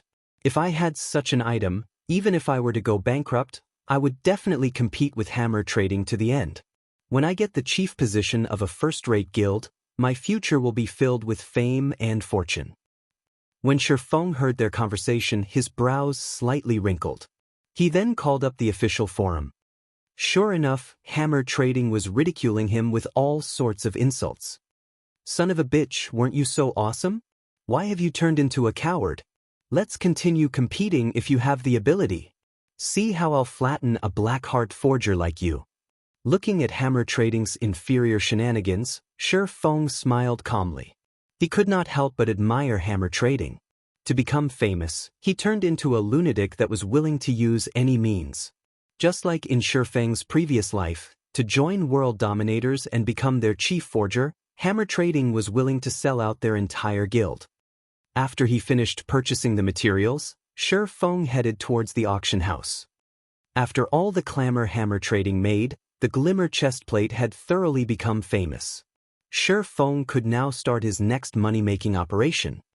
In the current stage of the game, a majority of the average players were already level 3, while many veterans were level 4 and experts were level 5. The average player could not afford a glimmer chestplate, whereas veterans would have to borrow some money to purchase a piece for themselves. As for experts, the usage of the glimmer chestplate was not that great. There was a lot of equipment inside level 5 dungeons that was far better than the glimmer chestplate. That meant that the glimmer chestplate could no longer earn Shifeng a lot of money. After all, the major buyers of the equipment were mostly those guilds. Maybe there were some nouveau riche who could afford to buy one to toy around with, but they were in the extreme minorities amongst the average players. Shifeng walked into the auction house, into the large hall that was packed with people. Without a better option, Shifeng looked for a corner and silently brought up the display screen of the auction house. He then placed 20 copies of the forging design for the glimmer chestplate on auction. The base price for each forging design was set at 30 silver coins, and they would be sold one by one at intervals of half an hour. It was not because Shifeng did not wish to sell them in bulk, but because doing so would result in their price staying low. Only through hunger marketing would he be able to reap the greatest profit. Let those guilds slowly fight amongst themselves. Afterwards, Shifeng cleaned out the accumulated hard stones and card sets from the auction house. He then left the auction house and headed towards the library.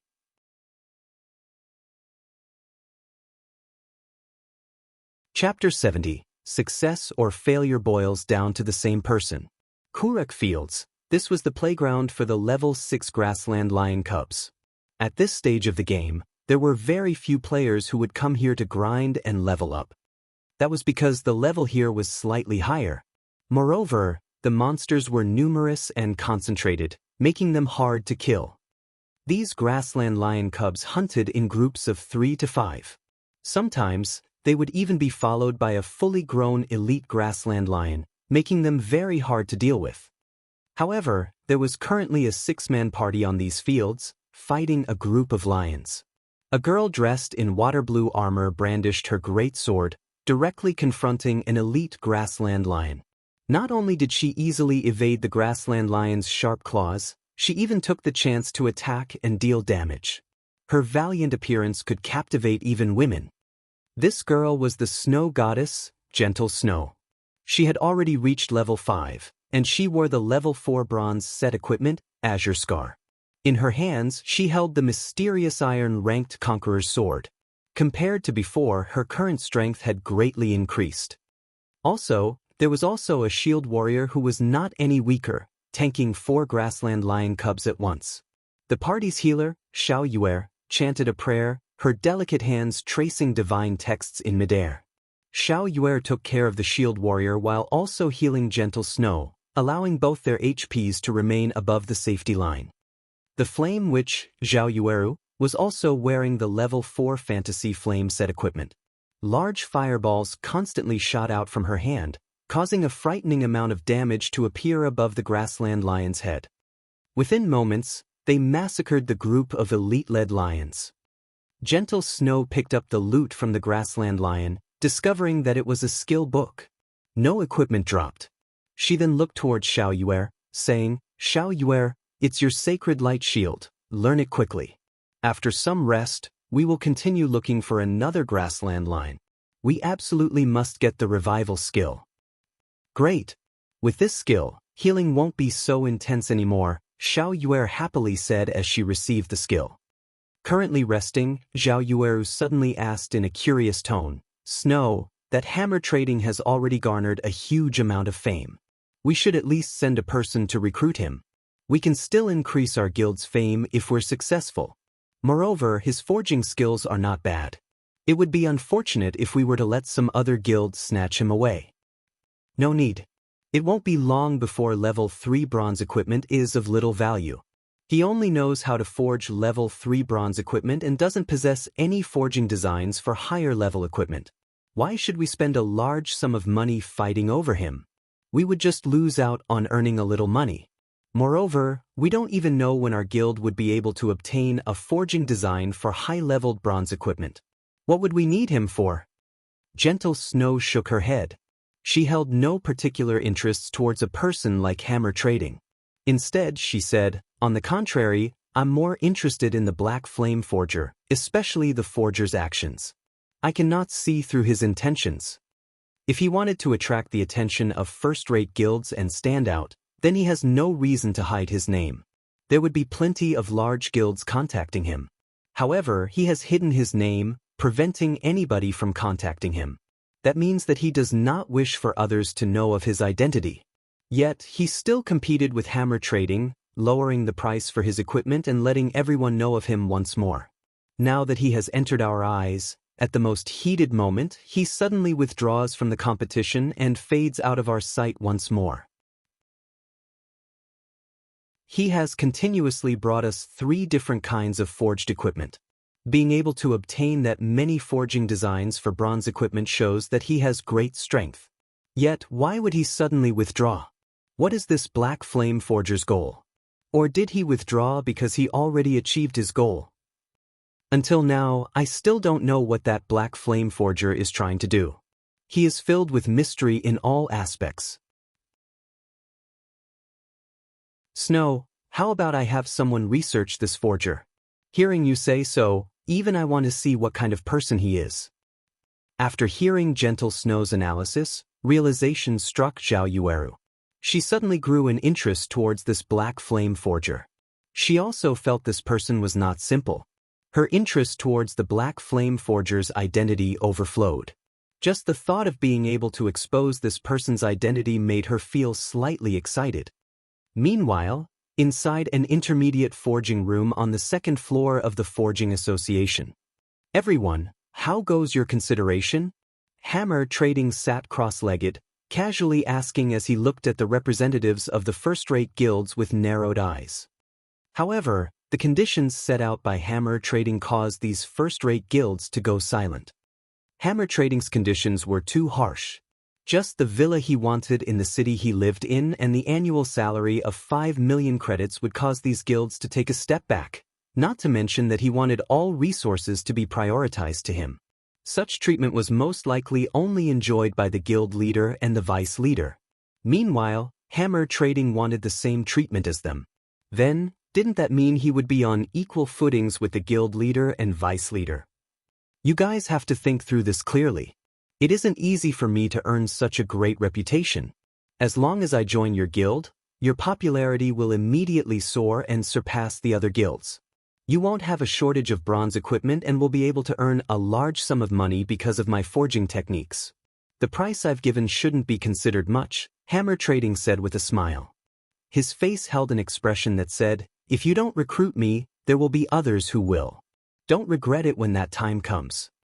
Hammer Trading had these first-rate guilds eating out of the palm of his hand. Right now, each of these first-rate guilds wanted to be a step ahead of the others. If so, they would be able to have a larger advantage in taking hold of a city. The wealth that came with possessing control over a virtual city was not something a mere 5 million credits and a villa could compare to. Hammer Trading's asking price could be considered low. Looking at the representatives of these first-rate guilds, although their expressions held hesitation, their eyes flashed with the conviction of recruiting him. Hammer Trading suddenly felt his action of investing all of his possessions into the competition this time was truly wise. If he hadn't steeled his heart to borrow money from loan sharks at the last second, he might have actually lost to the Black Flame Forger. Fortunately, the Black Flame Forger bit the dust a step earlier than he did, allowing him to taste the final fruit of victory. Just as Hammer Trading was being pleased with himself, the expressions of the numerous representatives around the conference table suddenly changed. Each and every one of them revealed expressions of shock and ecstasy. "Brother Hammer Trading, I am truly sorry, but our guild has decided to withdraw from this competition and yield to the other guilds. Our guild won't be joining anymore, and I still have matters to attend to, so I'll be leaving," Star River Federation's representative suddenly said. "This price is just too high. Our guild can only give up as well. We can only hope to cooperate with you in the future." For a moment, all the guild representatives started leaving. Moreover, every one of them seemed to be in a hurry. It was as if they could not help but to immediately run to some other place, not wanting to waste even a little time. "What do you all mean? Not negotiating anymore? You guys better not regret it. I'm a forger that can craft bronze equipment. I won't join in the future, even if you all beg me." Is being able to forge bronze equipment amazing? Right now, the auction house is selling forging designs for bronze equipment. With the forging design, we can nurture our own forgers. We don't need to spend as much as 5 million credits at all, one of the representatives coldly laughed at Hammer Trading before leaving the forging room. "What did you say? Speak clearly before you leave." Hammer Trading abruptly stood up after hearing this. He thought he had heard wrong.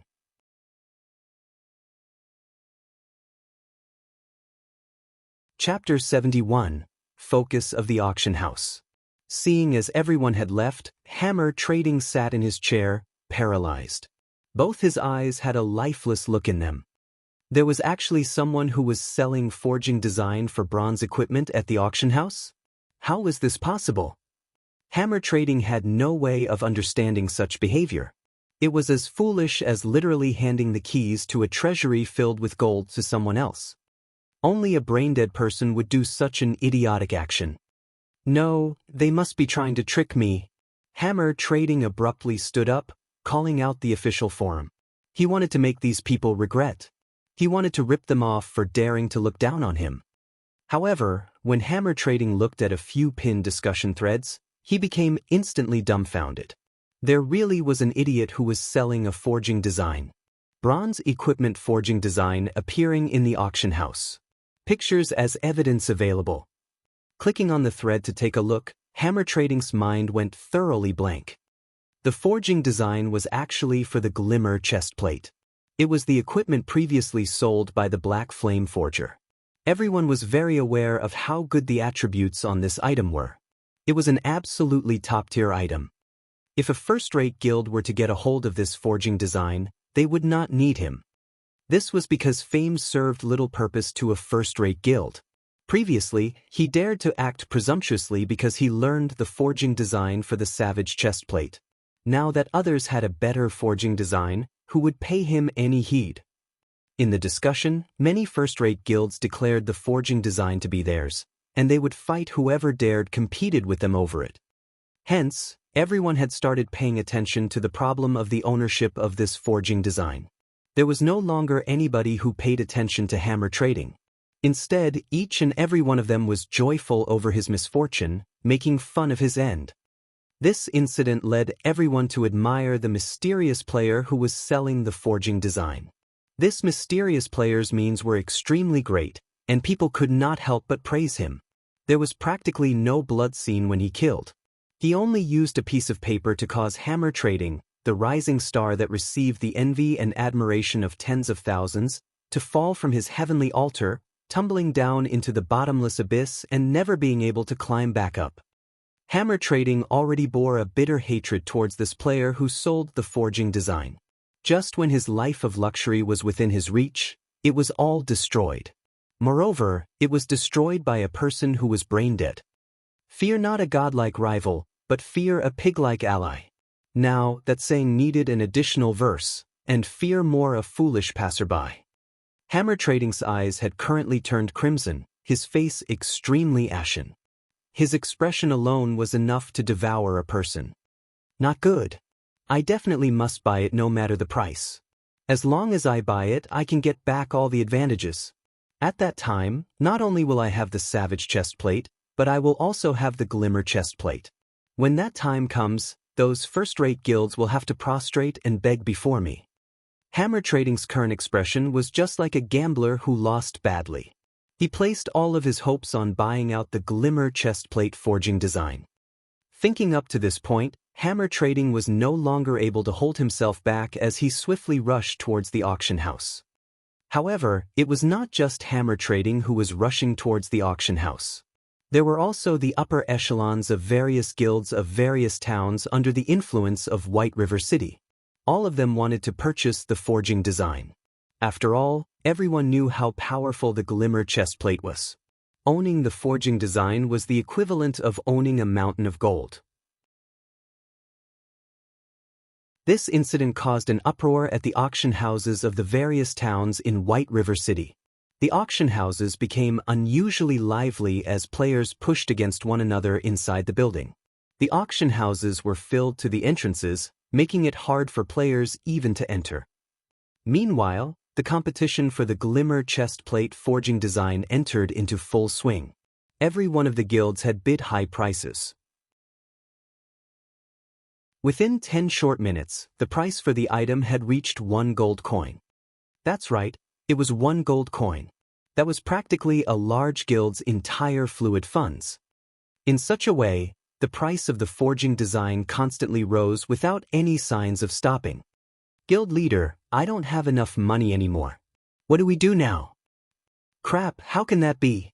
I gave you 1 gold and 20 silvers, how can that not be enough? But, it's selling at 1 gold 56 silvers now. Crap, these people are insane. It's just a forging design. Hold on a bit, I'll immediately ask for some money from the money farming team. I don't believe we can't get it. As the price of the Glimmer chestplate forging design rose, bit by bit, each of the various guilds was constantly raising funds. They contacted money farming teams, their guild members, and in the end, even purchased from the virtual trade center. Meanwhile, Shi Feng, the cause of all this madness in White River City, had just comfortably arrived at the library. Revered Miss Charlene, I have brought the items you requested. Can you dispel the curse for me now? Shi Feng sincerely took out 2 gold coins, 30 pieces of moonstones, and the teleportation magic orb. After seeing the glittering gold coins, Charlene nodded her head in satisfaction. However, similar to the Holy Mother, Charlene shook her head and said in a pitiful tone, "Adventurer, you have truly astonished me. You managed to gather all the needed materials in such a short period. If I had known earlier, I would have told you that the moon drip ceremony possessed tears." Tears? Feng looked at Charlene's regretful expression, and he could not help but feel slightly odd about the situation. It was as if he was a mouse being stared at by a cat. Charlene sighed, saying, "The moon drip is a very ancient ceremony. In fact, aside from having a dispelling effect, there are still other effects. However, for convenience's sake, the ceremony was only used to dispel curses after constant alterations, while the other effects were greatly weakened. If you pay another 3 gold coins, I can gather all the needed materials to carry out the complete moon drip ceremony. Aside from helping you dispel the curse, it will also give you an unimaginably big harvest. Won't you reconsider it?"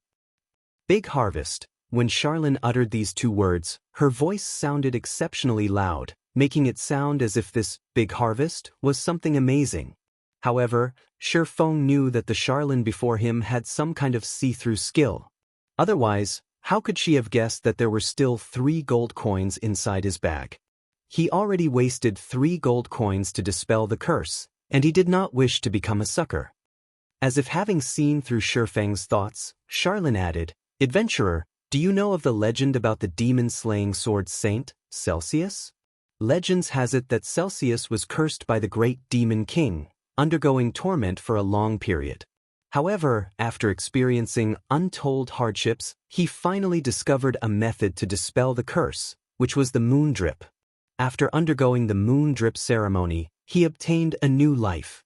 He received matchless strength from the ceremony, thereby allowing him to defeat the great demon king and becoming a legendary sword saint on the continent of God's domain. Don't you think that sword saint Celsius was very mighty?" As she was speaking, Charlene's doll-like eyes constantly snuck peeks at Feng. She constantly let out lamented sighs at the mention of sword saint. Feng suddenly became speechless. Watching Charlene's actions, it was clear they were saying, "The sword saint is beckoning at you. Youngster, won't you give it a go?" Feng glanced at Charlene's face, full of smiles, and his heart filled with helplessness. This Charlene was a diamond salesperson. Although Charlene possessed an unruly temperament and criminally attractive body, asking for 6 gold coins was just a huge scam. 6 gold coins. That was equivalent to 36,000 credits. Very well. His heart was moved. If he could become a sword saint in the future, it would all be worth it. The new wouldn't come if the old didn't go. "Esteemed Miss Charlene, I wish to try the complete moon drip ceremony. Will there be any danger?" Feng unwillingly dug out another 3 gold coins. After receiving the gold coins, Charlene happily smiled as she said, "You can be at ease, adventurer. Although this is my first time, my skills are very good. Even my teacher praised me as a genius. Let us begin right away."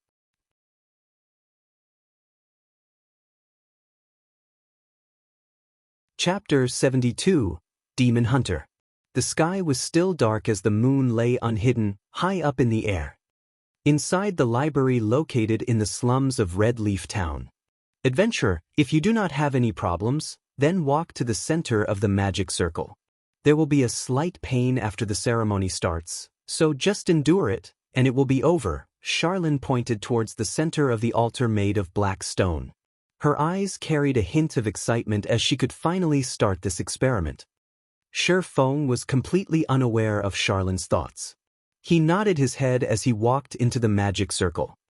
No matter how he put it, Charlene was a major character who possessed a Tier 3 job, so there shouldn't be any complications. As for the pain he would have to suffer, he thought nothing of it. During battles inside God's domain, a player could similarly feel pain when attacked by monsters. However, a majority of the players still chose to accept this kind of setting.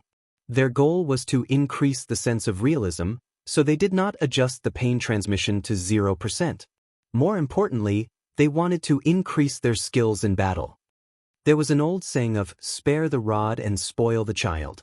Only with pain would one be able to remember the lesson, and only by learning the lesson would one be able to further improve. Hence, if one wanted to grow in God's domain, learning to accept such pain was a definite must.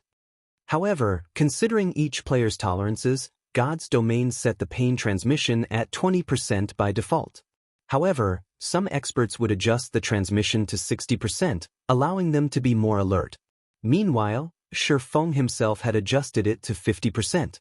This was the degree of pain he was accustomed to, and it was the amount at which he could best exhibit his strength. After standing in position, Shifeng sent a nod towards Charlene, indicating that she could start the ceremony. Descent of the Moon Goddess. Charlene started her prayer. Divine incantations left her mouth as her fingers traced out divine texts. Line after line of divine texts floated in midair and towards the horizon. Compared to the Tier 3 magic from before, the divine texts written in this ceremony were extremely numerous. Even after writing hundreds of lines, Charlene showed no signs of stopping. Sweat had already started dripping down Charlene's face, clearly indicating that she was somewhat exhausted. Meanwhile, the magic circle on the ground started to radiate a dazzling silver glow, the magic circle itself gradually rising into the air. After over 10 minutes had passed, a streak of shining moonlight shot towards Shifeng's body. Suddenly, dark smoke emerged from Shifeng's body. The dark smoke was extremely reluctant to part from Shifeng's body as it rose into the air. Meanwhile, sweat started appearing on Shifeng's forehead. His face turned pale white as he endured an intense pain. Shifeng nearly cursed at Charlene. This was definitely not at the level of just a slight pain, but it was very, very painful. It was as if his limbs were being torn from his body. If he had not already played God's domain for 10 years, having long since become accustomed to pain, he might be wailing like a ghost and howling like a wolf right now. After persistently being lit by the moonlight for several minutes, the black smoke finally departed from Shifeng's body. However, it did not just simply fade away. Instead, it formed into a dark shadow that was a carbon copy of Shifeng. Adventurer, you need to kill this demon's doppelganger in order to dispel the curse. I have to conduct the ceremony, so I cannot lend you any aid. It is all up to you now, Charlene reminded. Somewhat exhausted, Shifeng used observing eyes on this dark shadow. Yifeng, demon's doppelganger, elite rank. Level 4. HP 2000/2000. An elite?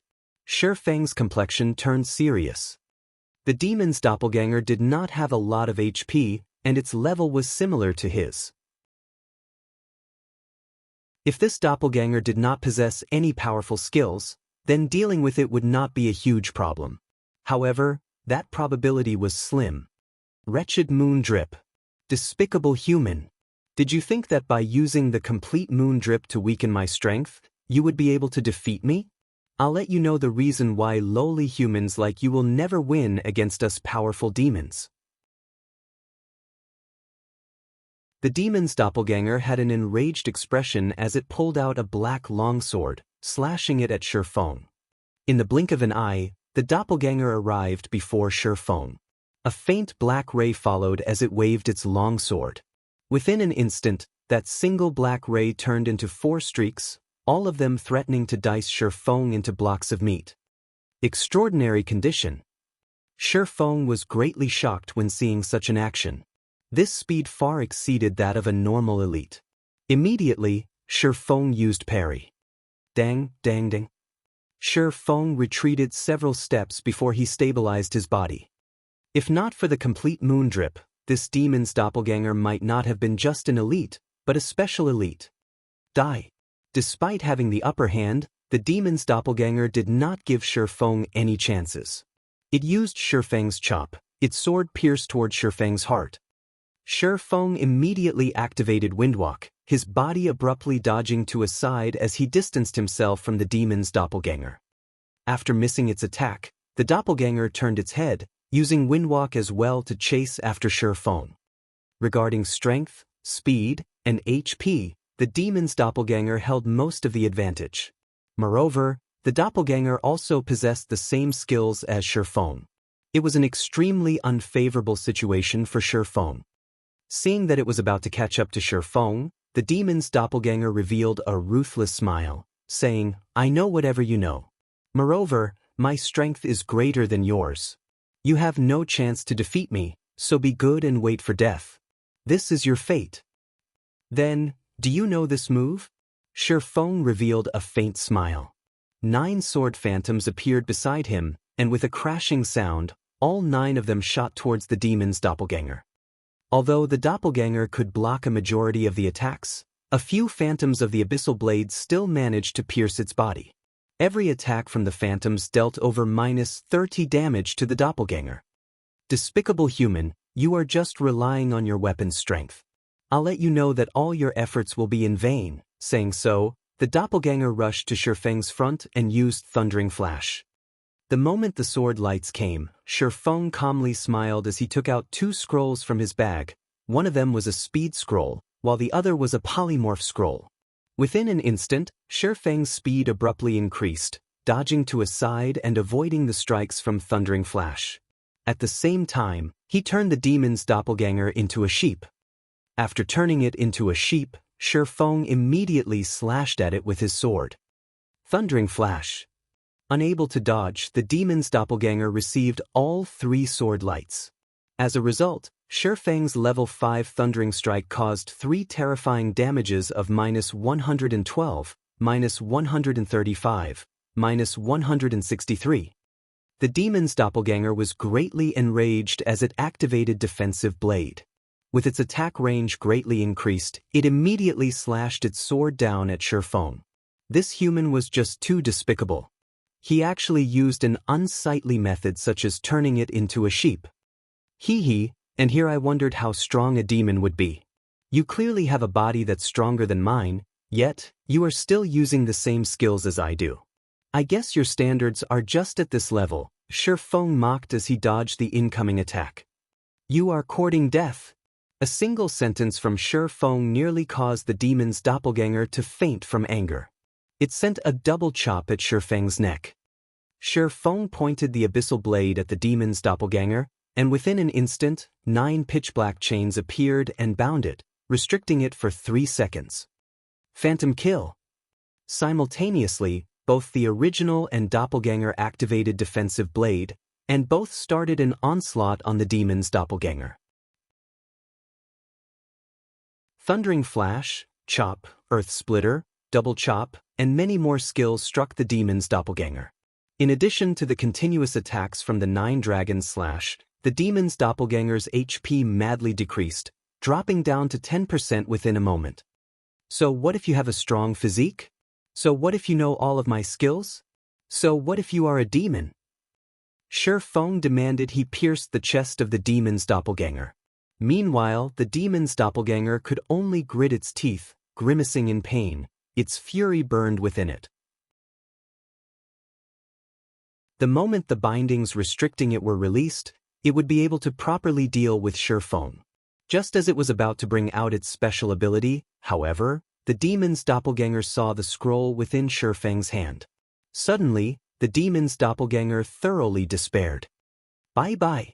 Shifeng waved his hand at the demon's doppelganger.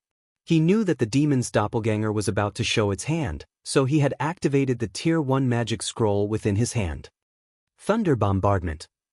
This Tier 1 magic scroll was capable of dealing -500 damage to a single enemy that was below level 20. It was more than enough to deal with the demon's doppelganger that currently had less than 200 HP.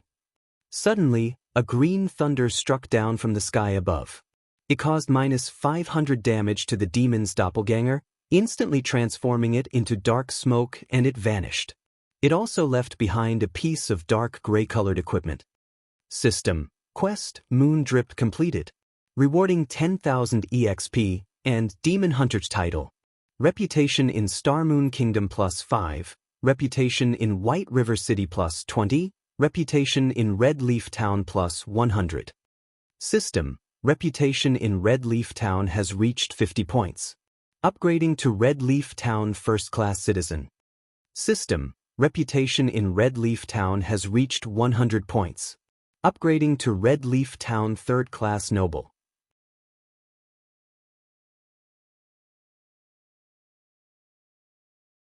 Chapter 73, Demon Mask. Shi Feng was slightly shocked at seeing the series of notifications.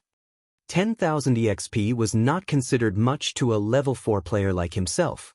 It only raised him to 27% of level 4, and there was still quite a distance away before he became level 5.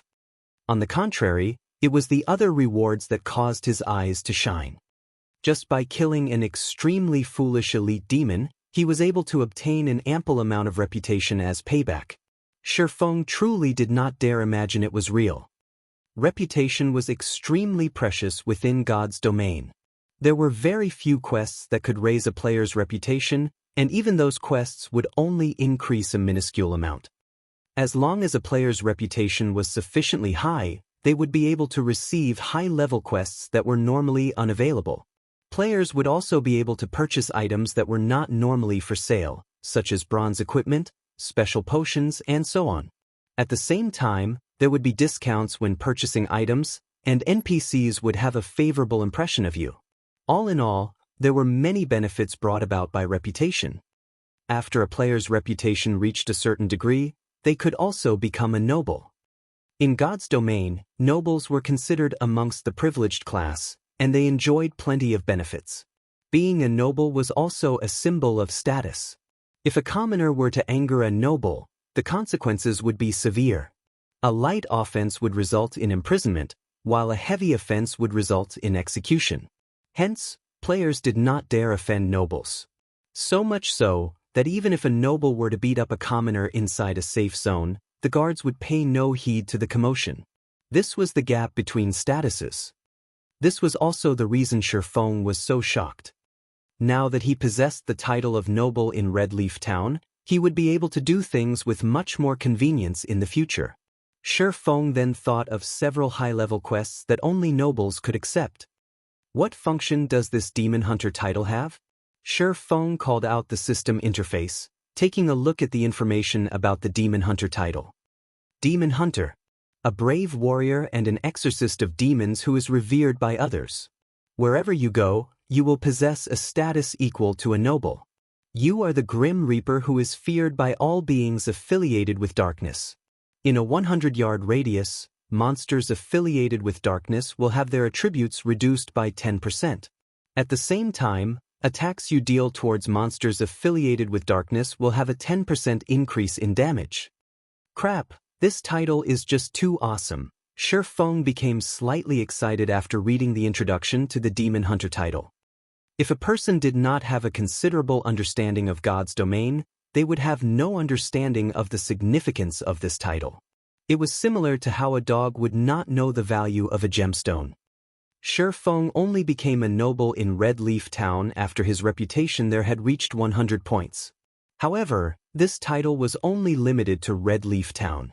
After leaving the Red Leaf Town, nobody would acknowledge him as a noble. Of course, if Shi Feng were a noble of White River City, he would be acknowledged as one throughout the area under the administration of White River City. The title had a much wider range of application. Compared to a noble of a town, the difference between the two was obvious at a glance. Meanwhile, a demon hunter would have the status of a noble in every region. This meant that even after leaving Star Moon Kingdom, Shi Feng would still be acknowledged as a noble in other countries. It should be known that not every country was friendly with each other. There were even some who were enemies. If Shi Feng wanted to do a quest in another, he would have to go through many difficulties and even be discriminated against.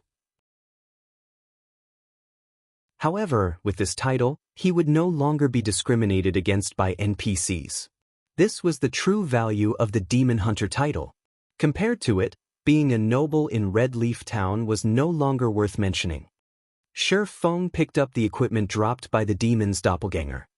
Demon Mask, special item.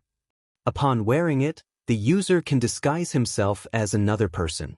Disguise cannot be broken without using a high-level observing skills. Truly a good item. The 6 gold I spent was definitely worth it. Shi Feng happily stored the demon mask. This item was an artifact meant for robbing houses. Although he wouldn't do such a thing, it would not hurt him to use it for other matters. Adventurer, the ceremony has ended. Carrying out this ceremony has greatly weakened me, so I am going to White River City to recover for some time. If you wish to know more information about the Bible of Darkness, then find me there along with my payment. I will be waiting for you. Currently, Charlene appeared to be very delicate, her previous shrewdness completely gone. After saying her piece, she immediately activated a teleportation circle and went to White River City to recover. Shi Feng was inwardly shocked as he watched Charlene's beautiful image departing. The moon drip ceremony this time was definitely not as simple as he previously thought. Otherwise, a divine official, which was a Tier 3 job, would not be so greatly weakened. Even Shi Feng felt as though he would be able to defeat Charlene right now. One could imagine just how weakened Charlene was. Forget it, that's none of my business. Now that the curse has been dispelled, and my attributes have recovered, I can finally start speed leveling. The earlier I reach level 10, the earlier I can activate the teleportation gate to White River City.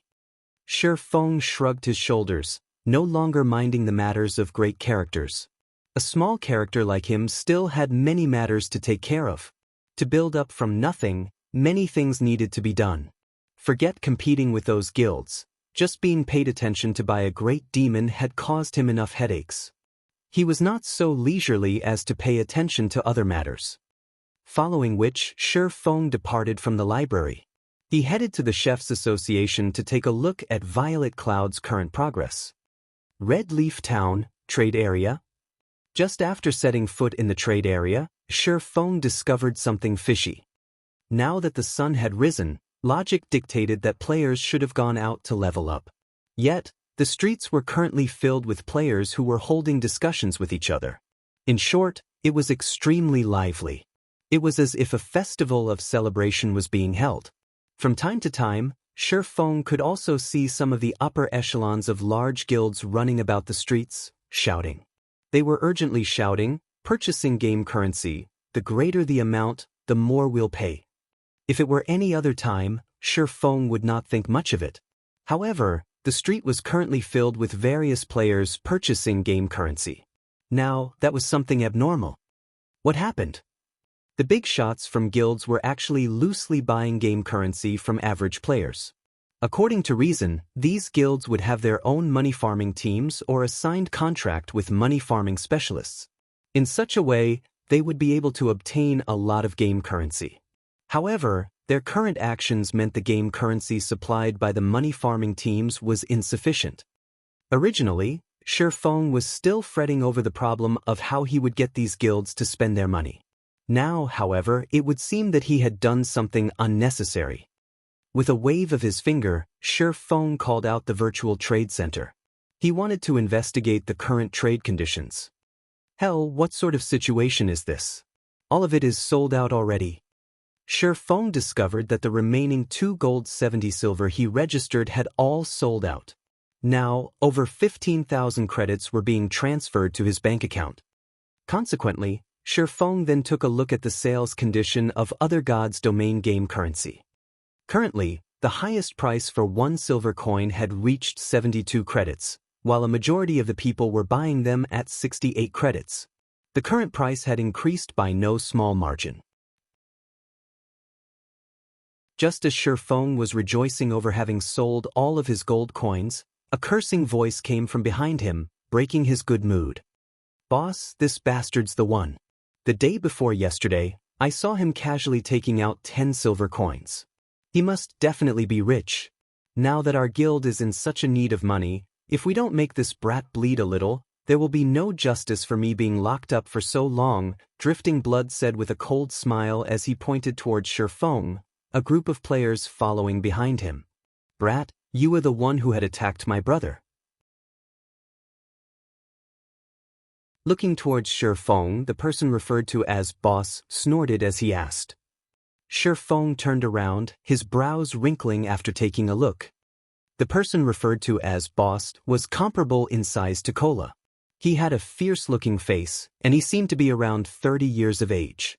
In Shi Feng's previous life, he once crossed paths with this person. Similarly, a swordsman, the person was named Ironsword Lion. He was one of the finest experts in martial union, and his strength was extremely powerful. During those days, their two guilds had fought over monsters on several occasions, and Ironsword Lion killed Flaming Tiger twice throughout those confrontations.